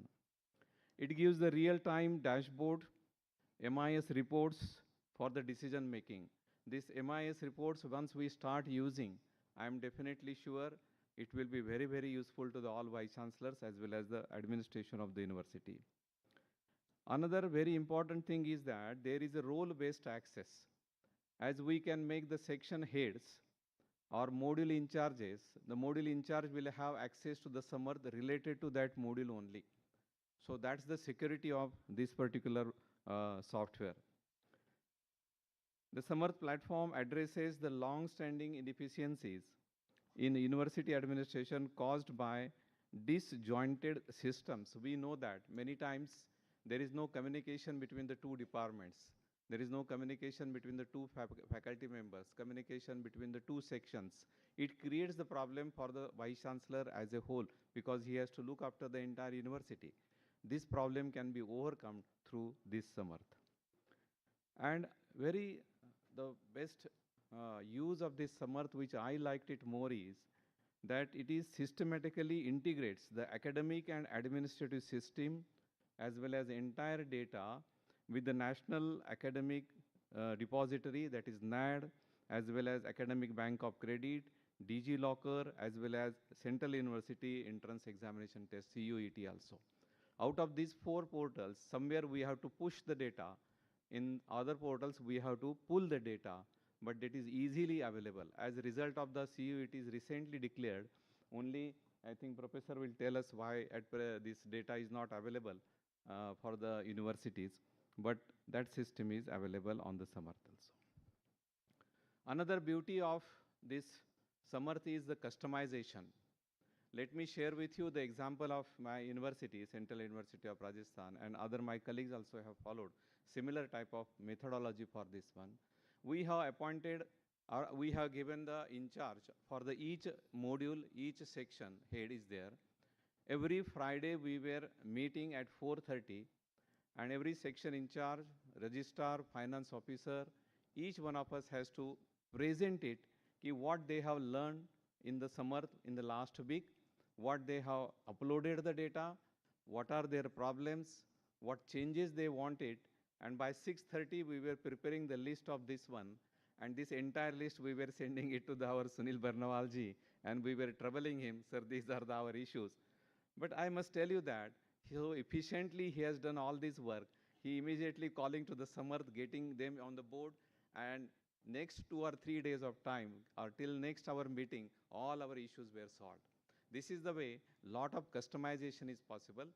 Whatever you need, university only has to think it, what customization they want it, and this is all customization is possible. However, though the picture here I am presenting very good one, but it doesn't take place without any challenges. There are challenges. The biggest challenge here, which I have not written, is the inertia. Everyone want to be in a comfort zone. Nobody want to come out of that one. Whatever old is there, it is good one. They want to continue with that one. But somehow we have to pull them from that thought process and bring it on the digital platform. That is the main thing. Then lack of integration between the departments, getting the data, transferring the data, that was also problem. Delayed reporting, late reporting was taking place. Once I started the meeting every week and I was attending that meeting, then ball started rolling and we come up to the certain level. Another one is that configuration of system to meet the university need, that is also another challenge. The needs of Central University of Punjab and Central University of Rajasthan are different. Needs of Central University of Tripura and Rajasthan University are different. So this Samarth has this challenge, how to address all these needs, how to accommodate all these needs, because every time they cannot write a different program, if I am not mistaken. But in the same program, they will have to change in terms of the loops. And then only it is possible. But that is the challenge they have accepted and they have done it. Let me confess this one. I joined the Central University of Rajasthan in 2022. And immediately I visited the Samarth portal. 22 and 23, my entire opinion about the Samarth was not good. Responses were not good. Changes were not taking place. Nobody was picking the phone also. But in 24, when ministry has supported all this one, they have entirely changed. Quick response, quick changes in the Samarth, quick changes in the algorithms also. All this, they have done it, and now we are able to use it, all modules of the Samarth.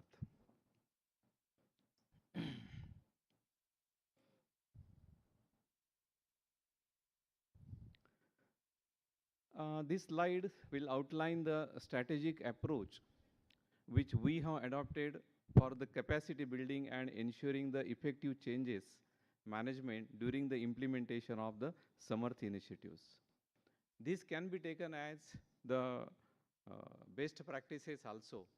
We all together, 5 universities, discussed this point, and we have written that what methodology we have adopted in implementing in our respective universities, and commonly we have written these points, so which can be useful for implementation of the Samarth in the respective university. The process begins with the formation of well-structured implementation team. This includes the nodal officer, technical support personnel, section in charges for each module, and the team ensures the ownership, coordination, and smooth execution. There was a problem again about the efficiency of this team also. I was worried that how to motivate them, how to bring them on the one particular level, Then I have delivered them one lecture. I'm sure that one lecture does not make any very big change, but definitely the change started for that one. And I delivered the lecture on the 2 topics. One is Kartavya and Adhikar. What is exactly Kartavya and what is exactly Adhikar? When people realize that without doing any Kartavya, you will not get the required Adhikar. Then people started thinking on this one and how the one person can make the change in the university. When they realized, we got the success in implementing 100% modules of the Samarth. We have then provided a targeted training sections based on the user roles. And this ensures that every stakeholder from the administrative staff to faculty receives the practical, relevant training on their specific modules. Then to build the internal capacity, we have emphasized, we encourage them, these section heads and all this one, you please have a group within your section and give them a training, have a practical of that one, have a practice of that one also, and it has really worked out for the further one. Then periodic meetings, this is the main, what we can say, the crux of all success. The periodic meeting, weekly meeting, review of each and every person in that meeting really solved our problem, and we have reached up to this particular success level. Because ultimately the goal is to develop a confident, skilled workforce that can independently manage the system with a minimal reliance on the external support. By following this step-by-step strategy, institution can overcome the resistance to the changes, ensure the stakeholders' participation, and build a strong foundation for the successful implementation of Samarth. University administration always play a very pivotal role in guiding the implementation of the Samarth ERP system in alignment with the institutional objectives. The key responsibilities include providing the strategic leadership, appointing the nodal officers, module coordinators, then overseeing the regular progress reviews, as well as ensuring the effective resource allocation for this one. The resource allocation doesn't mean only financial resource allocation. The human resource allocation is very important one. Implementation of the Samarth ERP system should proceed through a very structured and phased approach. We have to do the effective planning and preparations, identify the institutional requirements, set the objectives, establish an implementation roadmap, and begin the stakeholder sensitization as well as a capacity building. Very important thing, we have to decide. University administration has to take this decision and launch the administrative or academic modules with initial training and support to facilitate the adoption. We have to decide. We have to focus on selected modules, work more on that one, and see the execution of these modules. Integrate the modules with the existing systems, national platforms as NAD as well as ABC, customize according to the university workflows and regulations. Gather user feedback, that is very important. Unless you listen the feedback, we cannot suggest them the solution for this one. So I was very sincerely listening all feedbacks, all problems, all complaints, and we were trying to solve it. And I appreciate that Ministry of Education has really helped us in implementing all these our problems. So roll out the additional modules when you want it and embed the system into the routine university operations, establishing the governance for the sustainability. Sustainability is very important. Once you may give the training to the one person, but you know that there is a migration always takes place. The same person may apply for the employment elsewhere.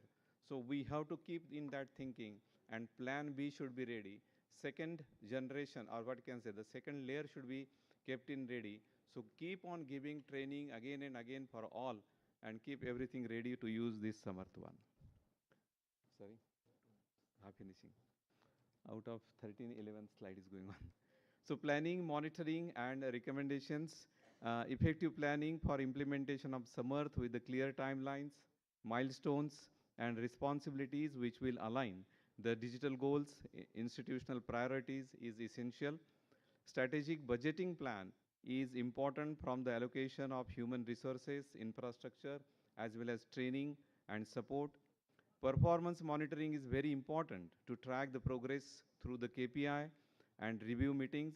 It will help us in identifying the gaps early and supports the timely course correction.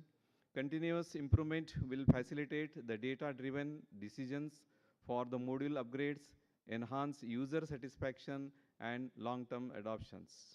We have some recommendations. We wanted some regular training programs and webinars regarding this.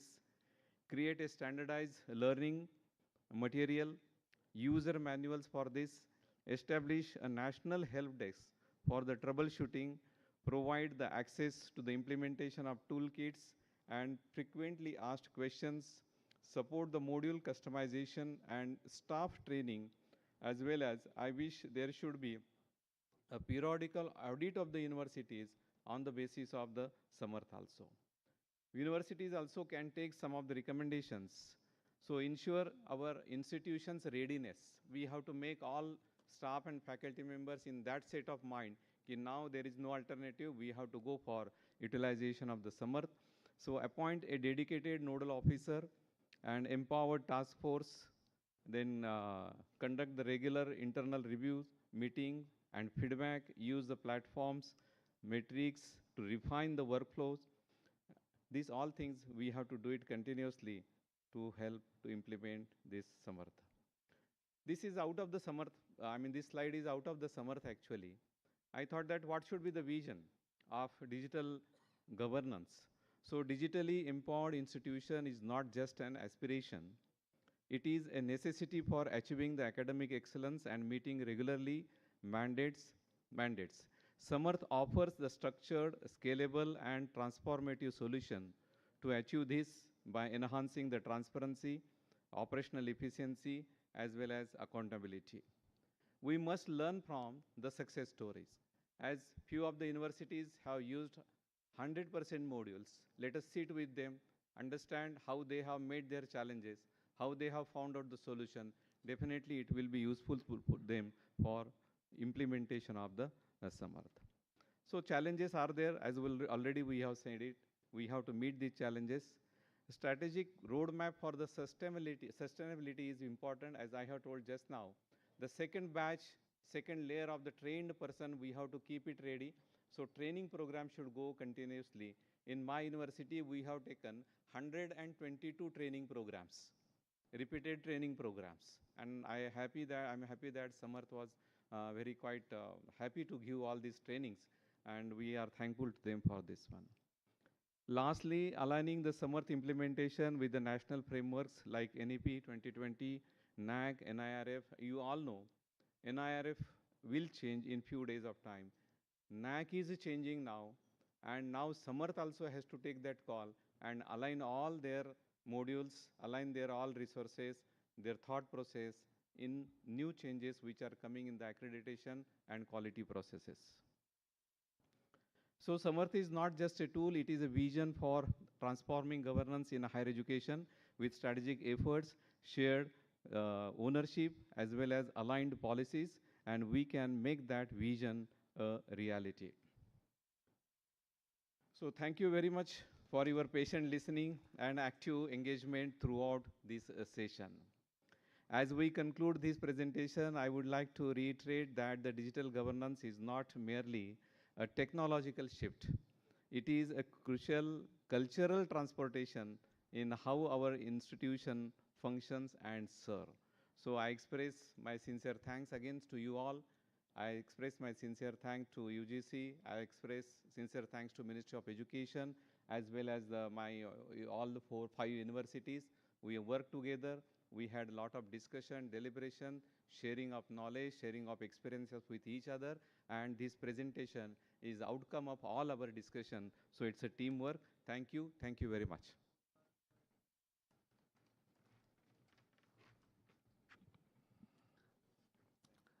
Thank you, Professor Bhalerao, for highlighting the Samarth's role in transforming university governance, simplifying administrative and academic processes, increasing transparency, and promoting data-driven decision. Now it is time to call upon the expert for this session, Professor Sanjeev Singh. Professor Sanjeev Singh is a professor with Institute of Informatics and Communications with the University of Delhi. Sir, I request you to kindly come on the dais and make your presentation. Please, sir.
Thank you. Good afternoon.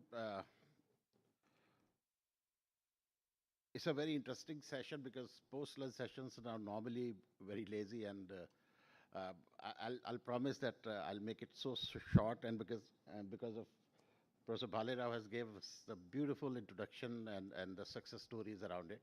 So before I start, I'm really thankful to this whole forum, and Honorable Minister is not here around, but thanks to him, Secretary Sir, Additional Secretary Sir, Dr. Barnwal, Professor Jagadesh, and my own mentor, Professor Dinesh Singh, Vice-Chancellor, University of Delhi. I welcome you all, and I'll give you a little journey and background behind it. And most of the things had that already been covered by Professor Balirao and so beautifully. I don't have to explain many things here. So this is the project where there was an acute need of the governance platform which provides a uniform access, uniform workflows integration to all the higher education institutions. So that was a small initiative, and ministry has taken up this as a research project, and we started working on this. And as you can see this slide, this on the bottom half, you can see this is purely on the open source and open standard stack, where you don't have to attach any strings to any proprietary or anything which can be later on pulled back or maybe removed from the technology stack. It is completely based on the SaaS, which is on the cloud infrastructure. So this is the complete interoperable and the multi-cloud scenarios where we are providing to all the institutions. Another thing is the real-time observability on the KPIs, what are the universities are defining as their own parameters. And it's, of course, leveraging on the AI and the blockchain. These are the technologies at the back end which provide the maximum productivity of the end users. So we are confined, we are giving away 4 major sections out of this governance framework, where the academic, student life cycle, and all these modules, where this is 1920. Then we grew with 15 of the CUs. And in this year, we have completed more than 13,000 institutions across the country. So this is the state level implementation. As you can see, this is the footprint of Samarth, where all type of institutions are there. And this is the great learning for us to improvise further and integrate maximum number of workflows by learning different use cases of the different universities, of the type, their location, their structure, and so on and so forth. Since in the morning session we have learned so many things. I mean, Professor Rao, Professor, I think Allahabad. I learned that there's so many things are being integrated now. We need blockchain, we need AI, we need so many other things where the students can be more productive, can be more informed about what they are going to learn. And in the recent time, last 2 years, we have completely and natively integrated all the SWAYAM courses with Samarth ecosystem. So what is happening is, whatever the courses are available on SWAYAM, they are seamlessly available and accessible through Samarth portal, and the first implementation what we have done with the UP government. So all the UP universities, all the students in the UP state, they are able to access all the courses which are available on SWAYAM. So this is the footprint and the snapshot. What is the impact? We have over 1.8 crore of students in the Samarth ecosystem, where the 77 lakh students are always active. We have more than 2.12 crore digital payment transaction, and it has emerged out as a academic UPI, where this year this has the total tally is more than 7,000 crore rupees out of the financial transaction on the academic higher academic ecosystem. This is the employee services, where we have the registry of more than 2 lakh employees. 8.8 lakh payroll statements have been generated and processed, and more than 6 lakh leave records have been processed out of this. More than 2 lakh files have been tracked and processed out of this platform. And the offshoot of this Samarth ecosystem is the Chayan, which was the UGC take. And Professor Jagadesh is here, and it was his brainchild that why not to create a uniform recruitment portal for all the central universities. So Chayan was launched a couple of years back, and it has become a de facto standard for central universities appointment. So these are the statistics. More than 1 lakh applications have already received. So that was the exercise where you don't have to do the duplicate, application process for all the universities. So this is how we are spread it along all those 4 sections, and we have more than 40 modules to take care of all the university core functions and all the workflow integrations. So this is the genesis of Samarth. This is completely Swadeshi and Atmanirbhar. This is interconnected and unified, is anytime, anywhere, transforming experience, and it completely embracing NEP 2020. And we have, I think, 16 universities, they have implemented NEP courses through Samarth portal, and we have all the other programs, and that is, these are the objective and how we directly align with NEP 2020.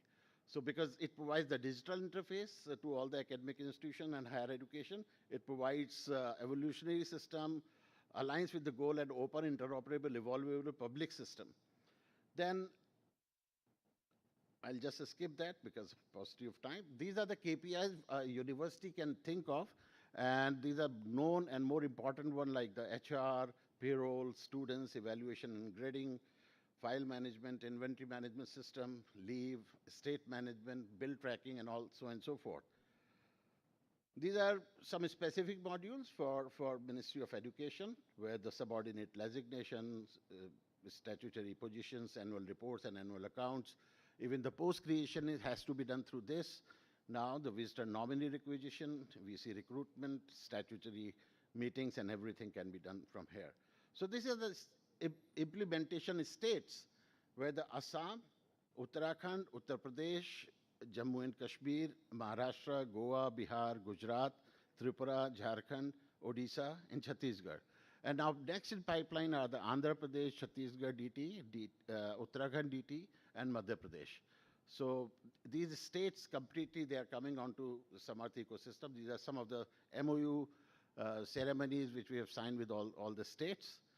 And these are other states which we are going ahead, and we recently received 5 more states, including Himachal, Telangana, Andhra, and Tamil Nadu also to start working with them directly with the government. So these are the way forward, and now onwards I think we are entering the next phase of it, and we are completely adding a new AI with the generative feature with each and every module, which provides more and more information and bring in more transparency to all the stakeholders of the university. So we are going ahead with implementing new central universities, regional training centers we are going to open, advanced automation of the modules, and integrated university accreditation and ranking support. We are integrating with and signing up with different agencies so that all the universities will have their latest ranking right onto their dashboard, and their positioning in terms of academic excellence, academic output, research outputs, etc. And of course, this is the AI-powered governance monitoring system, where each and every module will give you the score, where you will come to know that where are we, position ourselves comparing with other institutions. And of course, another which is very common nowadays is 24/7 chatbot for the students. So, skipping, thank you so much for your time, and over to Mr. Thank you. Thank you, Professor Sanjeev, for telling us how Samarth is spearheading the digital transformation in alignment with National Education Policy 2020. Now we would like to open the floor for question and answer session. I would only request all the participants who are going to ask the question to firstly state their name and organization, and to be very precise and brief.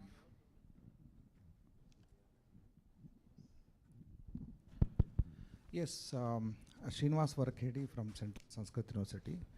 I have 2 concerns. One is we are managing RTI in 2 places. So can you merge them so that one place we are also using RTI regular platform and also in Samarth. The second is MIS. When we submit the MIS to the ministry, again we have to duplicate the work. Similarly, in finance module, we have not yet completed the entire thing because payments and all are not connected in the finance module. These are the concerns. Right. So your first concern is the RTI, where you're managing the RTI, the 2 places. Very well, you can integrate both of them at one place. It is up to you how you decide and take it forward. Second is the MIS transfer. I mean, you can export the entire information and send it in a desired format, but you have to export it from the current system and share it with the concerned person. That is very much possible. Yes, sir. What about payments and other direct payments to through the?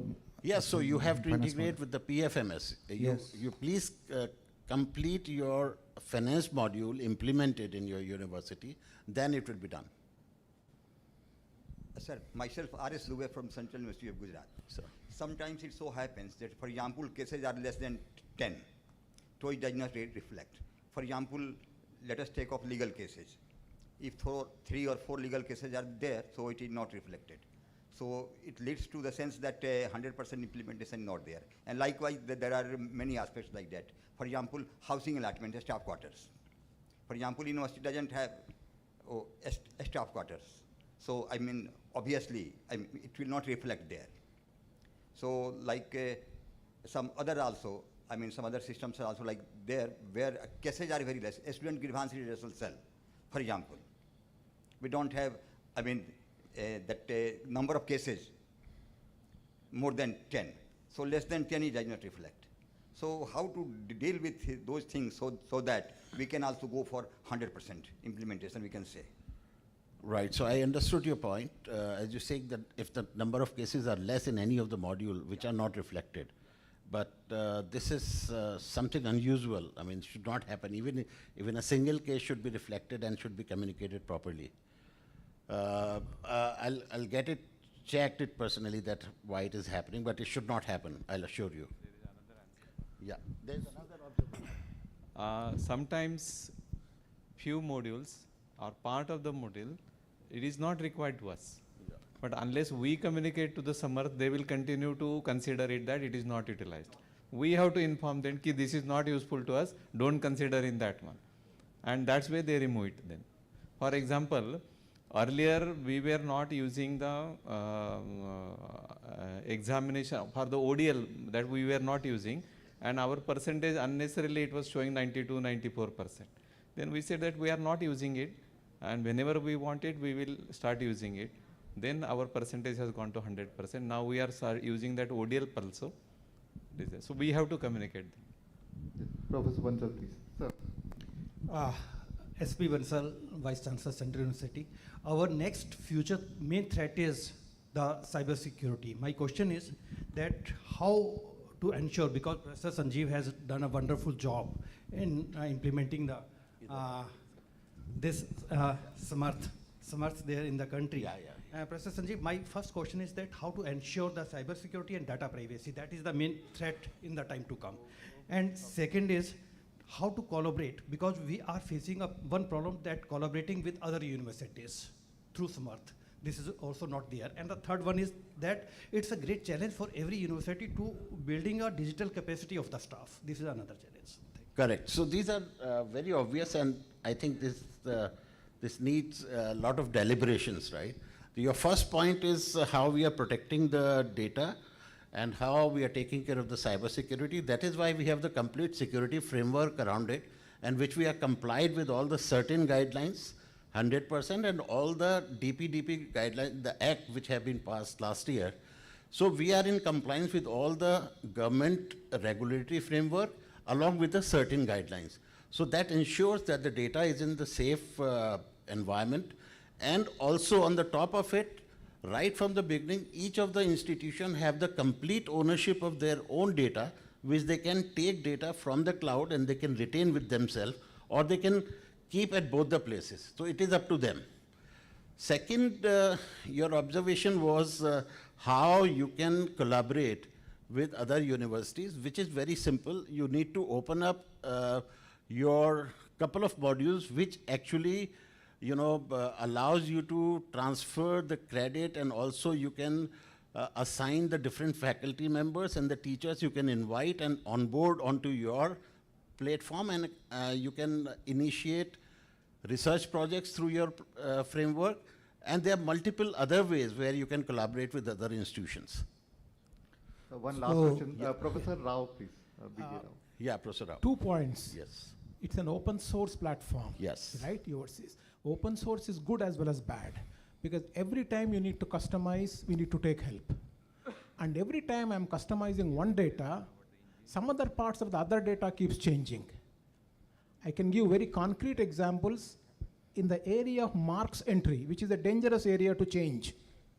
So these are some of the very specific customization points which are extremely fragile.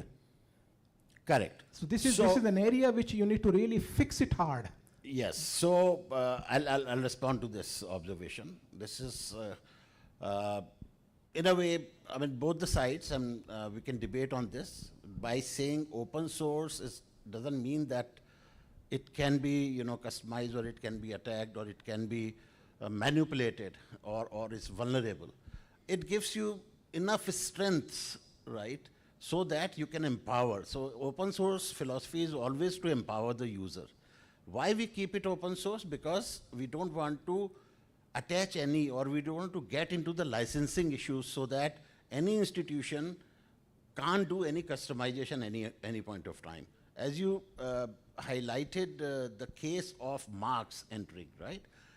The marks entering is our experience across the country. All the universities, they have different ways of entering marks. Some of them, they are playing with pure grades, relative grading, absolute marking, absolute grades also. They don't even give the marks. They give directly the grades, right? So we are going through that diversity, right? To take care of that diversity, we have to have a flexibility in the system.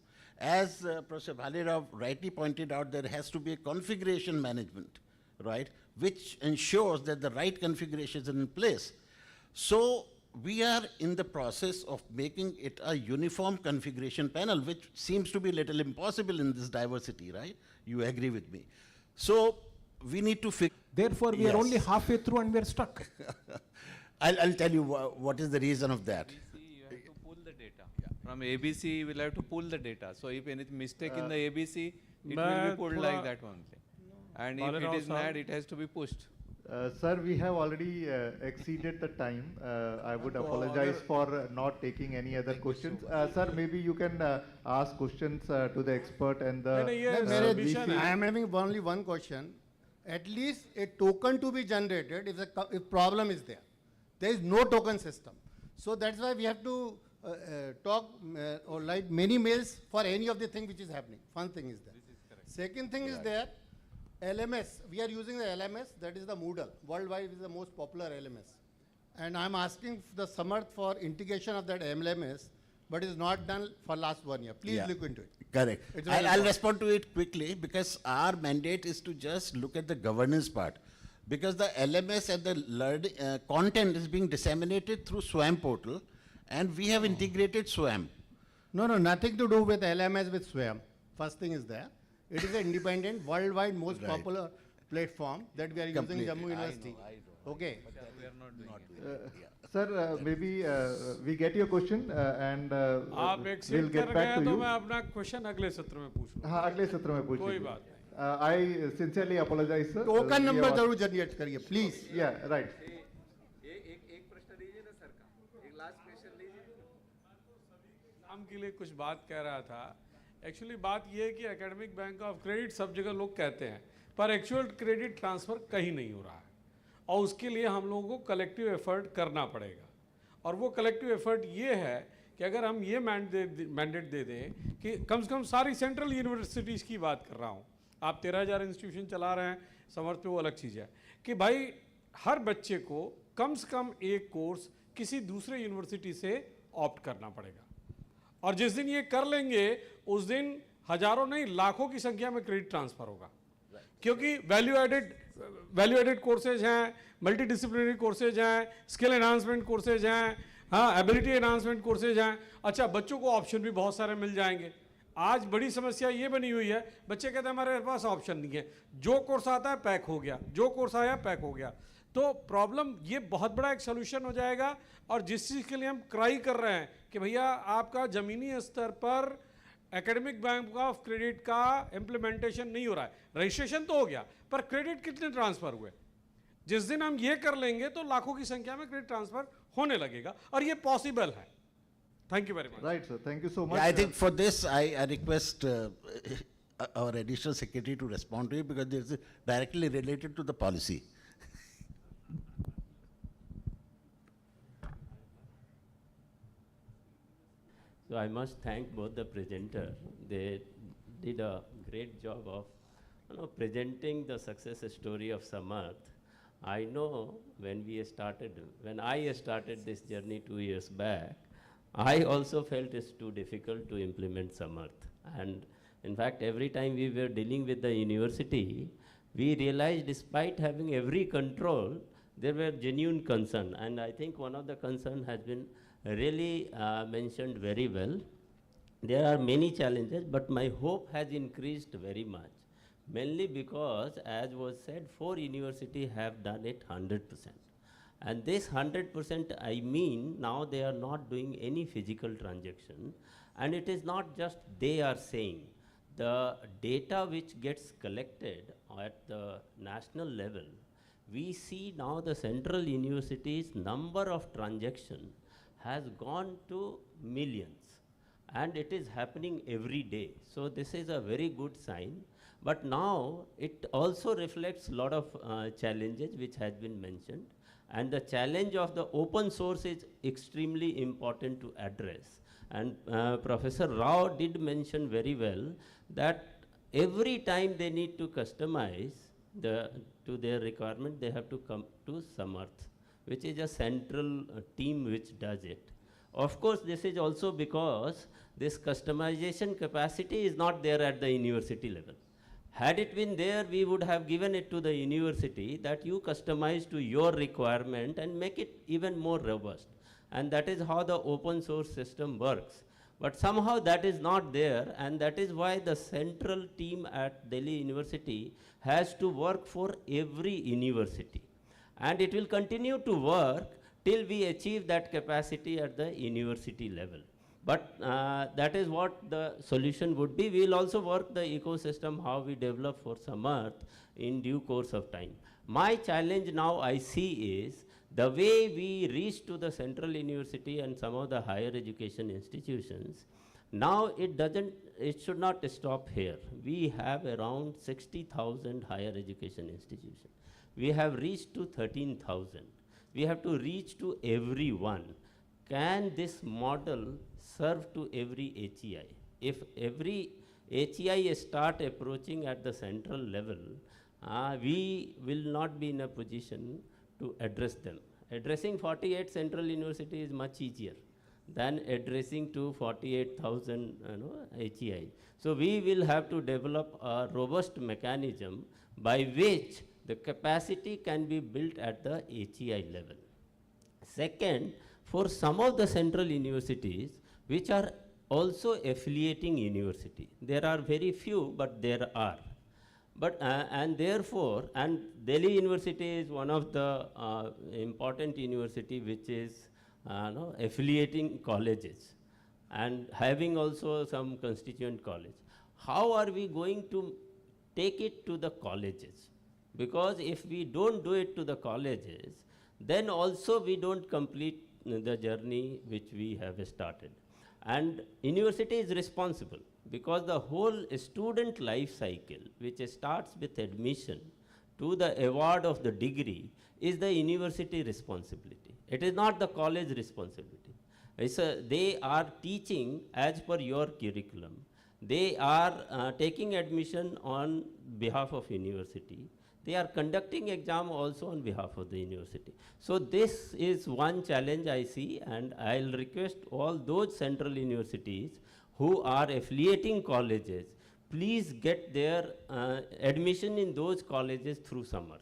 This is possible. Some of the universities have started doing it, but everyone should insist.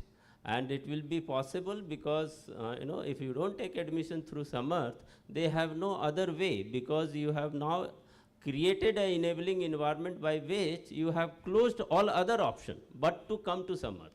This is one. Second, those universities which are in the advanced stage of implementing Samarth, like 4 has done 100%, 26 has done more than 75%. They should start making use of Samarth dashboard for monitoring the university performance, department performance or the efficiencies of your guest house, vehicles, campus, and all other things which is possible through the system. Unless we start using that, we will not improve. We'll capture the status quo thing through the system, but will not improve unless we start monitoring that. So that is another important area which I want universities to start using it.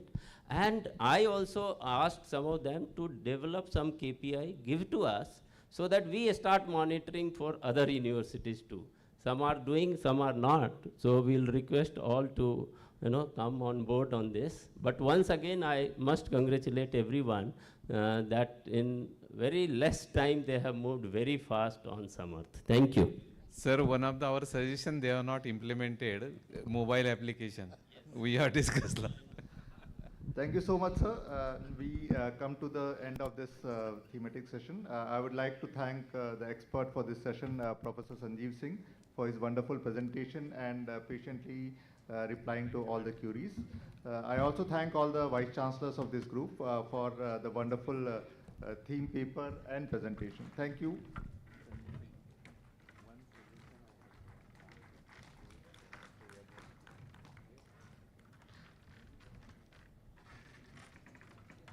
Thank you, Professor Sanjeev Singh, Professor Anand Bhalerao, Professor Nilima Gupta, Professor Abhijit Datta, Professor Ganga Prasad Prasai, and Professor Kameshwar Nath Singh for unfolding the various nuances of the university governance system through Samarth. So there is a detailed deliberation, and of course our expert opined that it is a gradual system and it will be streamlined very soon. So sir, we are taking a 2 minutes break to fix the logistics, and we shall initiate the 5th thematic session.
Very good afternoon.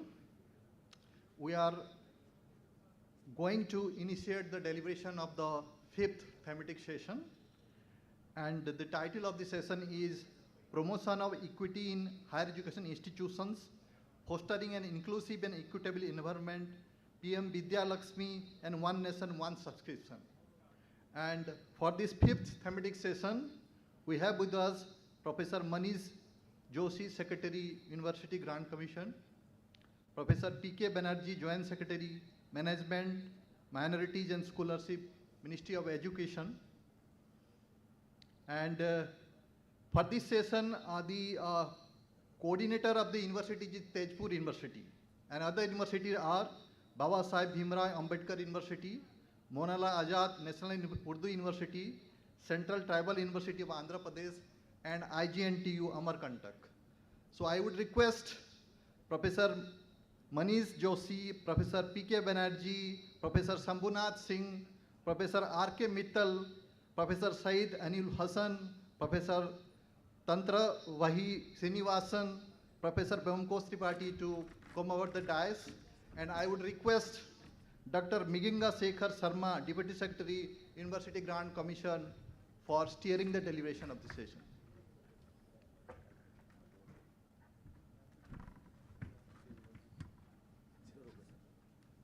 Over to you, sir.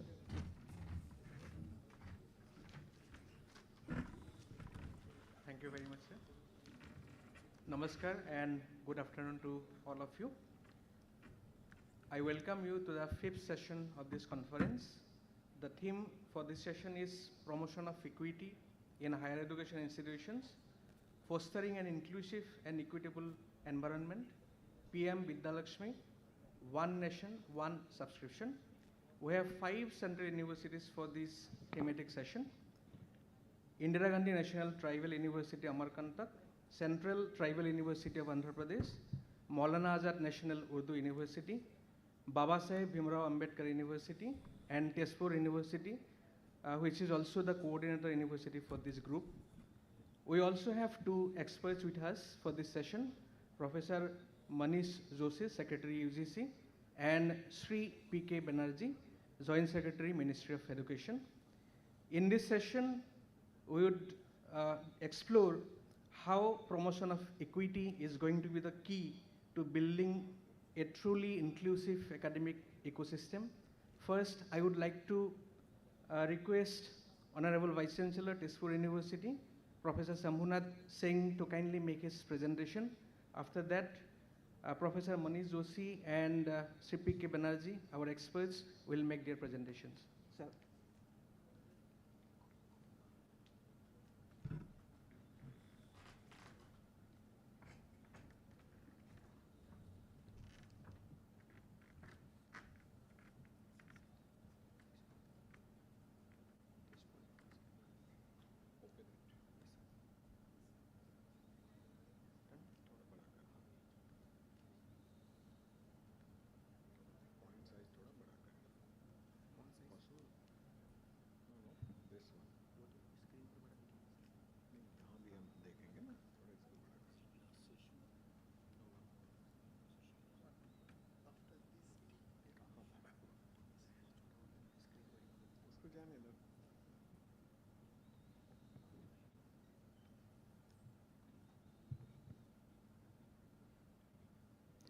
Good afternoon to all of you present here. Respected Secretary Higher Education, Mr. Vineet Joshi, Additional Secretary of Higher Education, Mr. Sunil Barnwal, former Chairman, University Grant Commission, Professor M. Jagdish Kumar, and Chairman NAC and NBA, Professor Sahastra Buddhe, and our fellow Vice Chancellors and expert for this session.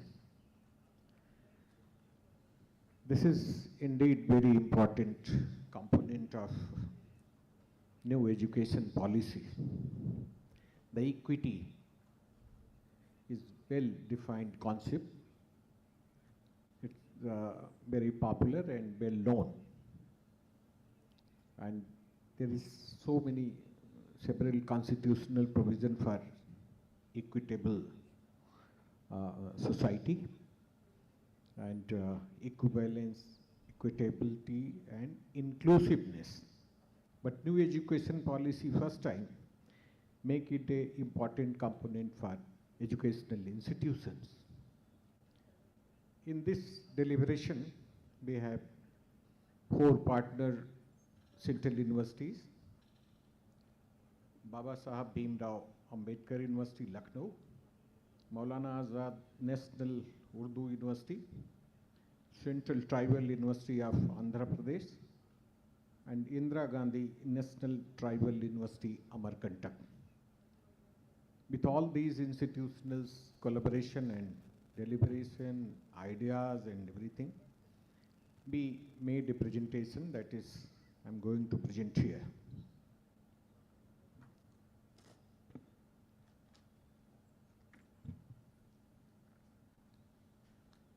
Actually, I want to start with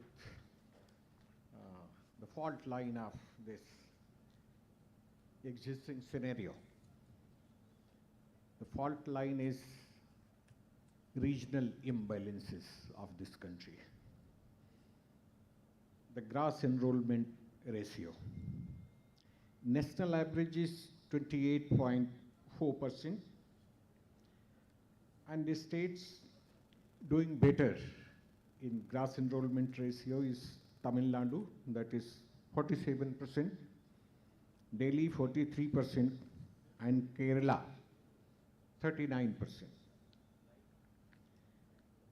States who is lagging behind is slide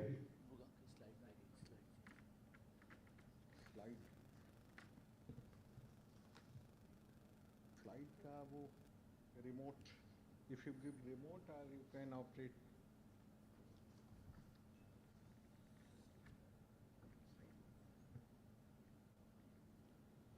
Remote or where is? Okay.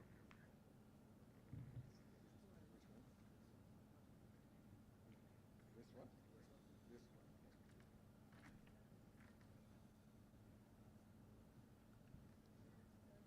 Yeah.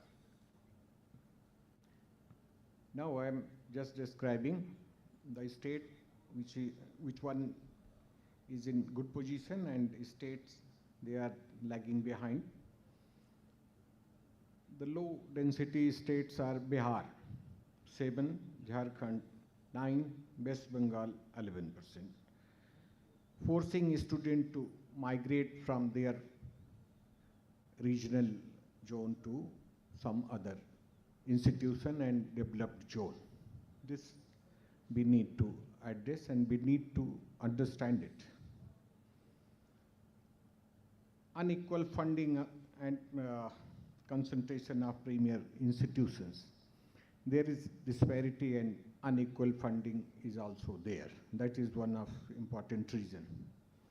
Because the kind of funding available for IITs, IIM, ISC, IIMs, and some top ranked, even Central University, is not at par with all the Central University who is in regional area or some far region area.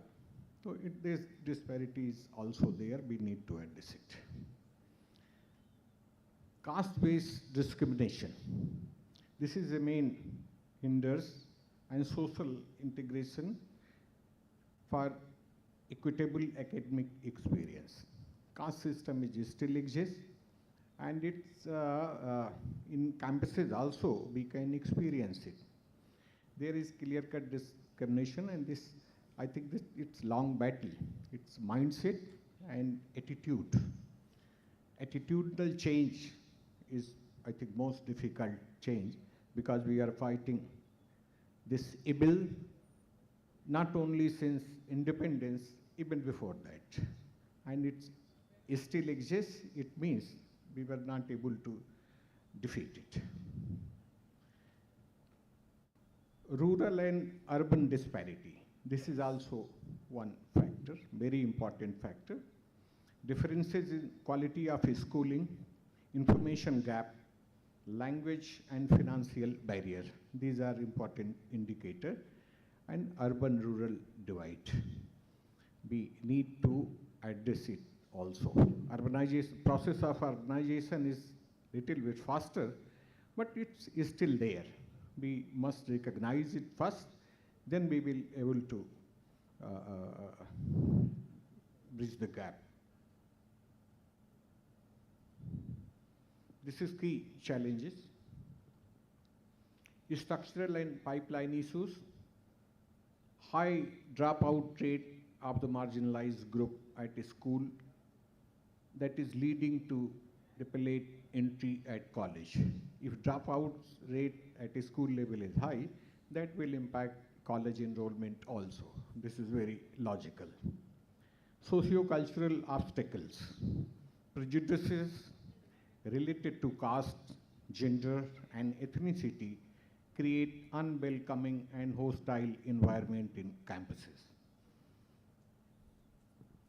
Next thing is merit versus equity dichotomy.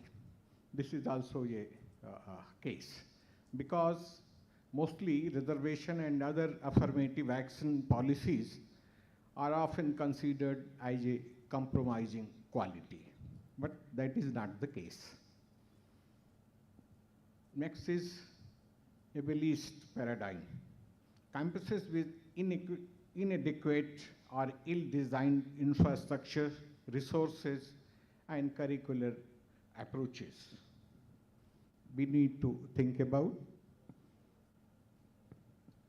initiative by University Grant Commission and Government of India. There is so many important initiatives by these organizations, especially Government of India, to get out of this syndrome. The NAP 2020 is one very recent example.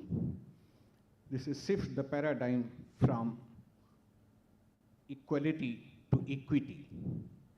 Accessibility guidelines and the standard for higher education institutions and universities. Adoption of sustainable development goals, especially goal number 4, aims to ensure inclusive and equitable quality education to all. Guidelines to provide equitable opportunity for the socioeconomically disadvantaged groups. UGC draft regulation on promotion of equity in higher education institution that is released in February 2025. Educational framework for global citizenship in higher education 2021 prepared by UGC. Access and equity through PM USA. Meru to address regional disparity. This is also a very good initiative. PM Vidya Lakshmi scheme to do away with financial hurdles. This is recently announced very good scheme by Government of India. One nation, one subscription ensure equal access to knowledge. It's very recent initiative, recently announced by Government of India and have very important impact on educational system, especially access the quality material by all the students and all the university across the board. We have few recommendations, I think, on this issue. Detailed deliberation will our colleague will do because he was main initiator of this thing from ministry side. But our recommendation, how to maximize the impact of one nation, one subscription. There is a catch because scheme is there, but databases are not there. That is very costly and very important thing. If with one nation, one subscription, databases will also subscribe for institutions, it would be complete the thing. And we recommended few 4 or 5 this thing databases to available there. Training and awareness program. Conduct regular workshop and webinars by publishers to train students and faculty in using the resource effectively. Build digital infrastructure in institution just before the session. The good deliberation were conducted. Monitoring and feedback. A regular audit and user feedback mechanism should be in place.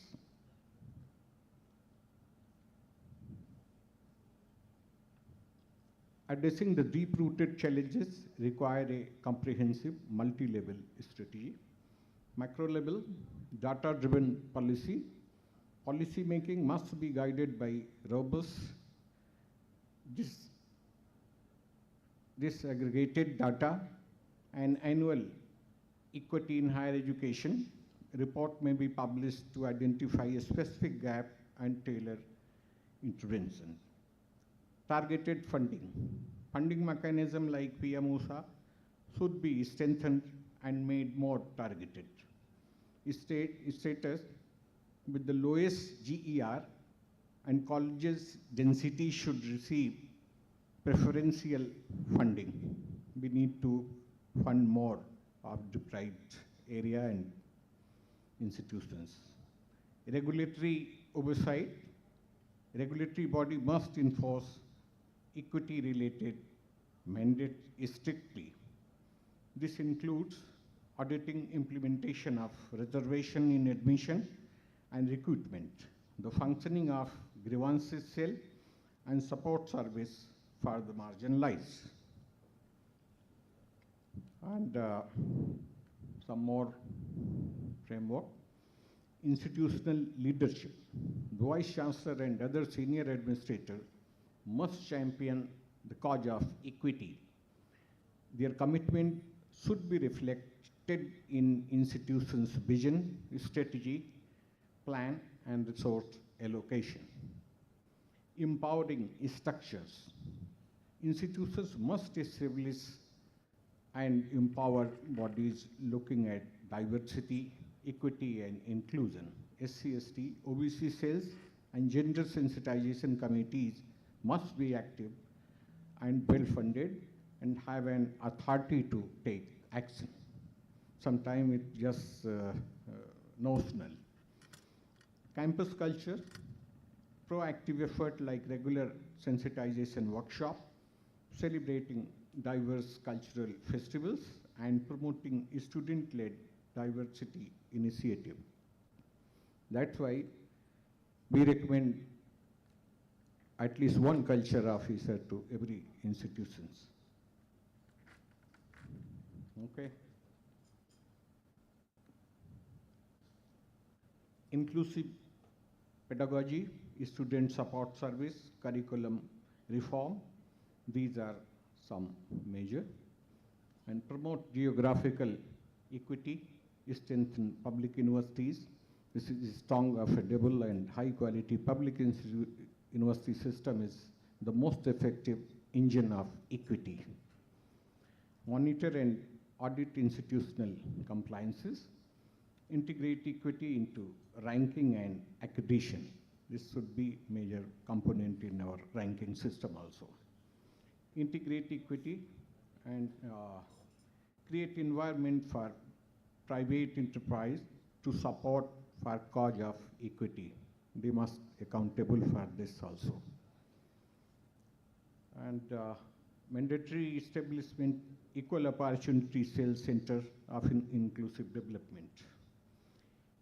And develop inclusive curriculum and pedagogy, implement a robust mentorship program, adopt a zero tolerance policy for discrimination, create regional language support, ensure strict compliance of anti-ragging committee, gender sensitization committee, etc., maintain a publish equity data. Some best practices be recommended. In Tejpur University, a dedicated culture officer is there. Center for Inclusive Development and a robust mentor-mentee mechanism is also there. The university also maintain a sustained effort to connect with school-going students through outreach program. Maulana Azad National University has digital board to aware students about institutional support mechanism like One Nation, One Subscription. Delhi University has bridge course for 1 year UG program and foundation course in the IITs. It's a good program conducted by Delhi University. We can follow it. Equal Opportunity Cell and Gender Championship Initiative by UGC. And one provision by Jawaharlal Nehru University, there is a deprivation point for admission in the university. Deprivation point means backward region student, first graduate student, etc., etc. an active anti-ragging cell and anti-ragging hoarding in campuses.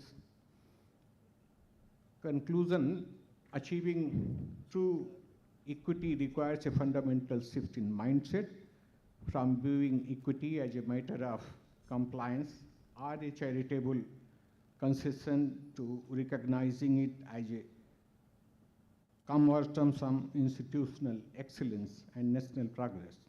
It demands an unwavering political will, and institutional effort are there, which we have sustained with more strength. Thank you.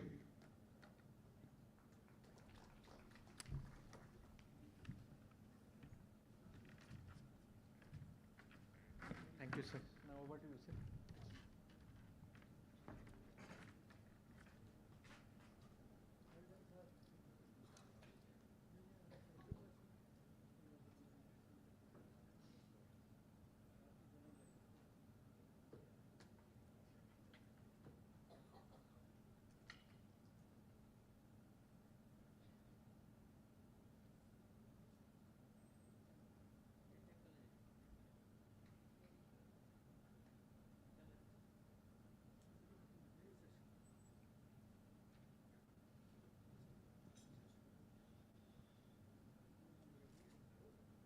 नमस्ते।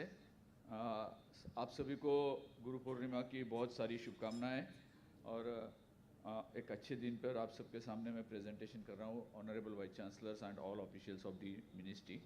आई will not take more than 5-7 minutes, but as we talk about inclusivity and this all inclusive should be there, so I think we should take an activity, a small activity, 60-second activity. So I will request you all to open this menti.com on your website, on your browser, your mobile browser. So please open this one. All of you also can open menti.com.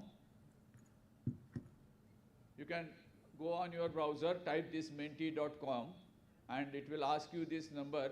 You just enter this number, 3710 8879, and once you enter this, you will get a question over there which looks like this one. What are the strengths of your university? So you have to write 3 strengths of your university. We'll do it for a minute. Hope you are able to join. And you need to submit it. You need to submit it. You can write it, and then there is a submit button. If you submit it, then you can see it over here. Once you submit it, you will be able to see it over here, what all others are saying. We'll see it.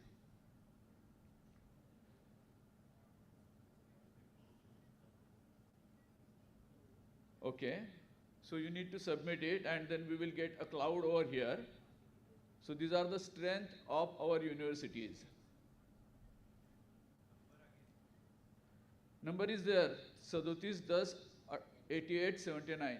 Is there on the screen also, right side, 3710 8879.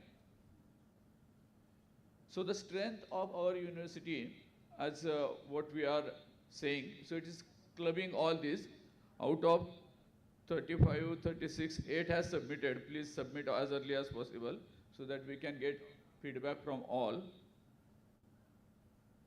So students, infrastructure, NEP 2020, rewarding, quality, reputed, these all are coming. Those which will be repeated, that particular number will, that particular term will get bold, and that will become bigger. You can even submit one, not necessary to submit all 3. You can even submit one if you have only that one. So 14 out of 45 has submitted. So so let us move ahead. It will keep going on. So the idea is, like I was thinking, when we talk about 5 pillars of the NEP 2020, and it starts with access, equity, then I was thinking that the word that will come ahead is equity, but inclusivity. But I think very few of them have written this particular word, equity or inclusiveness. We have all other words there, terms, one inclusive term is there, equality is also there, but this particular equity and inclusivity has to be on our priority list. If it is not on our priority list, then the issues of non-inclusivity, and then there will be the problems will start. If we monitor, like we monitor, Bhalerao sir was saying, every week we were monitoring the Samartha implementation. Likewise, can equity and inclusivity will be on our top priority list, then we can reach to the saturated level and we can achieve what we want to achieve, as NEP has mentioned. So understanding equity, we all know that it's a level playing field for all students, that we need to make an ecosystem so that every student will get a level playing field. And inclusion goes beyond physical presence to ensure every individual feel valued and empowered. So we need to do some extra efforts for that. Some slides that will say the importance of it. It's because of we have taken it in NEP through, as it is Sustainable Development Goal 4 by 2030 will achieve this one. And it's NEP, we talk about diverse learners and promoting fairness. So the challenges and disparities already Honorable Vice-Chancellor sir has mentioned it, so I'll not go in that detail.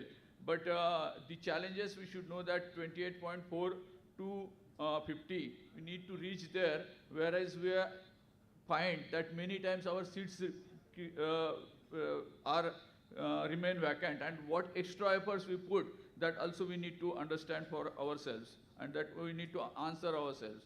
So these are the things that we have done: enrollment, retention, and dropout rate. We need to avoid this dropout also. So how we can, what different strategies we can do to avoid or to remove or to at least lessen these dropout rates, that also we need to work upon it. So these are societal changes are also happening. We need to take leverage on of that all societal changes.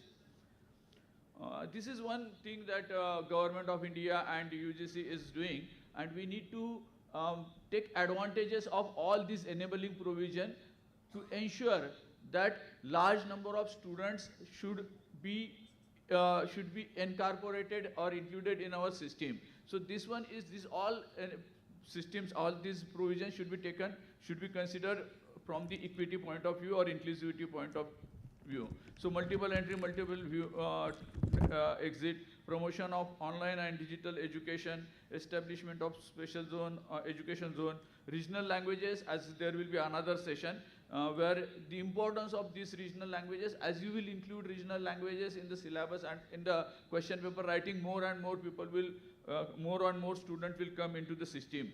So this is also, we need to look at it. Obviously we have UGC scholarship and fellowship, so universities have to work on this issue also. Like we have almost 11,500 net JRF every year.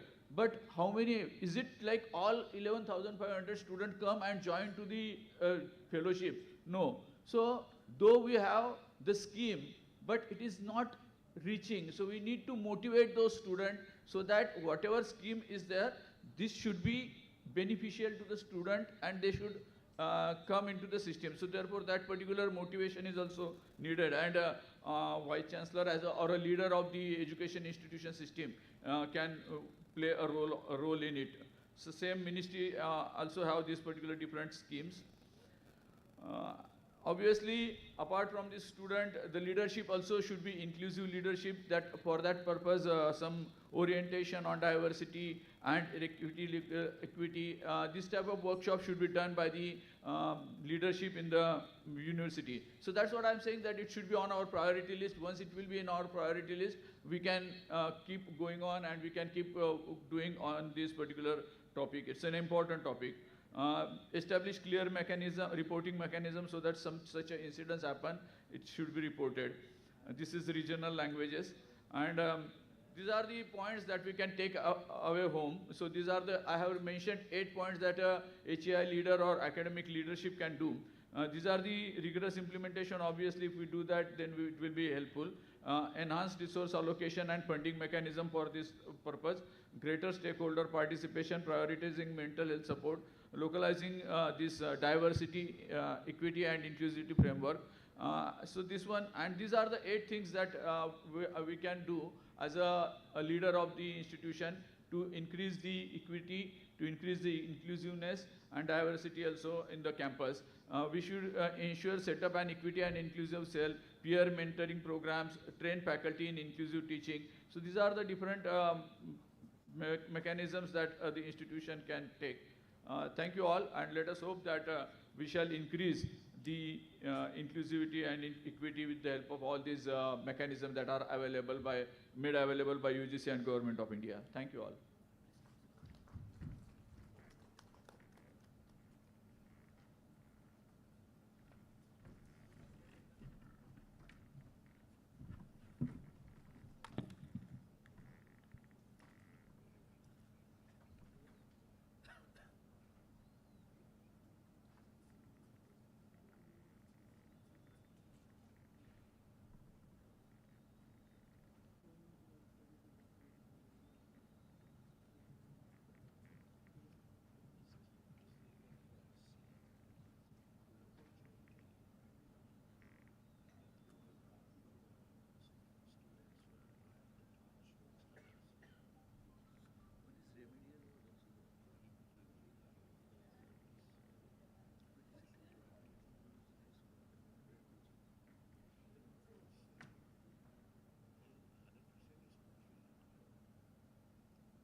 Okay, I think this is working. They will take some time to transfer the PPT from that to this. So I thought meanwhile I may start giving the presentation, and meanwhile whenever it comes from that time you will be able to see the slides also. So this is different in the context. First of all, most of the presentations which we have seen in, from morning were from the Vice-Chancellors, academicians, whereas now what we are trying to present are two, particularly in the context of two very specific schemes which we have brought in recent past, which we are trying to disseminate among the Vice-Chancellors, because they are actually the torchbearers in the different states. So the Vice-Chancellors of Central University per se cover a very small number of students. If we consider all the 4.34 or 4.5 crore students who are in the entire higher education system, all the central government institutions put together also may not be even 10% of that. So, but because of their prime position in the state, they have a special say, and they can actually try to influence other universities, colleges, institutions to take steps which they have already done. So we will be covering two different things. One is student financial aid. The other part is the One Nation, One Subscription. One is to bring students from the school system to the higher education ecosystem, because perhaps you already know in higher secondary the net enrollment itself is much, somewhat a little higher than 50%. So we have the necessary number of students who can enter into the, if all of them enter the higher education ecosystem, we can get a GER of more than 50%. That part is clear. The point is the students who are available, some of them are not coming in the higher education ecosystem, and that's why instead of 50 we are now hovering around 30. So one part is definitely economic condition, and one of the incentive, or say one of the nudges which from the government side we are trying to provide, is a sort of financial backing, which if the students take, they will be able to come in the higher education ecosystem, earn a much higher thing, because the return on investment for higher education is much higher than whatever they are investing. So two things. One is scholarship. The quantum of scholarship is limited, and therefore the number of students who get scholarship is quite small. But the other part is the education loan, and particularly if a student is getting admission in a good quality institution, from the central government side we are trying to ensure that the student comes, joins the educational institution, because they have already having certain merit, and therefore they need to stay in the higher education ecosystem. And for that we are trying to provide education loan, also give credit guarantee, and for more deserving, I mean more the students who are having some more problem with respect to means, we are also providing interest subvention on the education loan which they are taking. So one of the things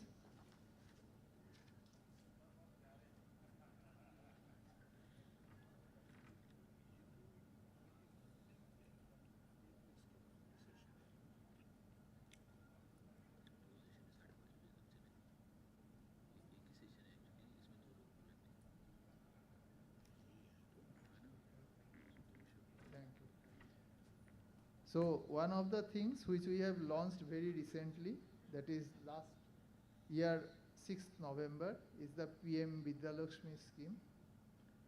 And in this scheme, for top quality higher education institutions, we are providing collateral-free, guarantor-free education loan for all the students who are getting admission, merit-based admission in these higher education institutions.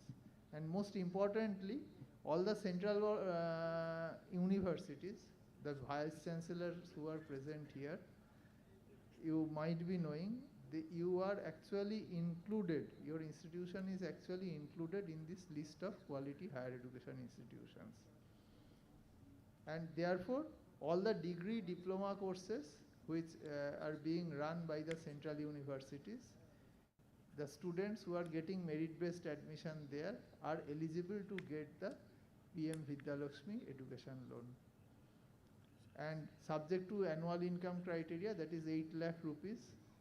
If the student's family income is less than 8 lakh rupees, they are also eligible to get 3% interest subvention.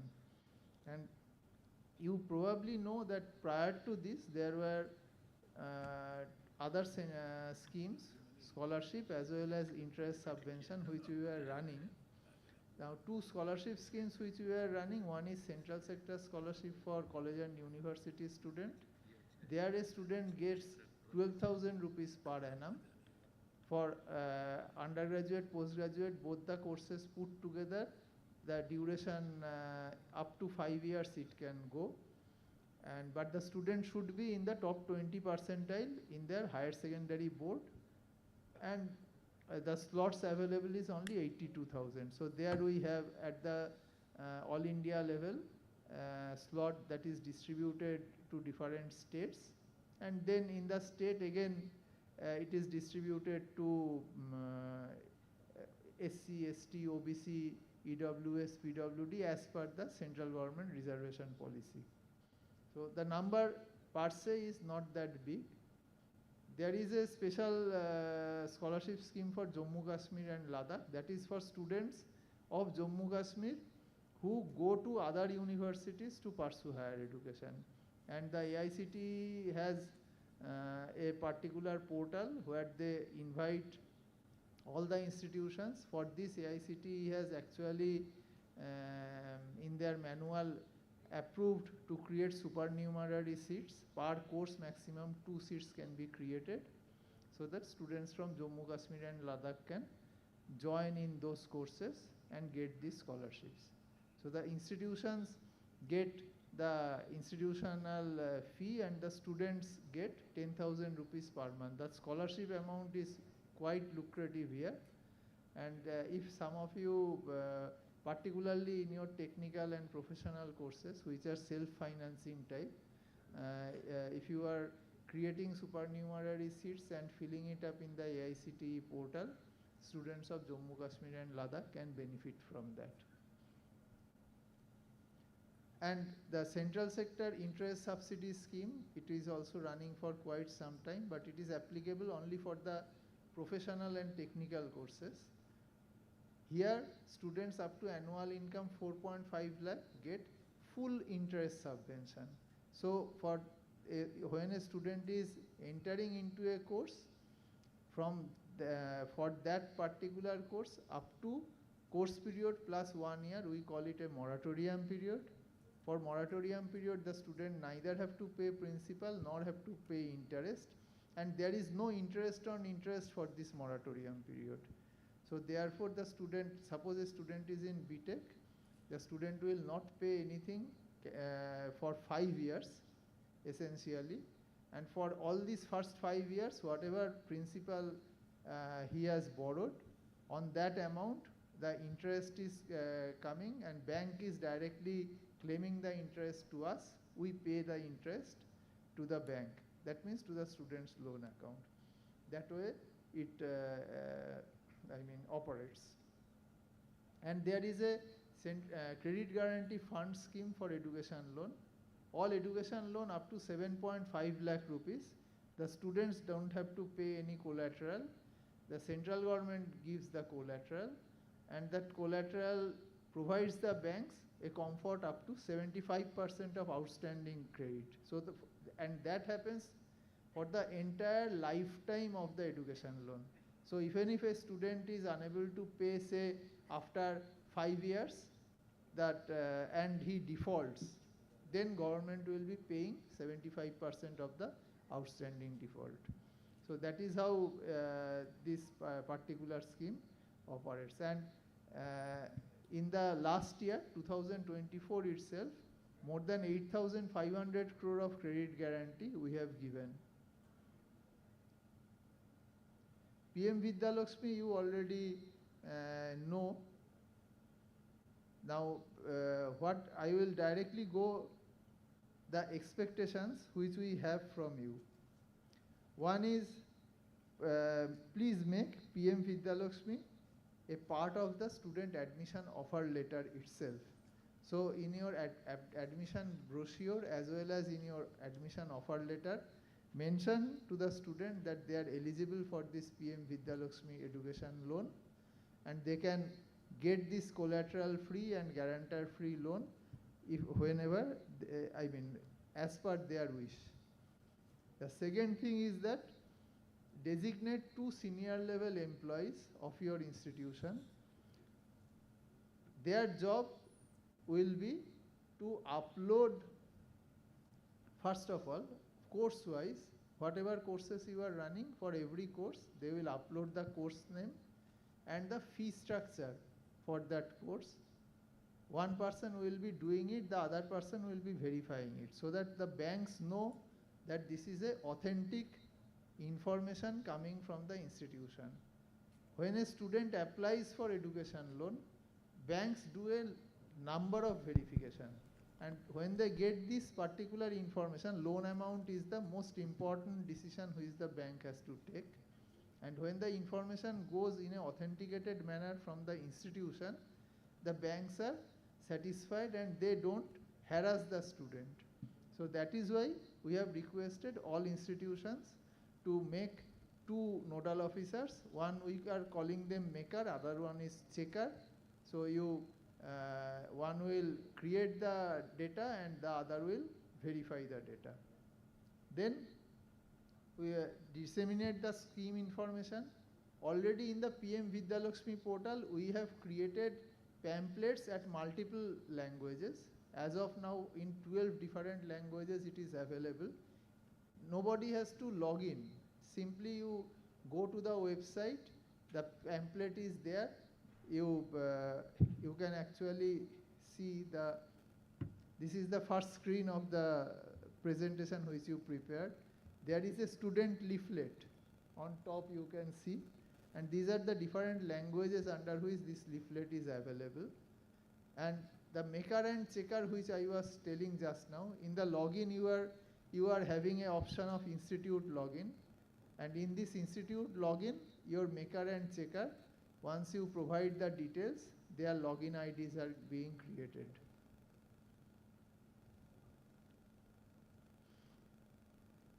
Then the other part is, that is also very important, that is issue necessary certificate to the students.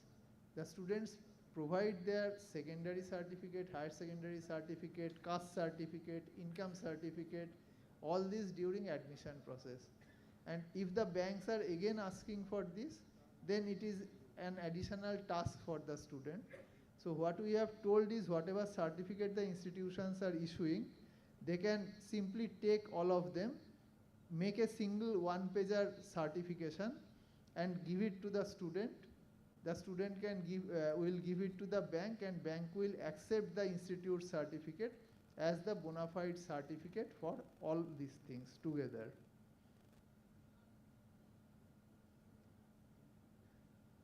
This part you probably already know. So selection process and all, I am not elaborating on that.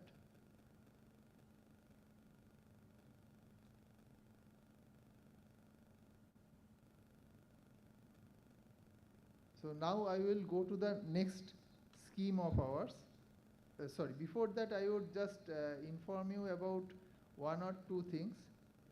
So far, you know that in November PM Vidya Lakshmi has been launched. Almost 13,300 loan applications have been sanctioned so far, and average is about 17 lakh. The loan applications which we have got, the loan amount average is about 17 lakhs.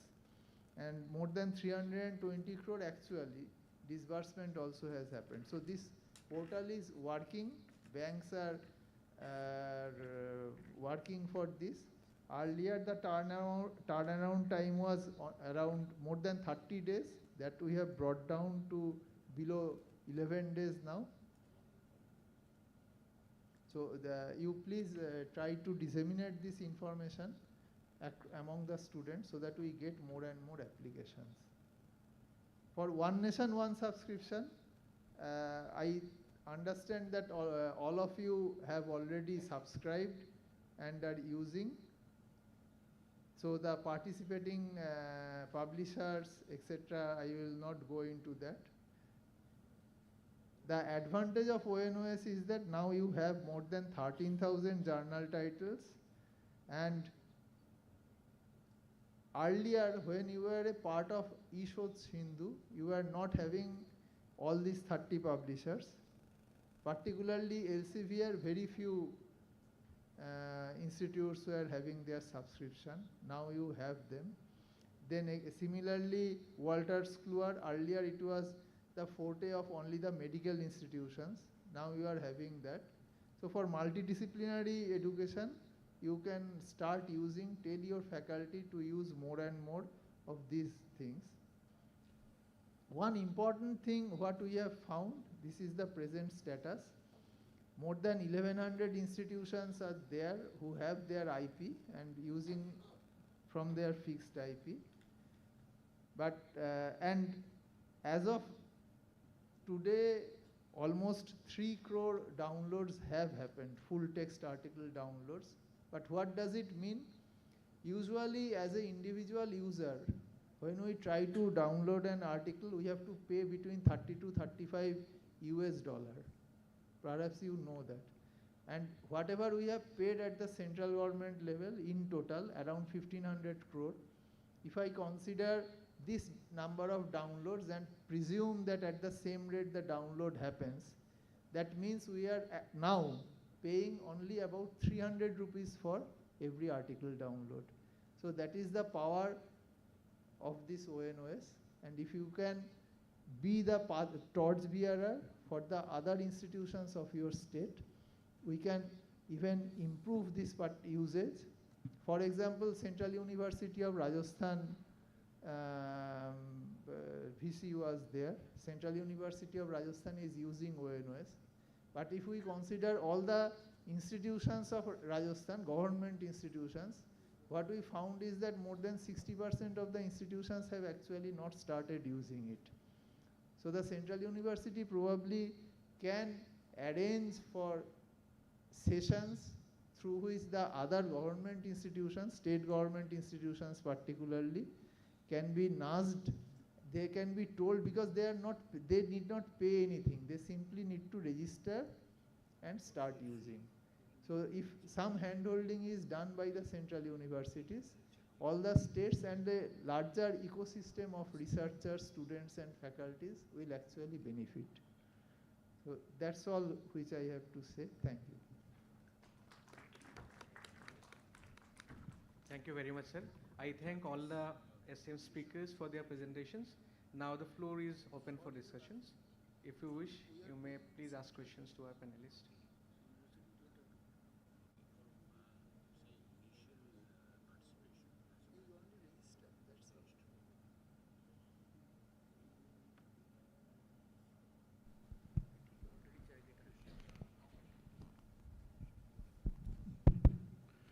Thank you. I think this session was one of the best ones. Being an economist, I was really impressed in terms of the efforts that have been made by government to take out the policy thrust that is needed. Those of you who are following Economist must have seen in the recent issue of Economist, there is a huge story on how students' loan has become world's biggest loan in the US, $1.4 trillion. And the recovery is happening through their parents and all the counter guarantors. So it has become one of the biggest crises in the education sector in the US. And on the contrary, the measures that are taken by India, the measures that are taken by the department and by the ecosystem that has been created, I think it's an amazing story. On all the three speakers have done it fantastically well. I also would like to congratulate the ministry for picking up this theme for presentation. That secretary is sitting here and also the additional secretary. I would just like to suggest that next year when India hosts the BRICS summit, this should be one of the themes I would suggest India should project. In the G20, you have already seen Brazil raise the issue of cost of access, but that was more in context of cost of patents and exclusion. But I think this is an amazing story. Congratulations to the ministry and all the three speakers. Very important points. Thank you. Thank you, sir.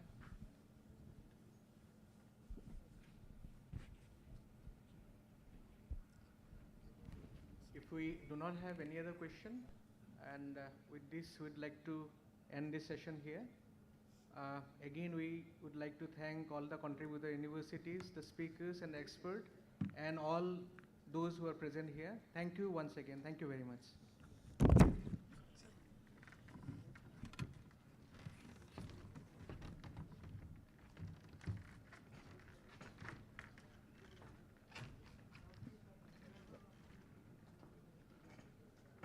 Thank you, Dr. Meghina Shekhar Sharma, for steering the deliberation of the session. And dear all, we are breaking here for the high tea, and the high tea has been arranged at the Direva, the dining hall, in front of the hall. And we shall assemble here for the last thematic session at 4:45. Thank you all.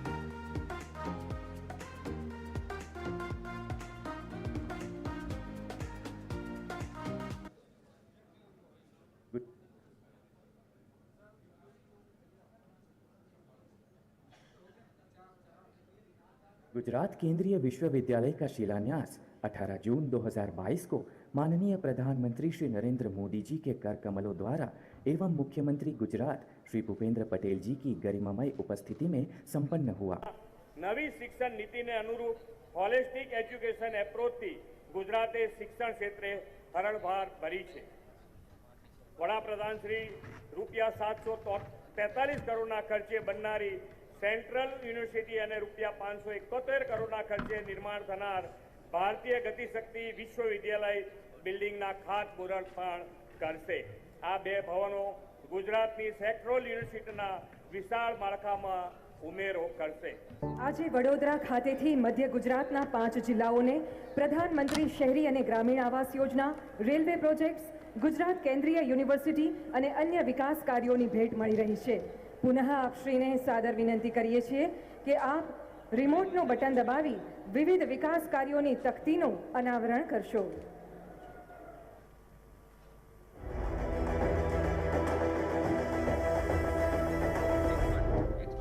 આજે મને દેશનું model state માને છે બધા, પણ એ કાંઈ એમનેમ નથી થયું। એની પાછળ વડાપ્રધાન નરેન્દ્રભાઈ મોદીની મહેનત, એમની દીર્ઘદ્રષ્ટિ અને એમનું સમર્પણ છે સાહેબ।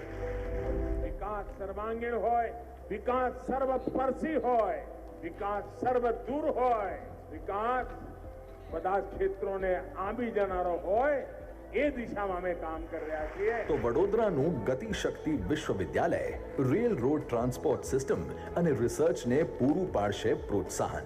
અને ડભોઈ તાલુકાના કુંઢેલા ગામે 100 એકડમાં આકાર લઈ રહેલી સેન્ટ્રલ યુનિવર્સિટીથી 2500 વિદ્યાર્થીઓને મળશે state of the art education environment ગૌરવ અભિયાન. સર્વાંગીણ વિકાસનું અવિરત ચાલતું અભિયાન એટલે गुजरात गौरव अभियान. खूब खूब आभार प्रधानमंत्री श्री, आप भेंट आपवा माटे. आइए जोरदार तालियों के गर्जन के साथ आमंत्रित करते हैं माननीय प्रधानमंत्री श्री नरेंद्र भाई मोदी जी को अपने प्रेरणादायी मार्गदर्शन के लिए. भाइयों बहनों, अपना वडोदरानी पहचान એટલે શિક્ષણના ક્ષેત્રે મોટું નામ. આપણી એમએસ યુનિવર્સિટીનો ડંકો વાગતો હોય અને હવે તો શિક્ષા, સાયન્સ, સ્પોર્ટ એમાં પણ આપણે આગળ વધી રહ્યા છે. ગયા વર્ષોમાં એજ્યુકેશન સ્કિલ ડેવલપમેન્ટ હબ એના માટે વડોદરાની ઓળખ ઊભી થઈ. એટલું જ નહીં, triple IT, Swarnim Gujarat sports university, central university, આ બધું ગુજરાતને આંગણે વડોદરામાં. મારા વડોદરાની છાતી ફૂલે સ્વાભાવિક છે. गुजरात केंद्रीय विश्वविद्यालय का शिलान्यास 18 जून 2022 को माननीय प्रधानमंत्री श्री नरेंद्र मोदी जी के कर कमलों द्वारा एवं मुख्यमंत्री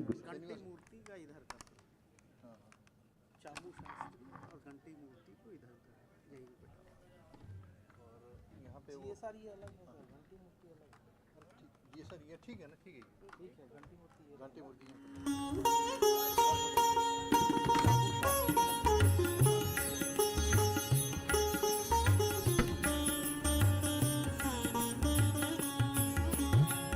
परम पावन अति मन भावन यह विश्व ज्ञान का गुंज हमारा. परम पावन अति मन भावन यह विश्व ज्ञान का कुंज हमारा. इस भूमि से राष्ट्रपिता ने विश्व शांति संदेश दिया. शारीरिक, बौद्धिक, नैतिक विकास को शिक्षा का आदर्श किया. सदाचार को नित संकल्पित सत्य शिक्षा का कुंज हमारा. परम पावन अति मन भावन यह विश्व ज्ञान का कुंज हमारा. भूमि लौह पुरुष की जिससे एकीकृत हुआ भारत महान. चिंतन हेमचंद्र दयानंद का लोथल से हुई सभ्यता महान. साबरमती नर्मदा से सिंचित सामाजिक ज्ञान का कुंज हमारा. परम पावन अति मन भावन यह विश्व ज्ञान का कुंज हमारा. द्वारिकाधीश पर गर्व करे हम, गीता का जिसने ज्ञान दिया. कर्म भक्ति और ज्ञान ज्योति से मानव का उत्थान किया. उनके दिव्य दर्शन से प्रेरित कर्म ज्ञान का कुंज हमारा. परम पावन अति मन भावन यह विश्व ज्ञान का कुंज हमारा. भाषा शिक्षा रसायन प्रबंधन विविध ज्ञान विज्ञान समागम. नवाचार से विश्वविद्यालय में जहाँ शोधरत हर जन मन नई विधा में शोध वशिक्षण ज्ञान सृजन का कुंज हमारा परम पावन अति मन भावन यह विश्व ज्ञान का कुंज हमारा परम पावन अति मन भावन यह विश्व ज्ञान का कुंज हमारा परम पावन अति मन भावन यह विश्व ज्ञान का कुंज हमारा।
गुजरात केंद्रीय विश्वविद्यालय का शिलान्यास 18 जून 2022 को माननीय प्रधानमंत्री श्री नरेंद्र मोदी जी के कर कमलों द्वारा एवं मुख्यमंत्री गुजरात श्री भूपेंद्र पटेल जी की गरिमामय उपस्थिति में संपन्न हुआ।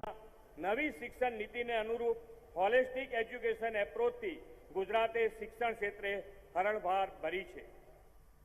वडाप्रधान श्री રૂપિયા 743 કરોડના ખર્ચે બનનારી સેન્ટ્રલ યુનિવર્સિટી અને રૂપિયા 571 કરોડના ખર્ચે નિર્માણ થનાર ભારતીય ગતિશક્તિ વિશ્વવિદ્યાલય બિલ્ડિંગના ખાતમુહૂર્ત પણ કરશે। આ બે ભવનો ગુજરાતની સેક્ટરલ યુનિવર્સિટીના વિશાળ માળખામાં ઉમેરો કરશે।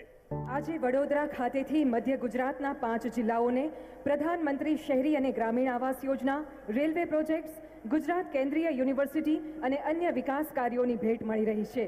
પુનઃ આપ શ્રીને સાદર વિનંતી કરીએ છીએ કે આપ રિમોટનો બટન દબાવી વિવિધ વિકાસ કાર્યોની તકતીનું અનાવરણ કરશો।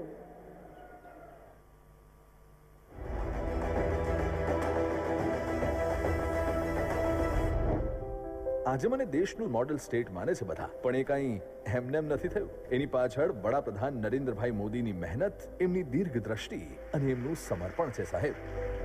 વિકાસ સર્વાંગીણ હોય, વિકાસ સર્વસ્પર્શી હોય, વિકાસ સર્વદૂર હોય, વિકાસ બધા ક્ષેત્રોને આંબી જનારો હોય, એ દિશામાં અમે કામ કરી રહ્યા છીએ। તો વડોદરાનું ગતિશક્તિ વિશ્વવિદ્યાલય રેલ રોડ ટ્રાન્સપોર્ટ સિસ્ટમ અને રિસર્ચને પૂરું પાડશે પ્રોત્સાહન અને ડભોઈ તાલુકાના કુંઢેલા ગામે 100 એકરમાં આકાર લઈ રહેલી સેન્ટ્રલ યુનિવર્સિટીથી 2500 વિદ્યાર્થીઓને મળશે state of the art education environment ગૌરવ અભિયાન। સર્વાંગીણ વિકાસનું અવિરત ચાલતું અભિયાન એટલે गुजरात गौरव अभियान। खूब खूब आभार प्रधानमंत्री श्री, आप भेंट आपवा माटे। आइए जोरदार तालियों के गर्जन के साथ आमंत्रित करते हैं माननीय प्रधानमंत्री श्री नरेंद्र भाई मोदी जी को अपने प्रेरणादायी मार्गदर्शन के लिए। भाइयों बहनों, આપણા વડોદરાની પહેચાન એટલે શિક્ષણના ક્ષેત્રે મોટું નામ, આપણી MS યુનિવર્સિટીનો ડંકો વાગતો હોય, અને હવે તો શિક્ષા, સાયન્સ, સ્પોર્ટ્સ એમાં પણ આપણે આગળ વધી રહ્યા છે। ગયા વર્ષોમાં એજ્યુકેશન સ્કિલ ડેવલપમેન્ટ હબ એના માટે વડોદરાની ઓળખ ઊભી થઈ। એટલું જ નહીં, triple IT, Swarnim Gujarat sports university, central university, આ બધું ગુજરાતને આંગણે વડોદરામાં। મારા વડોદરાની છાતી ફૂલે સ્વાભાવિક છે। गुजरात केंद्रीय विश्वविद्यालय का शिलान्यास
नमस्कार। चाय के बाद आप सभी लोगों का पुनः स्वागत है। And friends, we are proceeding for the 6th thematic session of this first day of Vice-Chancellors Conference. And the topic of the 6th thematic session is Education in Bharatiya Bhasha and Indian Knowledge System. And for this session, we have two eminent experts, Professor Ganti S. Murthy, National Coordinator, Indian Knowledge System, Professor Chamu Krishna Sastry, Chairman, Bharatiya Bhasha Samiti, and we have in the university group, Central Sanskrit University, Delhi, National Sanskrit University, Tirupati, Mahatma Gandhi Antarrashtriya Hindi Vishwavidyalaya, Wardha, Vishwabharati, and Nalanda University and Kendriya Hindi Sansthan, Uttar Pradesh. So I would request Professor Ganti S. Murthy ji, Professor Chamu Krishna Sastry ji, Professor Srinivasa Varkadi ji, Professor G.S.R. Krishna Murthy ji, Professor Kumud Sharma ji, Professor Pravir K. Ghosh ji, Professor Sachin Chaturvedi ji, and Professor Sunil B. Kulkarni ji to come over the stage for the deliberation. And I would also request Dr. Mantha Srinivasu, Joint Secretary, University Grant Commission, for steering the deliberation of this 6th thematic session.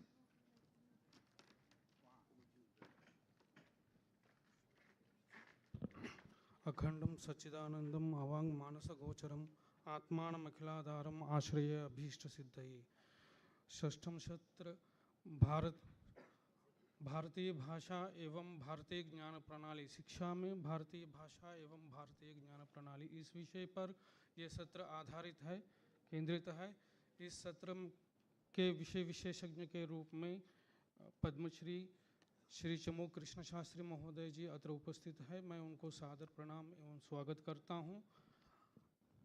और भारतीय ज्ञान परंपरा के ऊपर अपना संबोधन देने के लिए आचार्य घंटी मूर्ति महोदय हमारे बीच उपस्थित है। मैं उनको भी सादर प्रणाम एवं स्वागत करते हुए इस शिक्षा में भारतीय भाषा एवं भारतीय ज्ञान प्रणाली के समूह विश्वविद्यालय हैं, 6 विश्वविद्यालय इसमें उपस्थित हैं।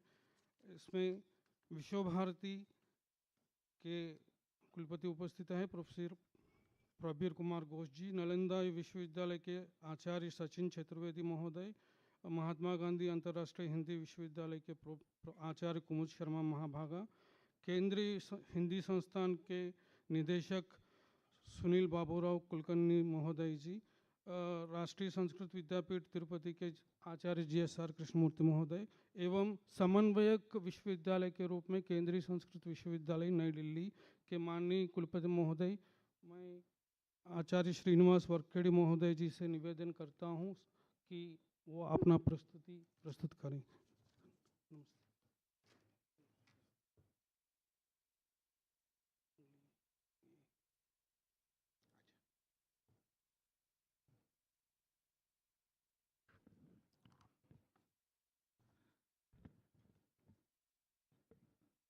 आज गुरु पूर्णिमा के शुभ अवसर पर माननीय मंत्री महोदय के सानिध्य में शिक्षा मंथन में उपस्थित सभी गुरुजनों को मेरा प्रणाम। इस सत्र में उपस्थित पद्मश्री चमुकृष्ण शास्त्री जी, डॉक्टर घंटी मूर्ति जी तथा 6 संस्थानों के मेरे सहोद्योगी आचार्य कुलपतिजन तथा महानुभाव। भारतीय भाषा में शिक्षा और शिक्षा में भारतीय ज्ञान प्रणाली, इस संबंध में विचार करने हेतु इस सत्र में मैं 6 संस्थानों का सभी कुलपतियों के समक्ष जो मंथन हुआ है, मंथन को प्रस्तुत करने के लिए मैं उपस्थित हूँ। इसमें यद्यपि हमारे जो प्रेजेंटेशन है वो अंग्रेजी में लिखा हुआ है, लेकिन मैं सोचता हूँ कि हिंदी में हमारा विचार था कि इसके हिंदी में उपस्थापित करना है, क्योंकि भारतीय भाषा में यदि शिक्षा की बात हो रही है तो उसको हिंदी में ही या भारतीय भाषाओं में होना चाहिए। लेकिन कई सज्जन यदि लेकिन अंग्रेजी में भी है तो इसलिए वो पढ़ सकते हैं। तो इसके बैकग्राउंड हम सब समझते हैं। बेसिकली भारतीय ज्ञान प्रणाली ये पुरुषार्थमय जीवन का एक आधार है, और इस दृष्टि से भारतीय ज्ञान प्रणाली को यदि हम शिक्षा में लेके आना चाहते हैं तो भारतीय भाषा अनिवार्य है, क्योंकि भारतीय ज्ञान प्रणाली के लिए भारतीय भाषा आधार है, और भारतीय भाषाओं के द्वारा सर्वसमावेशी शिक्षा संभव है।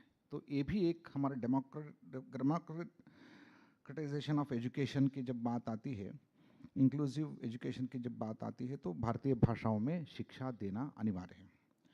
और चौथी बात जो महत्वपूर्ण है, भारत का जो सॉफ्ट पावर अंतःशक्ति के बारे में जब बात करते हैं तो स्वदेशी मूल और वैश्विक शिक्षा, इसके बारे में जब बात होती है तो हमें इन चारों बातों को ध्यान में रखते हुए हमने ये विचार मंथन में कुछ विचार आपके सामने रखते हैं।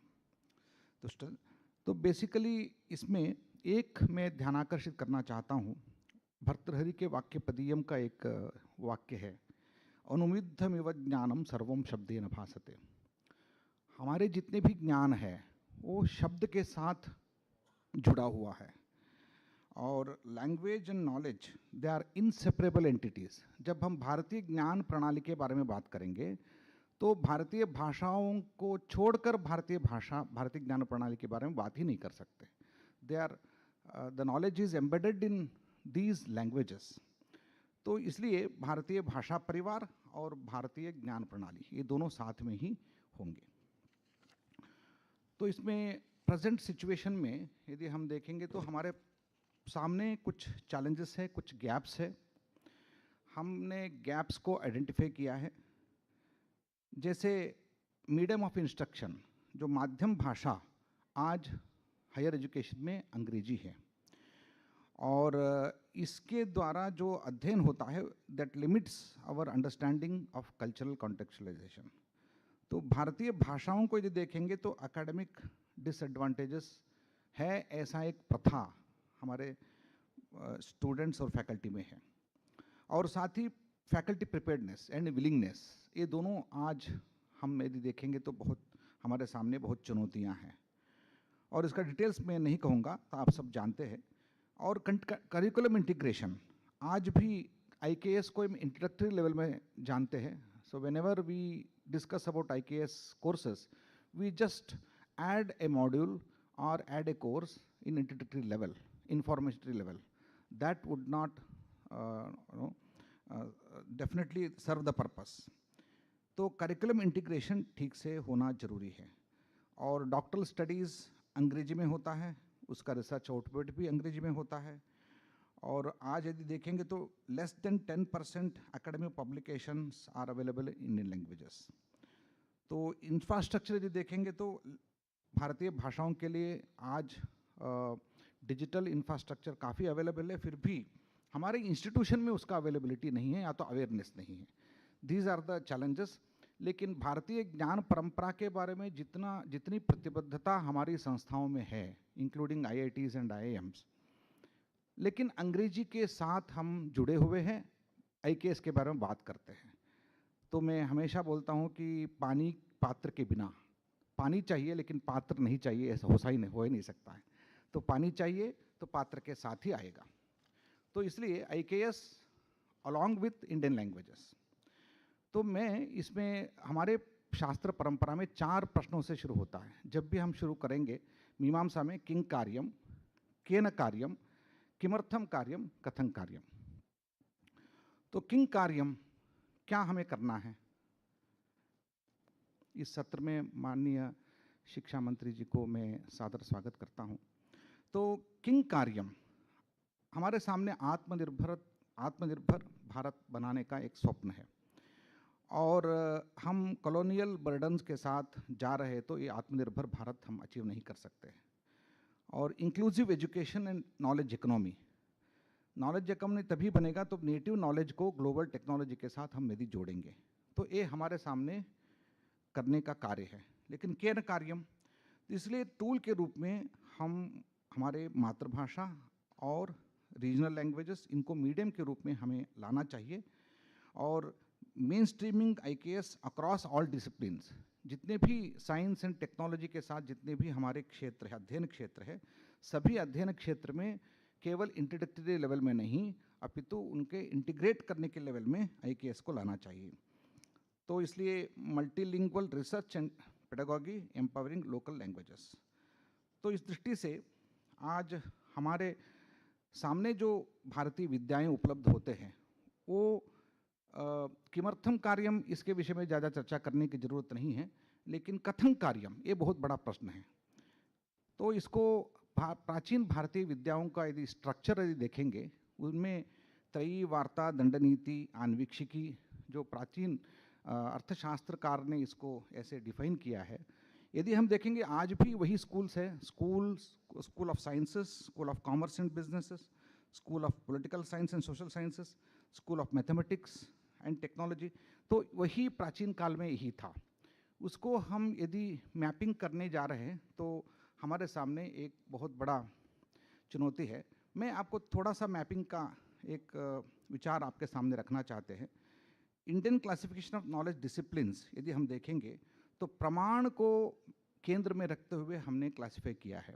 उसमें प्रमाण शास्त्र एपिस्टेमोलॉजी है, प्रमेय शास्त्र ऑन्टोलॉजी है, उसके साथ प्रमाता, प्रमेय और प्रमाण, प्रमाता, प्रमेय और प्रमाण, observer, observed and observation, observing, इन तीनों को यदि देखेंगे तो human sciences and consciousness studies जितने भी है, एजुकेशन है, साइकोलॉजी है, सोशल साइंसेस है, लीडरशिप है, administration, wellness, so all these subject sciences.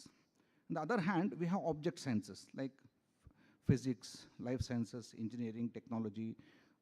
तो ये ऑब्जर्व्ड साइंसेस इसको बोलते हैं ज्ञेय शास्त्र। तो तीसरा है प्रमाण शास्त्र, उसमें लिंग्विस्टिक्स है, मैथमेटिक्स है, लॉजिक है, नॉलेज मीनिंग, ऑटोमेशन साइंस। सो इस तरह के इसको प्राचीन भारत के जितने भी डिसिप्लिन्स के स्ट्रक्चर है उसको हम आधुनिक काल के नीड के अनुसार हम जोड़ सकते हैं। उसका एक मैपिंग हमने कुछ बनाया है। तो इसको यदि हम करेंगे तो आज के जितने भी हमारे नीड्स हैं, चाहे वो गवर्नेंस हो, वेलनेस हो, एस्थेटिक्स हो, इसको इंडिक क्लासिफिकेशन के साथ यदि मॉडलिंग के साथ हम रीस्ट्रक्चर करेंगे तभी इंटरेस्टिंग होगा। नहीं तो केवल प्राचीन ग्रंथों को ट्रांसलेशन करते हुए उसको यदि हमारे छात्रों के सामने इंफॉर्मेशन के रूप में रखेंगे तो उनको समझ में नहीं आएगा। तो इस दृष्टि से नॉलेज को डाइजेस्ट करना है, डाइजेस्टेड नॉलेज को रीस्ट्रक्चर्ड वे में उसको हमारे आधुनिक काल के जितने भी डिसिप्लिन्स के उस डिसिप्लिन में जोड़ना है। ये कार्य बहुत बड़ा कार्य है, इसमें हम सबको लगना चाहिए, ना कि केवल मूल ग्रंथों को या बिट्स ऑफ इंफॉर्मेशन को लेकर उसका ट्रांसलेशन करते हुए अंग्रेजी में यदि करेंगे उसका कोई इम्पैक्ट नहीं होने वाला है। Keeping this in mind, so we discussed the institutional best practice. हम 6 इंस्टीट्यूशन हमारे सामने है। मैं 6 इंस्टीट्यूशन का एक मॉडल हमारे सामने है। 100 साल पहले गुरुदेव रविंद्रनाथ टैगोर जी के स्वप्न से जो बना है वो विश्व भारती विश्वविद्यालय, वो Gurukul model integrated education in आश्रम टाइप परंपरा। तो हम इसको देख सकते हैं कि उस काल से आज तक 100 साल से हमारे सामने एक IKS एम्बेडेड इंटीग्रेटेड इंस्टीट्यूशन हमारे सामने है। उसको कैसे उसका एक आधुनिक काल में आधुनिक इंस्टीट्यूशंस में उसका प्रतिबिंब कैसे ला सकते हैं उसके बारे में हम अपने आप में सोचना है। ऐसा नहीं है कि उसको रिप्लिका बना दे, नहीं होगा, लेकिन उस मॉडल को हम यदि हमारे इंस्टीट्यूशन में नीड के अनुसार, हमारे इंस्टीट्यूशंस के नेचर के अनुसार हम कर सकते हैं क्या। तो इसमें बेस्ट प्रैक्टिसेस को हमने यहाँ देखा है।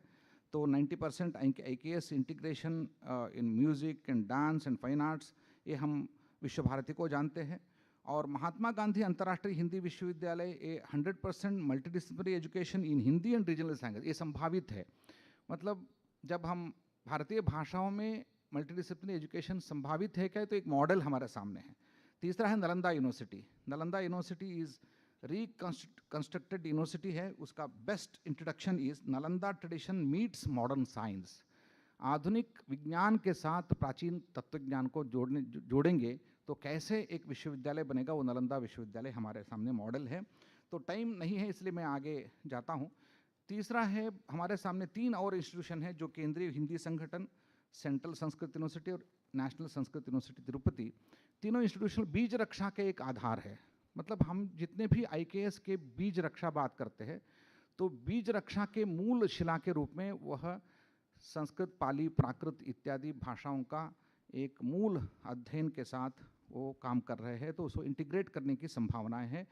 केंद्रीय हिंदी संगठन में, संस्थान में 16 वॉल्यूम्स ऑफ हिंदी एनसाइक्लोपीडिया और ज्ञानकोश इस तरह के ग्रंथ उपलब्ध है। और बाकी विश्वविद्यालय में भी ट्रेडिशन फॉर इनोवेशन का कई बेस्ट प्रैक्टिसेस है। तो एक मैं आपके सामने रखना चाहता हूँ, यहाँ माननीय मंत्री महोदय उपस्थित है। माननीय मंत्री महोदय जी के प्रेरणा से हमने एक उपक्रम किया है, पिछले साल ही उसका आरंभ हुआ है। ये centre for Indian knowledge system and encyclopedia dictionary of Sanskrit of central Sanskrit university established eight Deccan college Pune. Deccan college Pune एक बहुत बड़ा संस्थान है, 200 साल का इतिहास है, जिसमें एक विशिष्ट कोश का कार्य हो रहा है। उसमें इंडियन नॉलेज सिस्टम के अगले चरण में जाने की दृष्टि से एक सेंटर का आरंभ हुआ है।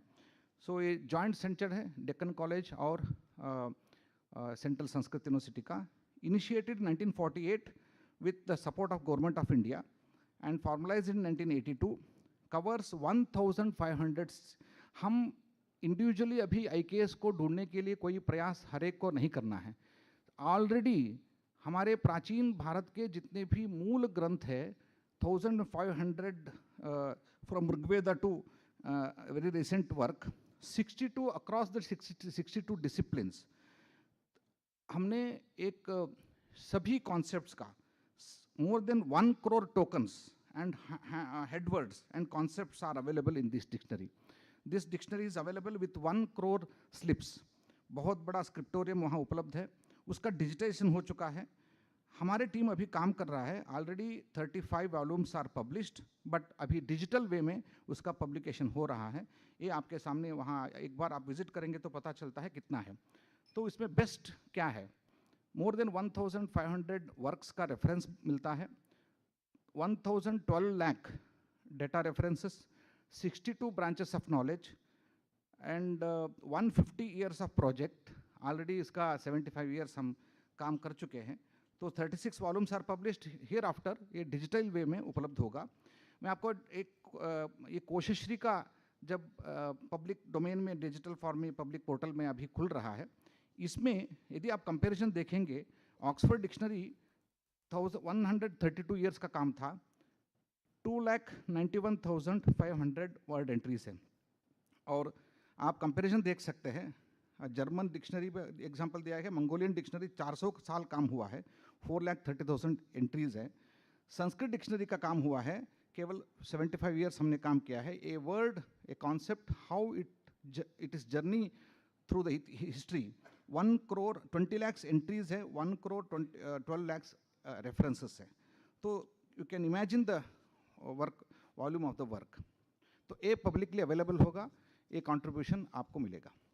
तो हमारे सामने जो इसको इंटीग्रेट करने की दृष्टि से स्ट्रैटेजिक फ्रेमवर्क फॉर इम्प्लीमेंटेशन 3 भागों में हमने जोड़ा है, governance and policy mechanisms, academic and pedagogical reform and building resource ecosystems. समय की दृष्टि से मैं एक्शन प्लान में जाता हूँ। हमारे सामने जो एक्शन प्लान है, मतलब immediate action plan, 6 action plan हमें बनाना पड़ेगा हर एक इंस्टीट्यूशन को। प्रमोट IKS, भारतीय ज्ञान प्रणाली जीवन दृष्टि जीवन पद्धति है, इसलिए कैंपस में एक लाइफ कल्चर, स्टूडेंट एंगेजमेंट के लिए बहुत काम करना होगा। ये हमारे सामने कुछ मॉडल्स हैं, उस मॉडल्स के आधार पर विश्व भारती भी एक मॉडल है। Indian languages through the campus culture and student engagement. Second, create IKS and Indian language resources in libraries and establish vibrant knowledge clubs. Immediately हमें लाइब्रेरी में रिसोर्स डेवलप करने के लिए हमें कोशिश करना होगा। पिछले बार गुजरात में पुनरुत्थान विद्यापीठ के द्वारा 1000 ग्रंथों का IKS में प्रकाशन हुआ है भारतीय भाषाओं में। कृपया वो सारे पुस्तकों को आप लेके जाइए, उसमें सभी भारतीय ज्ञान का उपलब्ध है। तो build capacity through text book translation, भारतीय भाषा पुस्तक योजना हमारे सामने है। श्री शास्त्री जी उसके विषय में हमें बोधन करेंगे, उसका लाभ हमें उठाना चाहिए।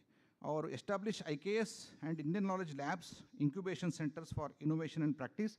मैं IIT हैदराबाद और IIT मंडी गया था, दोनों इस संस्थानों में इंक्यूबेशन सेंटर IKS के लिए bring the idea and create the products, इस विषय में वह काम कर रहे हैं। लैब भी उपलब्ध है, सेंट्रल यूनिवर्सिटीज उस तरह का लैब खड़ा कर सकते हैं। और monitor IKS curriculum implementation through VC led, vice chancellor led review scheme, review mechanism. यदि वाइस चांसलर यदि इस रिव्यू मैकेनिज्म के लीड करेंगे तभी इम्प्लीमेंट होगा, नहीं तो नहीं होगा, इसलिए एक मैकेनिज्म हमें डेवलप करना होगा। Provide seed funding and financial aid for IKS and IL research, Indian language research, faculty participation. इसके लिए हमें खुद यूनिवर्सिटी फंड से कुछ उपलब्धि करनी होगी। लेकिन आगे जाकर I will skip some of the this one. ये मॉनिटरिंग एवेल्यूएशन मैकेनिज्म का कुछ भाग आपको पेपर में, आपके सामने कुछ पेपर्स रखे हैं, उसको आप देख सकते हैं। Detailed paper is also submit, draft paper is also submitted, आपके सबके सामने उसको रखा गया है, आप देख सकते हैं। तो lastly governmental institutional initiatives and funding क्या क्या उपलब्ध है। यदि मिनिस्ट्री ऑफ एजुकेशन के अंदर जितने भी इंस्टीट्यूशंस है उसमें स्ट्राइड है, भारतीय ज्ञान संवाद रचना, पुस्तक रचना है, और भारत ज्ञान मिशन है, और scheme for protection preservation endangered languages है। इस तरह अनेक मंत्रालय में हमारे पास फंडिंग उपलब्ध है, इसका लाभ हमें लेना चाहिए। और lastly, this is very important slide, pathway for next. भारतीय भाषा और IKS इंटीग्रेशन की दृष्टि से एक पाथवे हमने प्रपोज किया है। वन इज़ इंटरनेशनलाइजेशन, इसके लिए हमें area is internationalisation. 3 agencies, university, ICCR and foreign partners, उसमें joint workshops, MOUs signed, student exchanges, और 1 से 2 साल तक हमें एक टारगेट रख के करना होगा। और दूसरी बात, joint degrees and dual degrees and research hubs and global scholar networks, ये सेकेंड लेवल में हमें करना होगा। इनोवेशन और स्टार्टअप्स, और इसमें लीड एजेंसीज हैं IKS division and innovation cells. पहले 2 साल में startup boot camps and idea competitions, and second stage में university based IKS startups and global reach. The third point is youth engagement, उसमें छात्र, अध्यापक एंड क्लब्स एंड NGOs, और IKS hackathons, language clubs, digital archives, इसके साथ ही youth driven IKS movements and multilingual activism. इसको multilingual activism इसलिए बोल रहा हूँ, जो मातृभाषा के लिए हमेशा जागृति रहती है, उस जागृति को लेकर हमें जगाना होगा, और मल्टीलिंगुअल एक्टिविज़म के रूप में उसका एक दिशा देनी होगी। और डिजिटल एक्सेलरेशन, स्वयं, दीक्षा, टेक पार्टनर्स, AI लैब्स, इसके द्वारा हम 2 साल 3 साल में हम कुछ काम कर सकते हैं। तो अंत में जब भारतीय भाषाओं के बारे में जब बात होती है तो ये होता है कि इसमें जॉब कहाँ है, इसको भारत को, इसको कैसे ग्लोबल सिटीजन को हम कैसे बना सकते हैं। लेकिन India should be destination of education. यदि करना है, हमारे प्राचीन काल में एक सुभाषित है, नक्र स्वस्थानम आसाद्य गजेंद्र अपि कर्षति। एक मगरमच्छ यदि पानी में है, पानी के अंदर है, तो गजेंद्र को भी आकर्षित कर सकता है। यदि पानी से बाहर आ गया, एक छोटा सा कुत्ता भी उसको डरा सकता है। तो इस दृष्टि से हमें IKS IL के आधार पर भारत को आत्मनिर्भर बनाना होगा। धन्यवाद। एक मैं पॉइंट यहाँ बोलना चाहता हूँ, ये पूर्ण रूप से एक डिजिटल टूल का एक स्पेशलिटी आपको दिखाना चाहता हूँ। ये अंग्रेजी में बनाया था, इसका हिंदी अनुवाद हमने मैनुअली नहीं किया है। एक उदाहरण आपको दिखाता हूँ। This is entirely mechanically machine translation done by Anuvadini project.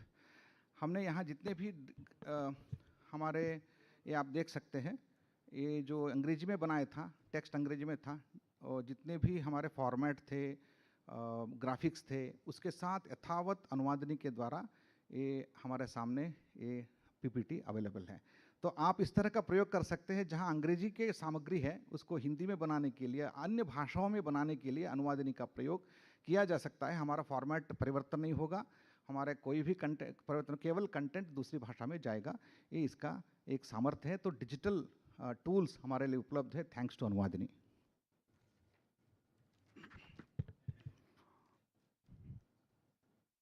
धन्यवाद श्रीमान। अब मैं सादर आमंत्रित करता हूँ शिक्षा मंत्रालय, भारत सरकार, भारतीय ज्ञान प्रणाली अनुभाग के राष्ट्रीय समन्वयक आचार्य घंटी सूर्यनारायण मूर्ति महोदय जी से अनुरोध करता हूँ कि वो अपना संबोधन से हमें अनुग्रहित करें।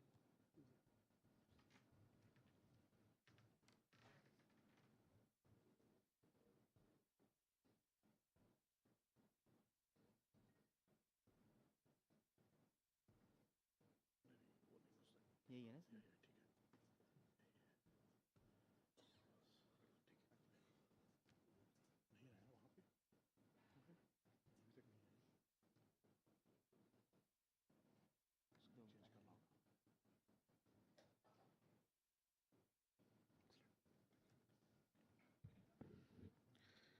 मातृभ्यो नमः, पितृभ्यो नमः, गुरुभ्यो नमः, सभायै नमः, सभापतिभ्यो नमो नमः। सभी को मेरे नमस्कार। Very good afternoon, and I know this is last session of the day, so we'll keep it short. And so, इसमें one of the things that we wanted to really talk about today is about how do we integrate Indian knowledge systems into the higher education system. Since morning, there have been lot of sessions. हम लोगों ने बहुत सारे बात किया कि भारतीय ज्ञान परंपरा को हमारे एजुकेशन सिस्टम में क्यों इंटीग्रेट करना है और इसमें इन्वेस्टमेंट की क्यों ज़रूरत है, क्योंकि there is really a genuine paucity of scholarship in this area, and therefore it is the higher education institutions which have to take the leadership position. Otherwise, things will remain on the fringes, and then it will be hijacked by all kinds of people.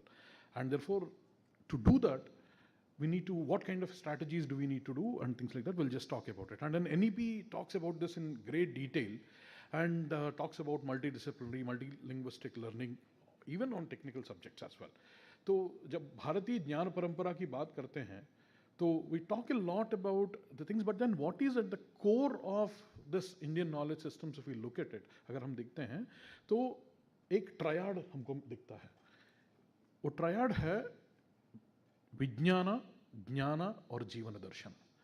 विज्ञान essentially, क्योंकि कोई भी भारतीय ज्ञान परंपरा को भारतीय क्यों बोलते हैं, अगर if we really look into that term, what makes that jnana parampara or the knowledge system Indian is that triad that we see here: vijnana, jnana and the jivana darshana. That is not unique to Bharat, वो दूसरे जगह पे भी है, लेकिन जो experiences है, जो हमारे भारत के लोगों के हज़ारों सालों से हमारे एक्सपीरियंसेस है, जो विज्ञान से ज्ञान का मेंटल मॉडल्स जो हमने बनाया था, practical experiences with the nature and environment, we made mental models of it, that essentially becomes the jnana. When that is distilled, it becomes a life philosophy, जीवन दर्शन बन जाता है। And this informs again the jnana and then the vijnana practices that we put into place, and this is reflected in every discipline as the Bharatiya drishti, and that knowledge is transmitted as through the parampara and then for a prayojana. So this is the thing how it will get manifested. And then when we talk about this Bharatiya Jnana Parampara सभी भारतीय भाषाओं में है, सभी classical languages में, specifically classical languages में बहुत सारा है, and it is not just limited to textual traditions. Much of the Bharat's Jnana Parampara is in the oral and artistic traditions as well, and उन सबको हमको लेकर चलना है. And then this is something that has been rigorously practiced, rigorously tested, validated. That is the kind of the distilled wisdom that we are talking about when we talk about Bharatiya Jnana Parampara. So again, I want to emphasize, because this is a conference where education leaders are coming in, so I want to emphasize a little bit on the parampara part. Whenever we talk about parampara, that is like एक जीव नदी की तरह होती है जो बहते रहती है. जब वो बहता है तो there is no stagnancy there, and then that component, that parampara has three subcomponents in it. The first one that we typically talk about is the preservation, And most of our conversations are centered around the preservation of the knowledge system. And typically उसमें भी हम लोग digitization of manuscripts इन सब की बात करते हैं. But then there is a core element that is very very important. And वो होता है भारतीय दृष्टि. जो भारतीय ज्ञान परंपरा की जो दृष्टि है, that is the core. Otherwise, what happens is you'll just be left with the paraphernalia without the core kernel that makes this knowledge system Bharatiya. That is the first part of preservation. Then second thing is again, जैसे जीव नदी होगी तो बहते रहती है, past को और फ्यूचर को जोड़ने का काम प्रेजेंट करता है, तो अतीत को और भविष्य को वर्तमान जोड़ता है.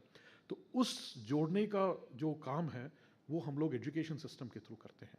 And that transmission has to evolve continuously. अभी जैसे प्रोफेसर वर्खेड़ी जी ने बताया, he was talking about how the transmission methods that were primarily developed earlier were for oral transmission traditions. Now we have much more visual and technological advances that we can use many different ways to transmit that information. So mental models banana hai, uska fir then we can use various tools. So there are transmission methods have to be adapted, but not at the cost of the drishti. So Bharati drishti ko preserve karte hue transmission methods ko adopt with the times. And then it is also about the creation of the knowledge. We cannot say that Indian knowledge system is a stagnant quantity of information. It is something that is continuously regenerated and recreated. And therefore, the third and most important part of any parampara, live parampara, is the creation part of it. And usme, because it is a continuous process of creation, it cannot be historical studies. IKS is not limited to history studies or simply limited to Vedas, Upanishads or things like that. In fact, if you look at the number of manuscripts that we have, 95% of the manuscripts are not about Vedas or Upanishads or Puranas. They are about other things like languages, they are about Ayurveda, they are about Chandas Shastra, mathematics, astronomy, so many, agriculture, so many other things. So it's important that we understand all of this. So I'll emphasize a little bit, I'll keep the thing at a high level and then emphasize a little bit on the drishti part. So let's say we have this. Bharat की अवधारणा मान लीजिए, एक रस्सी देखा हमने, कोई बाहर से आया और उसने, उसके मन में कुछ तो भी प्रॉब्लम था, उसने सांप समझ लिया, अंधेरा था, सांप समझ लिया. तो उसका डिस्क्रिप्शन वो कैसे देगा? उसका डिस्क्रिप्शन वो बोलेगा ये विष इसमें है, विष है, ये क्रूर है, जहरीला है, ये भयानक है. And this will be the description that he will give, he और she will give. And then what should our response be? For a long time our response has been defending that, saying that हम लोग क्रूर नहीं हैं, हम विष रहित नहीं हैं, साधुजीवी हैं, छोटा सा सांप है. लेकिन problem is that we should not be talking about the सांप at all. हमको तो बोलना चाहिए हम सांप है ही नहीं, हम तो रस्सी हैं, दूसरे हैं. It is because of their misconception जो हम लोगों को सांप बोला जा रहा है. This is the difference in the drishti part. So when we actually focus on the drishti, suddenly all of these conflicts that are there go away, melt away. I'll give you a practical example. See this, आपको एक picture में दिखा रहा हूँ वहाँ पे. आप अगर उसको देखेंगे तो आपको क्या दिख रहा है? ये मार्को पोलो का ट्रैवलॉग से लिया हुआ बुक है. तो आपको इसको देखकर क्या लगता है?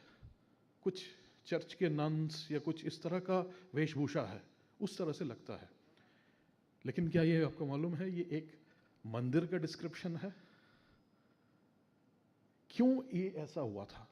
क्योंकि मार्को पोलो ने जब वो मलाबार कोस्ट में आया था, then he went and then gave a description, and when they were really commissioning the travelogue, एक फ्रेंच पेंटर ने जो कभी भारत नहीं आया था, जिसको भारत की दृष्टि नहीं थी, उसने ये पेंटिंग बनाया.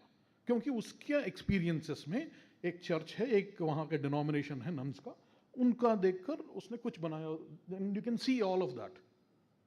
Nuns are white and then the deity is black. क्योंकि वो सुना था बस. मार्को पोलो ने क्या देखा होगा? ये देखा होगा.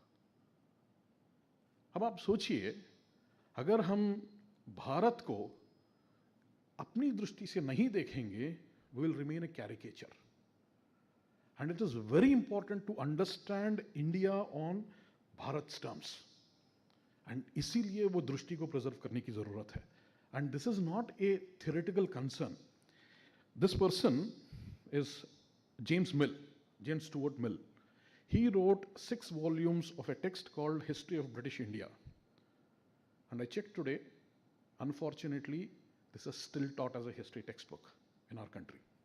And this person never came to India. And you think about it. Do we want to remain caricatures? Or do we want to really look at ourselves through the Western lens? This is the important part that I wanted to, message important, I want to convey. And हम लोग सब लोगों को, we have this pain when we see the anxiety, depression and the student suicides जब भी होता है, we all feel pain as people in the education system. Why is that happening? Primarily because of the single objective for wealth that is described as maximization of money. And that's what students are driven by, packages and everything. Because of that, there are limitations of the capitalism which pursues only pure profit, Shuddha Labh, or communism which says no profit at all, let's communize everything, Shunya Labh, whereas the Bharati view is Shubha Labh. And we also talk about this holistic eightfold wealth creation. If we can bring out these perspectives, so it is not just about theoretical concepts.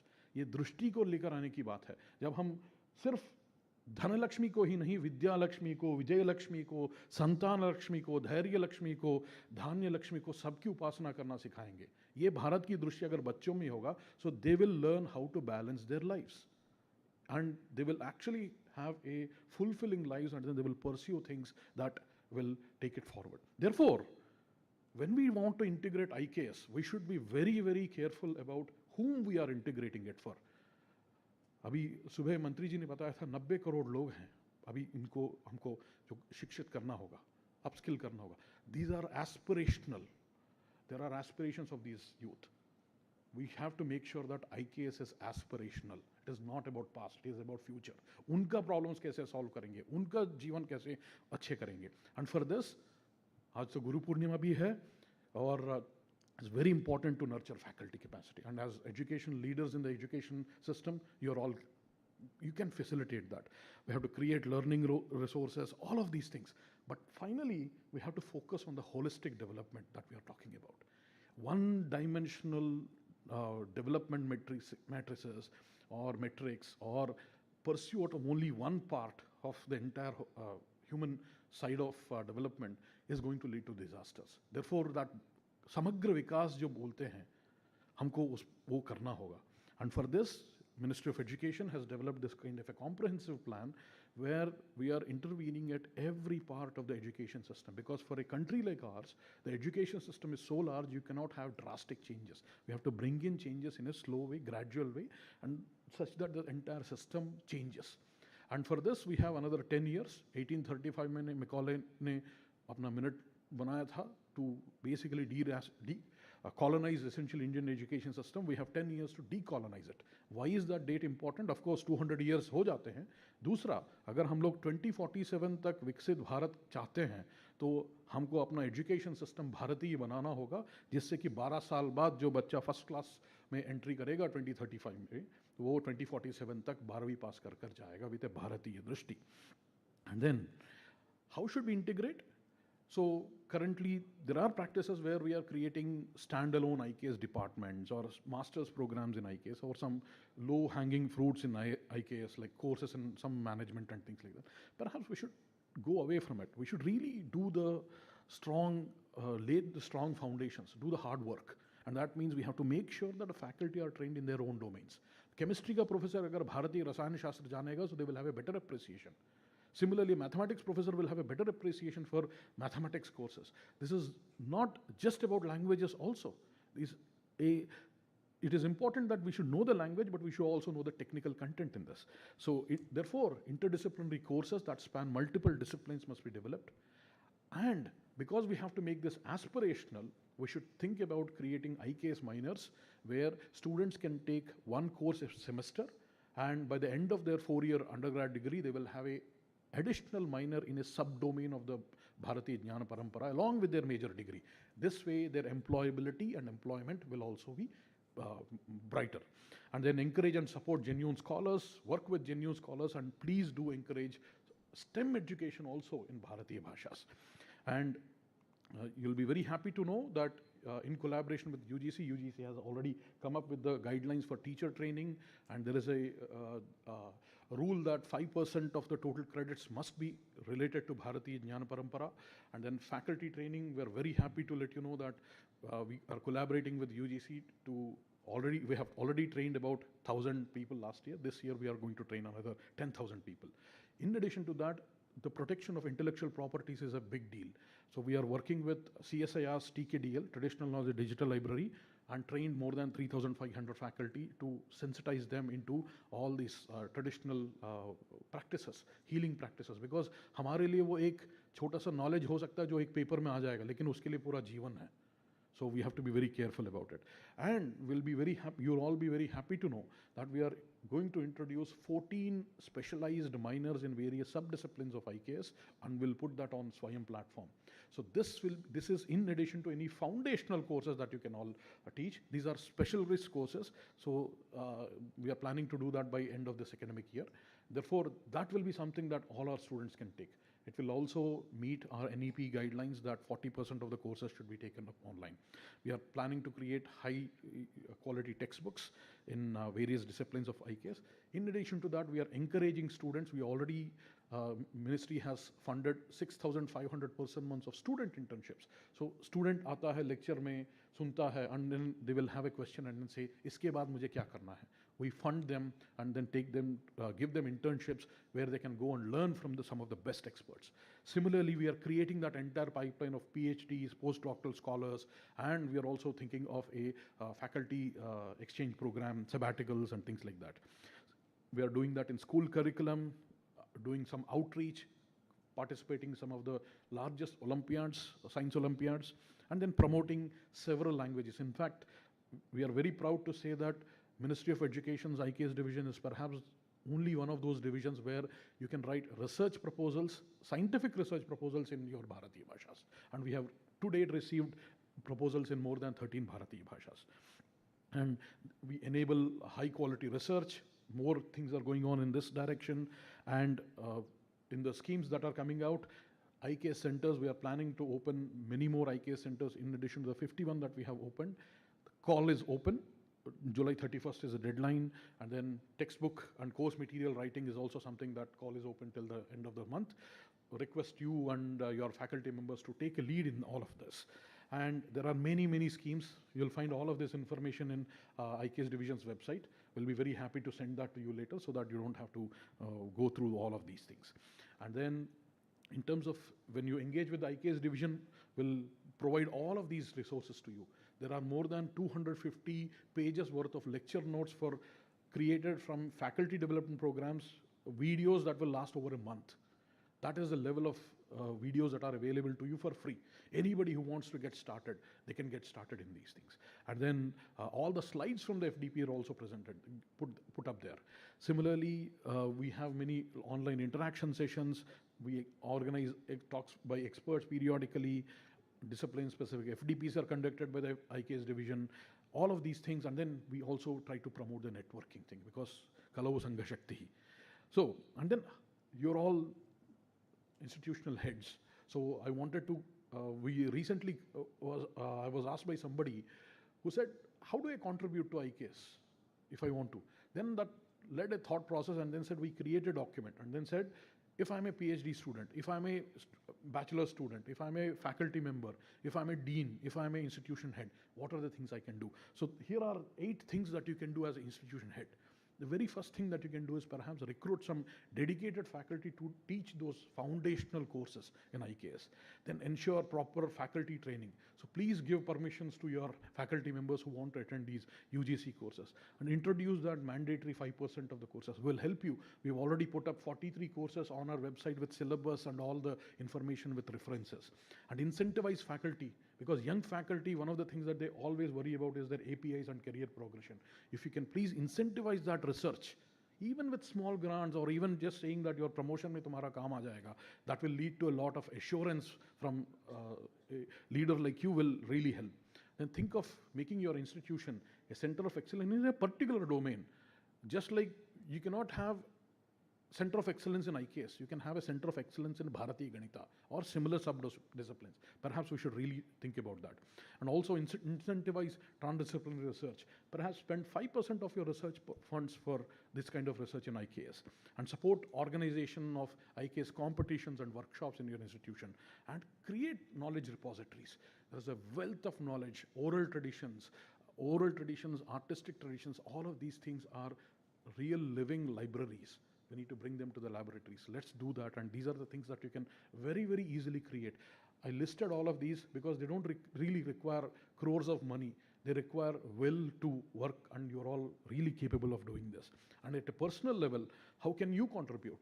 Please read at least one primary text in your domain, at least one or two translated primary sources, and then discuss this thing informally whenever you are with your colleagues, and encourage them, because your encouragement means a lot to younger faculty members.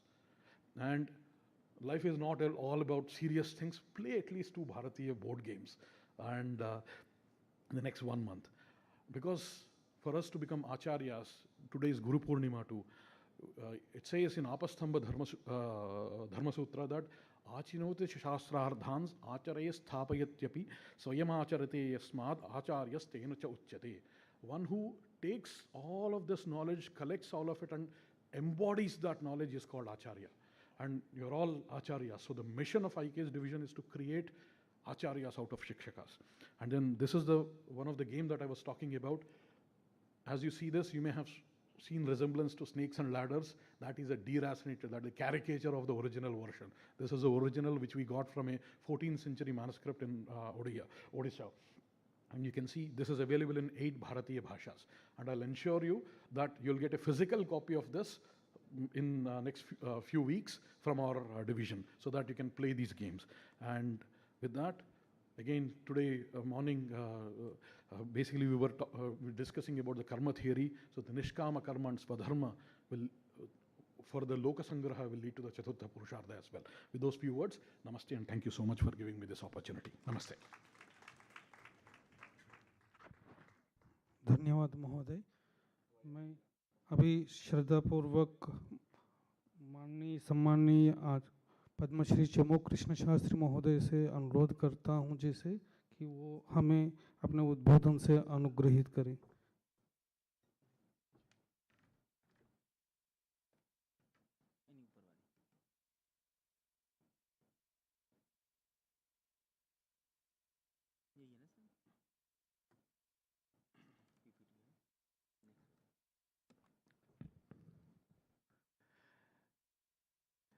भारतीय ज्ञान परंपरा भारतीय भाषा में है, अंग्रेजी में नहीं है।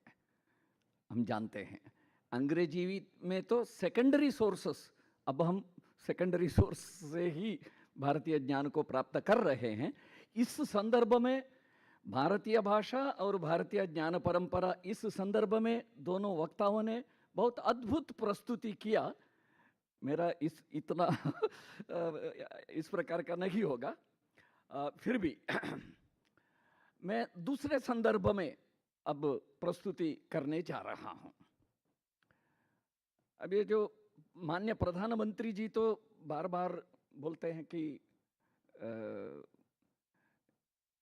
टेक्निकल एजुकेशन, मेडिकल एजुकेशन इत्यादि सभी प्रोफेशनल एजुकेशन भारतीय भाषा में होना चाहिए, ऐसे कई विचार उन्होंने हमारे सामने रखते हैं। आज सुबह हमें मार्गदर्शन करते हुए माननीय शिक्षा मंत्री जी ने भी विकसित भारत के लिए जो 5-6 आधार दिए थे, उनमें 2 आधार भारतीय भाषा और भारतीय मॉडल, ये 2 आधार बताए। तो उसके लिए शिक्षा में भी भारतीय मॉडल चाहिए, भारतीय भाषा चाहिए। तो उस संदर्भ में और इसके साथ जुड़े हुए और कई विषय है, जैसे विकसित भारत 2047 अगर 2047 को अगर देखते हैं, उसमें 2 स्टेज होगा।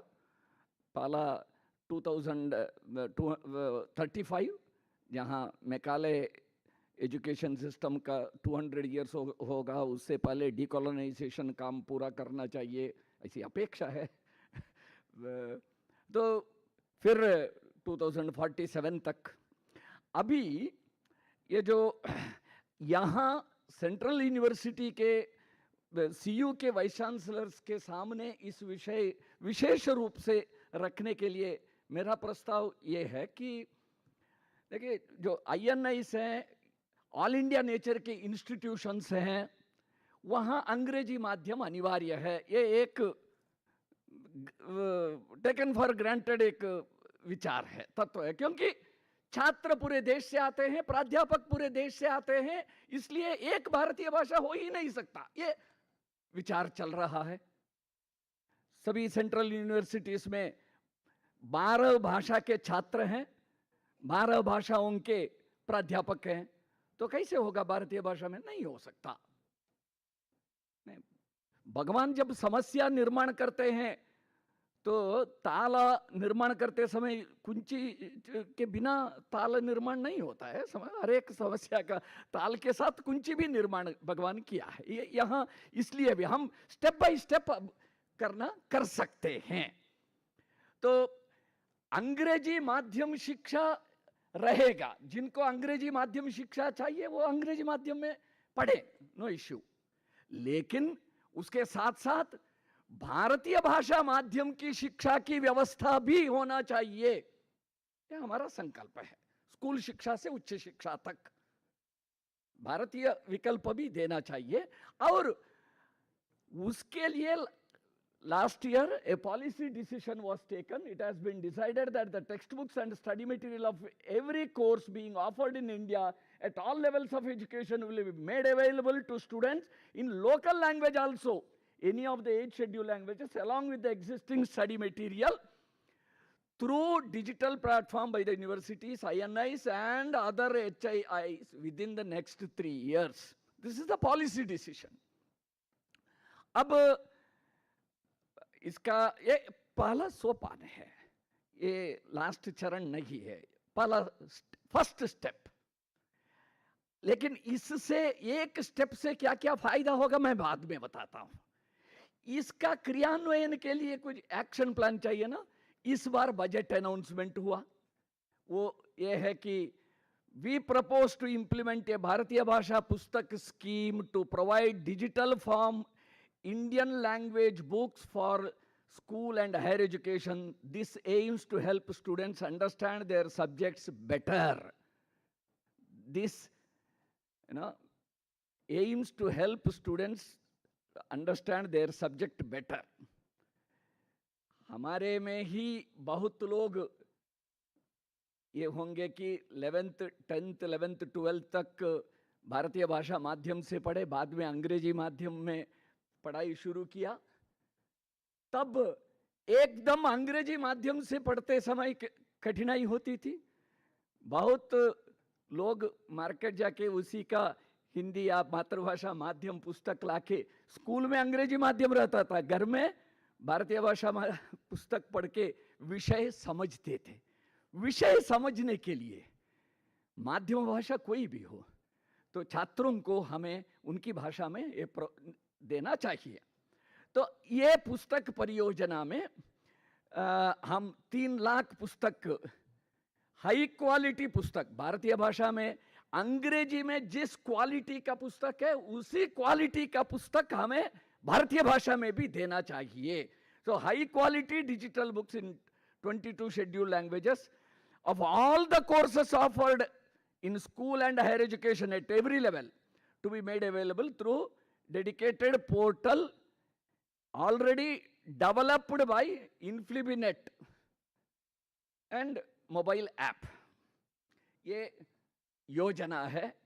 इसका क्रियान्वयन पूरे देश में होगा, लेकिन पूरे देश को एक रोल मॉडल के नाते हमें सेंट्रल यूनिवर्सिटी में आदर्श रूप से इसको क्रिया रूप में लाके हमें दिखाना है।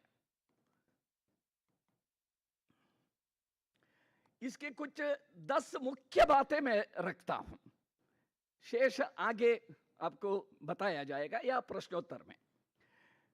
पुस्तक यानी स्टडी मटेरियल होगा, अगर माइनर कोर्स है तो 2 क्रेडिट, 1 क्रेडिट, 4 क्रेडिट कुछ होगा तो उसमें छोटा स्टडी मटेरियल होगा, स्टडी मटेरियल के रूप में, या टेक्स्ट बुक हायर एजुकेशन में नहीं बोलते हैं, फिर भी टेक्स्ट बुक या रेफरेंस बुक, जो पुस्तक 2-3 सेमेस्टर में चल सकता है।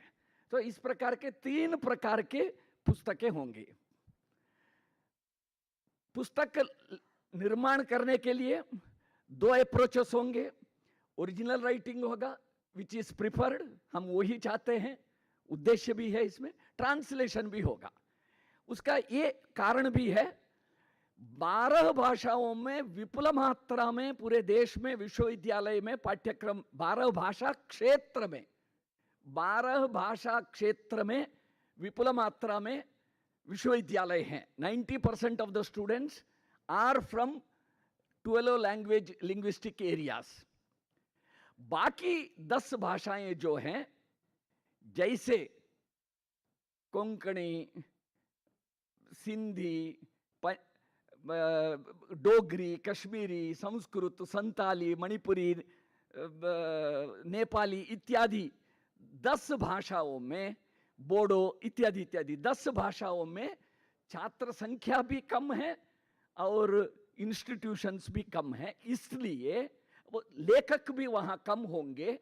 उन 10 भाषाओं में अनुवाद का ज़्यादा हो सकता है और कुछ अच्छे पुस्तकें, रेप्यूटेड ऑथर्स के पुस्तकें, भारतीय ऑथर्स के पुस्तकों का अनुवाद भी हो सकता है। इसलिए 2 प्रोविजन हम रखे हैं। लेकिन जब अनुवाद करते हैं, भारतीय लेखक और भारतीय प्रकाशक, but at the same time high quality popular books, ऐसे पुस्तकों का हम फिर अनुवाद करेंगे। पुस्तक जितने भी कोर्सेस ऑफर किए जाएंगे, जैसे सेंट्रल सीयूस में, मैं जहाँ तक थोड़ा 10-20 विश्वविद्यालयों का ये देखा हूँ, कितने प्रोग्राम्स का बात नहीं कर रहा हूँ मैं, कोर्सेस का बात कर रहा हूँ। 1000-1500 कोर्सेस से लेके 10,000 कोर्स तक सीयूस में पाठ्यक्रम है। तो अपेक्षा ये है कि हर केंद्रीय विश्वविद्यालय अपने विश्वविद्यालय में जितने भी पाठ्यक्रम पढ़ाते हैं, कोर्सेस ऑफर करते हैं, हर कोर्स का पाठ्यपुस्तक भारतीय भाषा में बनाना चाहिए, ये अपेक्षा है। Of course language books, language courses के बुक्स उस भाषा में, भारतीय भाषा में ही रहता है। उसके अलावा उसमें भी सोशल साइंस की पुस्तक लिखना आसान रहता है, कॉमर्स का और कठिनाई रहता है, साइंस एंड प्रोफेशनल इसका और कठिनाई रहता है। वो भी ध्यान में रखते हुए हमने, इसलिए since professional courses are aspirational courses, भारतीय भाषाओं को अगर एस्पिरेशनल बनाना है तो रोजगार से जोड़ना, एस्पिरेशनल बनाने के लिए क्या क्या करना हम अलग से सोच रहे हैं। एंटायर भारतीय भाषा अब सब जगह, सब डोमेन्स ऑफ लैंग्वेज यूज में इंग्लिश इकोसिस्टम है, तो इंग्लिश सेंटर्ड इकोसिस्टम है, तो हम स्लोली स्टेप बाय स्टेप भारतीय भाषा इकोसिस्टम भी क्रिएट करेंगे। तो रोजगार से भी भारतीय भाषा माध्यम से जो पढ़ते हैं उनको, उनके रोजगार से भी जोड़ेंगे। तो एस्पिरेशनल बनाने के लिए और भी कई स्टेप्स लिया जाएंगे। लेकिन एस्पिरेशनल कोर्सेस जो है, एस्पिरेशनल इंस्टीट्यूशंस जहां हैं, वहां इन कोर्सेस को प्रिफरेबली पहले हमें भारतीय भाषाओं में करने के लिए प्रयास शुरू करना चाहिए। उसके लिए थोड़ा समय भी ज़्यादा लगेगा। सोशल साइंस पुस्तक जल्दी बनेगा, लेकिन आपको टेक्नोलॉजी का या साइंस का पुस्तक बनाने के लिए 1-2 साल लगेंगे। तो every book should be based on learning outcome, curriculum framework based होना चाहिए। हर यूनिट में पहले LOCF वहाँ बताना चाहिए, इत्यादि इत्यादि। फिर पुस्तक को टेक्नोलॉजी के माध्यम से इंटरैक्टिव करना चाहिए। इंटरैक्टिव करना यानी क्या? तो जहाँ जहाँ कुछ कॉन्सेप्ट है उसके लिए कहीं स्वयं प्लेटफॉर्म में या और कहीं वीडियोस अवेलेबल है, उसका लिंक देना क्यूआर कोड से, या प्रोबेबल हर यूनिट के बाद प्रोबेबल क्वेश्चंस एंड आंसर्स ये हो सकता है, कुछ क्विज हो सकता है, ऐसे एडिशनल इंफॉर्मेशंस का ये लिंक देना इत्यादि इत्यादि। फिर हर एक पुस्तक में दो बातें होना चाहिए। आईकेएस इंटीग्रेशन होना चाहिए। आईकेएस इंटीग्रेशन यानी मान लीजिए ऑर्गेनिक केमिस्ट्री का पुस्तक है, organic chemistry, Indian philosophy of organic chemistry, organic chemistry के संदर्भ में भारतीय जीवन दृष्टि क्या है, वो पुस्तक के प्रारंभ में हमें इंट्रोडक्शन के रूप में देना है। फिर उस संदर्भ में उस टेक्स्ट बुक के जितने भी यूनिट्स हैं, उस यूनिट्स के बारे में भारतीय प्राचीन भारतीय साहित्य में कहीं कुछ उल्लेख मिलता है, history, Indian history of that subject should also be integrated along with that wherever possible, as much as possible. ये आईकेएस इंटीग्रेशन हो गया।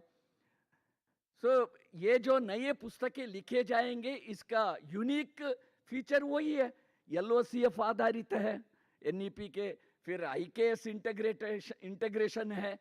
तीसरा, सभी भारतीय भाषाओं में जितना मात्रा में संभव है उतना मात्रा में टर्मिनोलॉजी थोड़ा यूनिफॉर्म रहे, इसके लिए भी कुछ योजना चल रही है। बातचीत बाद में हम विस्तार से बाद में चर्चा करेंगे। और हर एक पुस्तक का क्वालिटी रक्षा करने के लिए हर विश्वविद्यालय एक बुक क्वालिटी एश्योरेंस कमिटी रचना करना चाहिए, और पुस्तक बुक एश्योरेंस क्वालिटी कमिटी के द्वारा प्रस्तावित ही अपलोड होगा digitally. The book production process will be, पहले बुक राइटिंग, उस बुक राइटिंग करना है तो ऑथर्स आइडेंटिफाई करना। ऑथर्स कौन होंगे? आपके विश्वविद्यालय के प्राध्यापक हो सकते हैं या अन्य विश्वविद्यालय के प्राध्यापक हो सकते हैं, आपके विश्वविद्यालय के ही 2-3 प्राध्यापक मिलके भी कर सकते हैं, या विश्वविद्यालय से बाहर कोई साइंस का, इसरो में बहुत अच्छा साइंटिस्ट है, वो अपनी मातृभाषा में बहुत अच्छा लिखते हैं, तो वो भी पुस्तक लिख सकते हैं। किसी को भी university can engage any good author, so author identify करना। फिर ऑथर्स के लिए वर्कशॉप भी कर सकते हैं, करना चाहिए, ओरिएंटेशन के लिए क्या क्या। फिर ऑथर लिखने के बाद एक सब्जेक्ट एक्सपर्ट इसका रिव्यू करेगा, एक लैंग्वेज एक्सपर्ट रिव्यू करेगा, बाद में एक एडिटर या वेटिंग, अच्छा एक्सपर्ट इसको फाइनली इसको वेटिंग करेंगे, बाद में इसका फॉर्मेटिंग, डिजाइनिंग एंड इंटरैक्टिव करना, ये सब होगा। तो इस प्रोसेस में देखिए, एक पुस्तक बनना है तो कम से कम 5-6 प्राध्यापक इन्वॉल्व होंगे या एक्सपर्ट्स, 5-6 लोग एक पुस्तक बनाने के लिए। तो इससे क्या होगा, आप आपके विश्वविद्यालय में 3000 पुस्तक अगर बनाते हैं, 300 पुस्तक बनाते हैं, 150 या 50 पुस्तक भी बनाते हैं, मान लीजिए 50 पुस्तक बनाएंगे तो 250 विद्वान लोग इसमें जुड़ेंगे इस प्रोसेस में। इससे क्या होगा आप सोचिए, पूरे देश में हम 3 लाख पुस्तक अगले 3 साल में निर्माण करेंगे, प्रकाशित करेंगे। 3 लाख पुस्तक बनाने में 15 लाख प्राध्यापक इस प्रोसेस में इन्वॉल्व होंगे।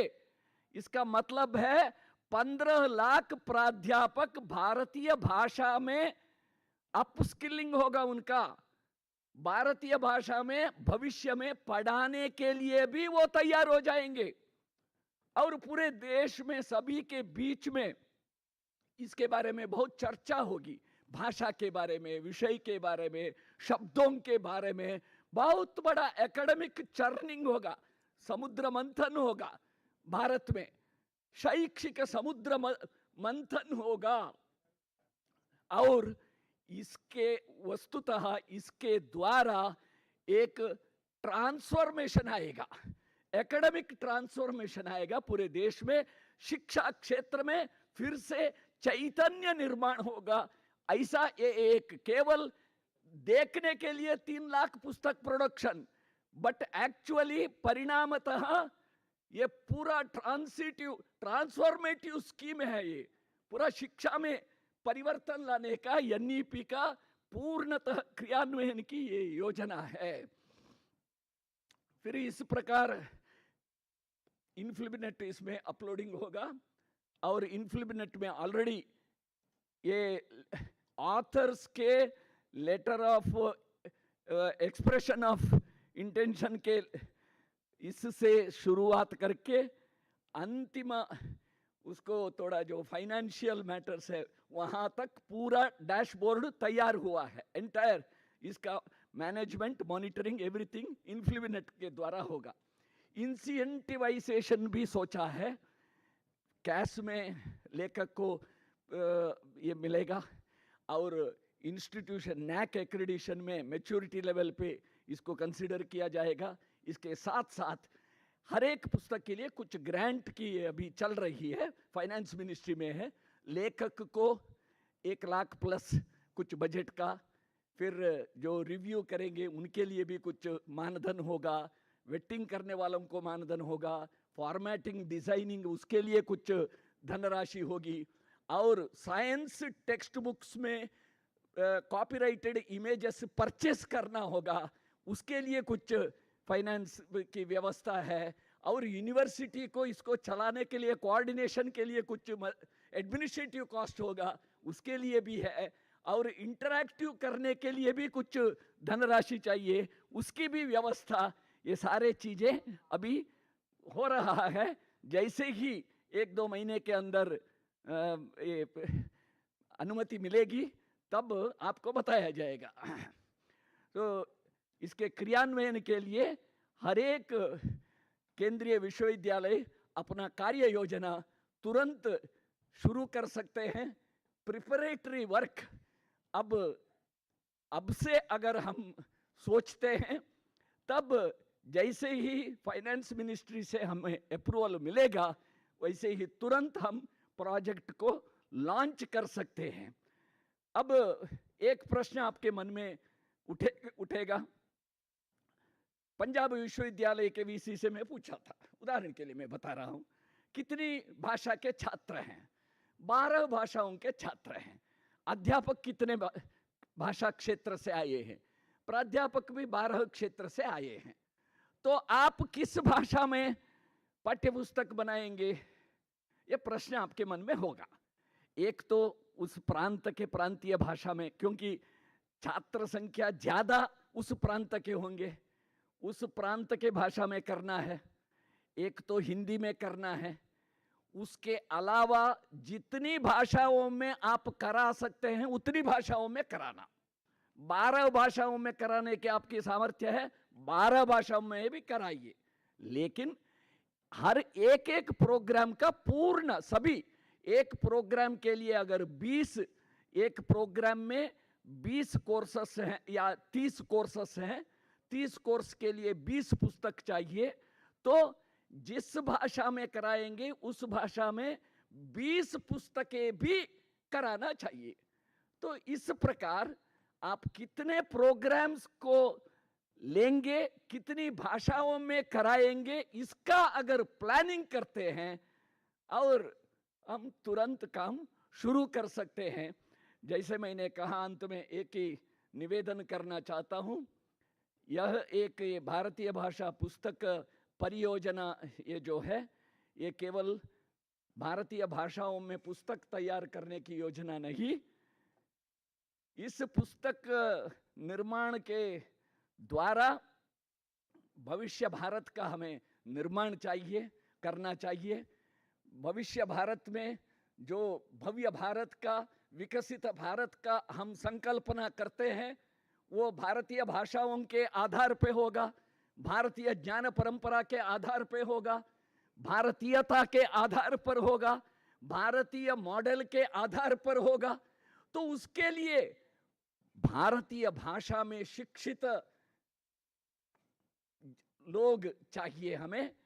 बहुभाषी एक व्यक्ति बहुभाषा में, भारतीय भाषा में सामर्थ्यवान लोग चाहिए, भारतीय भाषा में सोचने वाले लोग चाहिए, भारतीय भाषा में सोचने वाले ऐसे युवाओं को हम इस योजना के माध्यम से निर्माण करेंगे।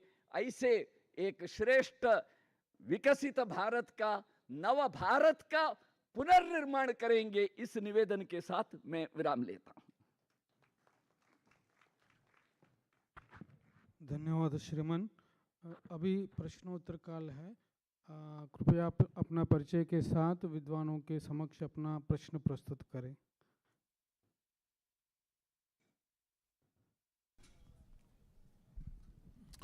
Thank you very much. I am Professor Hassan, Vice-Chancellor Maulana Azad National Urdu University. I must congratulate all three speakers. They presented wonderfully and really very interestingly.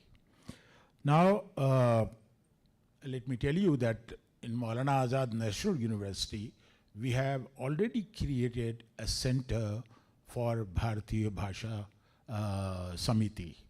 So I wish Dr. Shastri please visit our university once and see how we have developed. And we have already submitted 4 books, and now 50 another books are almost ready in 3 months' time. Now coming to conception and misconceptions, very interesting. Now there are misconceptions, but there are conceptions also. Misconceptions I have read in several books.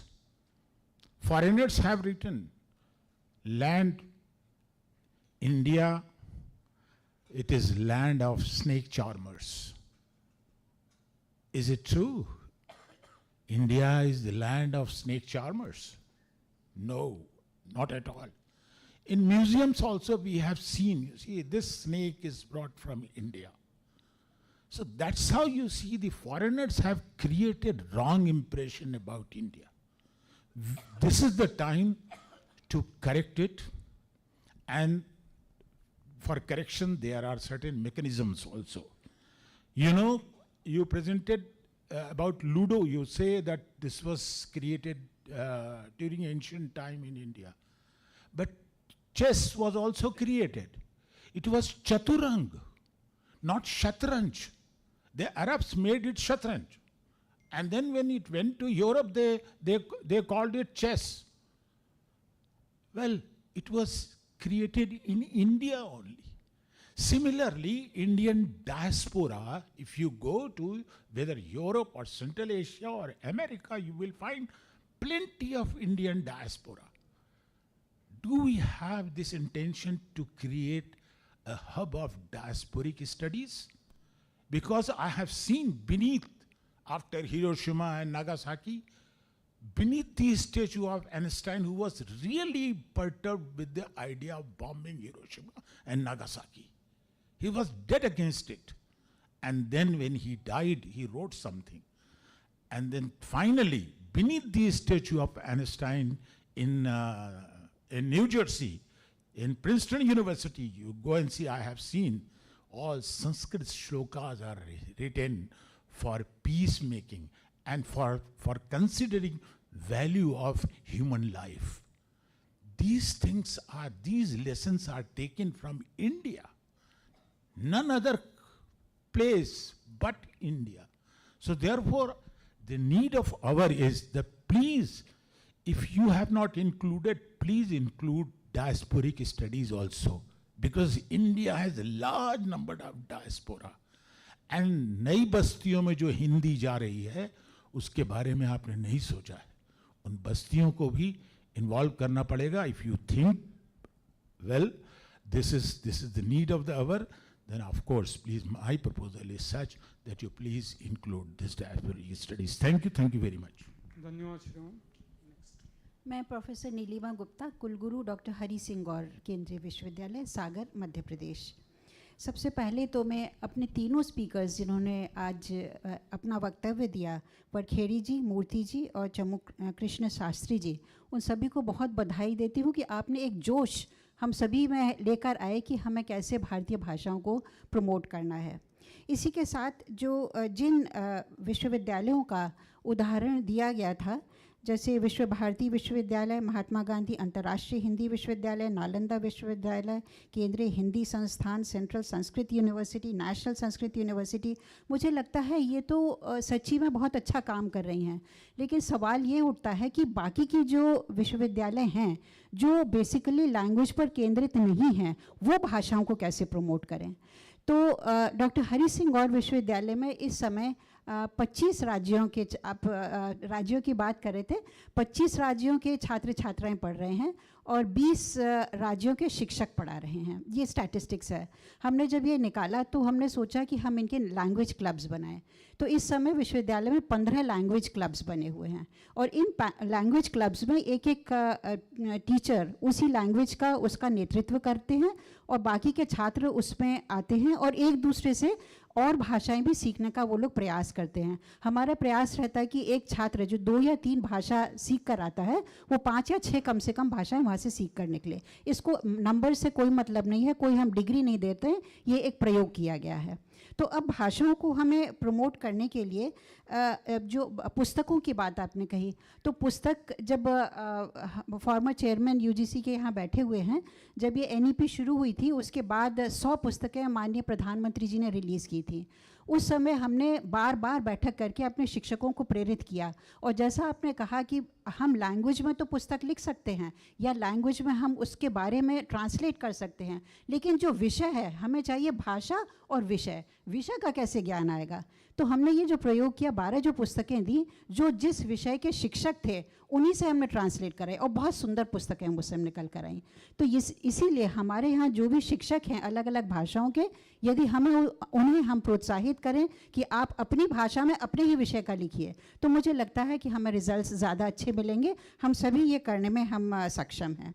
राष्ट्रीय शिक्षा नीति interpretation और translation centres की बात करती है। मुझे लगता है इनमें हमें थोड़ा सा और ध्यान देना चाहिए, जिससे कि हम इस प्रयोग को हम और आगे ले जाएं। और अवश्य ही यदि हम इस तरह से एक प्रयोग करते हैं तो हम भारतीय भाषाओं का एक इकोसिस्टम बनाने में अवश्य ही सफल होंगे। ये मेरे थोड़े से सुझाव थे। धन्यवाद।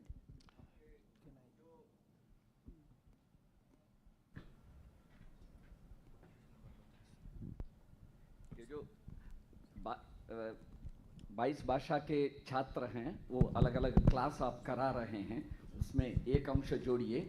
जो कोई छात्र एक नई भाषा 1-2 भाषा सीखते हैं ना, उनको अभिनंदन कराइए। उनका नई भाषा और एक भारतीय भाषा सीखना एक अभिमान का, आनंद का, गौरव का, स्वाभिमान का विषय बनाना चाहिए। मैं उदाहरण बताता हूँ। सबसे पहले कलकत्ता में जो MA अंग्रेजी में MA पास किया, उसको हाथी के ऊपर बिठाकर पूरा कलकत्ता में शोभा यात्रा किए थे।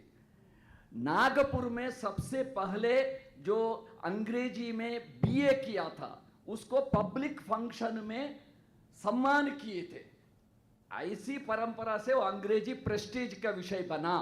अब भारतीय भाषा में बोलना, भारतीय भाषा सीखना फैशन का, नए क्रेज का, युवाओं का आकर्षण का आनंद विषय बनाना चाहिए। जी जी, यही हमने आपको बता दूं, एक भी प्रयोग इसी में यही किया था कि एनुअल फंक्शन भारतीय भाषा प्रकोष्ठ की वजह से रीजनल लैंग्वेजेस में पूरा प्रोग्राम किया और कल्चरल प्रोग्राम भी किया, उन छात्रों को पुरस्कृत भी किया। थैंक यू जी। अब अंतिम एक सवाल लेंगे, last. Can I ask two short questions? High quality books require high quality authors. How will we produce high quality authors in Bharatiya Bhasha? Number 1. Number 2, how do we generate passion for Bharatiya Bhasha studies in our aspirational youth? ऐसे authors को हमें ही identify करना है और एक author के अच्छे ऐसे हाई क्वालिटी वो अंग्रेजी भारतीय भाषा में नहीं लिख सकता है, लेकिन अंग्रेजी में लिखता है, उसके साथ और 2 भारतीय भाषा में लिख सके ऐसे लोगों को जोड़िए, टीम बनाइए, ऐसे कुछ उपाय ढूंढना होगा। पहला क्वेश्चन के लिए उत्तर। दूसरा क्या था?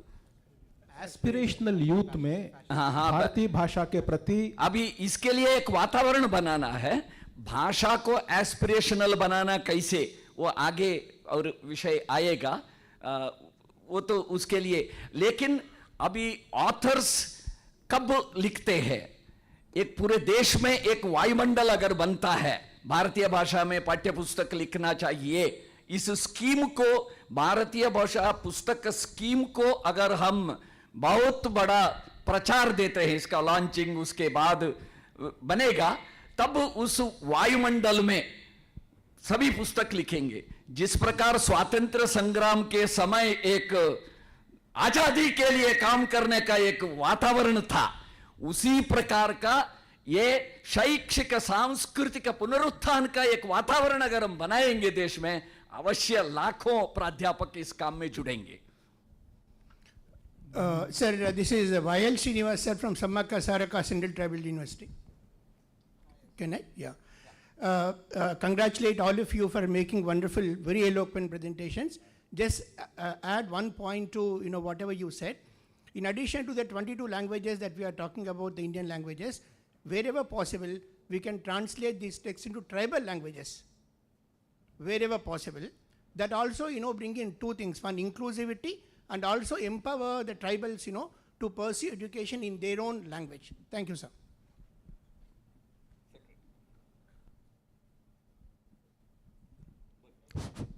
आज अभी भारतीय भाषाओं की बात हो रही है, तो कम से कम अगर हम लोग ये कर सकें कि जिस राज्य में हमारे केंद्रीय विश्वविद्यालय हैं, वहाँ उस राज्य की भाषा में कम से कम अपने जो हमारी वेबसाइट है, जिसके माध्यम से हमारा बेसिक कनेक्ट पब्लिक से हो रहा है, कम से कम अपनी पूरी वेबसाइट को उस राज्य की भाषा में as a first point to start, if you can do it immediately, I think that will be a first step, correct step in this direction. धन्यवाद सचिव महोदय जी का अपने मार्गदर्शन के लिए। अब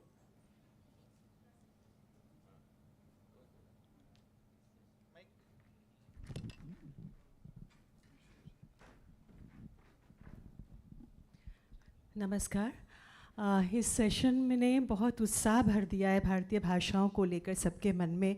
मैं सिर्फ एक सूचना आपके साथ साझा करना चाहती हूँ महात्मा गांधी अंतर्राष्ट्रीय हिंदी विश्वविद्यालय की। 2018 में वहाँ अनुवाद संघ बनाया गया था, जिसमें कि 1800 ट्रांसलेटर्स ने रजिस्टर्ड किया था अपने को, और उसमें 66 जो है वो भारतीय भाषाएं और बोलियां थी जिसके ट्रांसलेटर उसमें रजिस्टर्ड हैं। इसके अलावा फॉरेन लैंग्वेजेस भी हैं। तो इस समय वो एक्टिव नहीं है, लेकिन उसमें उन्होंने काफ़ी विश्वविद्यालय के लोगों को जोड़ा था, और मैं चाहती हूँ कि उसको मैं फिर से एक्टिव कर सकूँ। तो ये इसलिए मैं सूचना साझा की है आपके साथ। आप सबका सहयोग रहेगा तो उसको मैं आगे ले जाना चाहूँगी। जी सर ने जो ट्राइबल लैंग्वेज की बात की है, तो केवल जानकारी के लिए बता रहा हूँ कि केंद्रीय हिंदी संस्थान आगरा ने लगभग 65 लैंग्वेज, ट्राइबल लैंग्वेज भी उसमें इंक्लूड है, 16 आदिवासी भाषाएं हैं जिसकी लर्निंग डिक्शनरीज तैयार की है। तो वो आपको बहुत मददगार इसके लिए हो सकती है। और उसके अलावा लगभग 125 भाषाओं के लोक साहित्य कोश केंद्रीय हिंदी संस्थान आगरा तैयार कर रहा है, जिसमें लोकगीत है, लोक कथा है, लोक नृत्य है और बाकी सारी लोक संस्कृति है। धन्यवाद सभी को। इस सत्र के विषय विशेषज्ञ एवं सभी विश्वविद्यालय के कुलपतियों को सभी को धन्यवाद करते हुए, आप सभी से प्रणाम करते हुए इस सत्र का समापन की घोषणा कर रहा हूँ। धन्यवाद।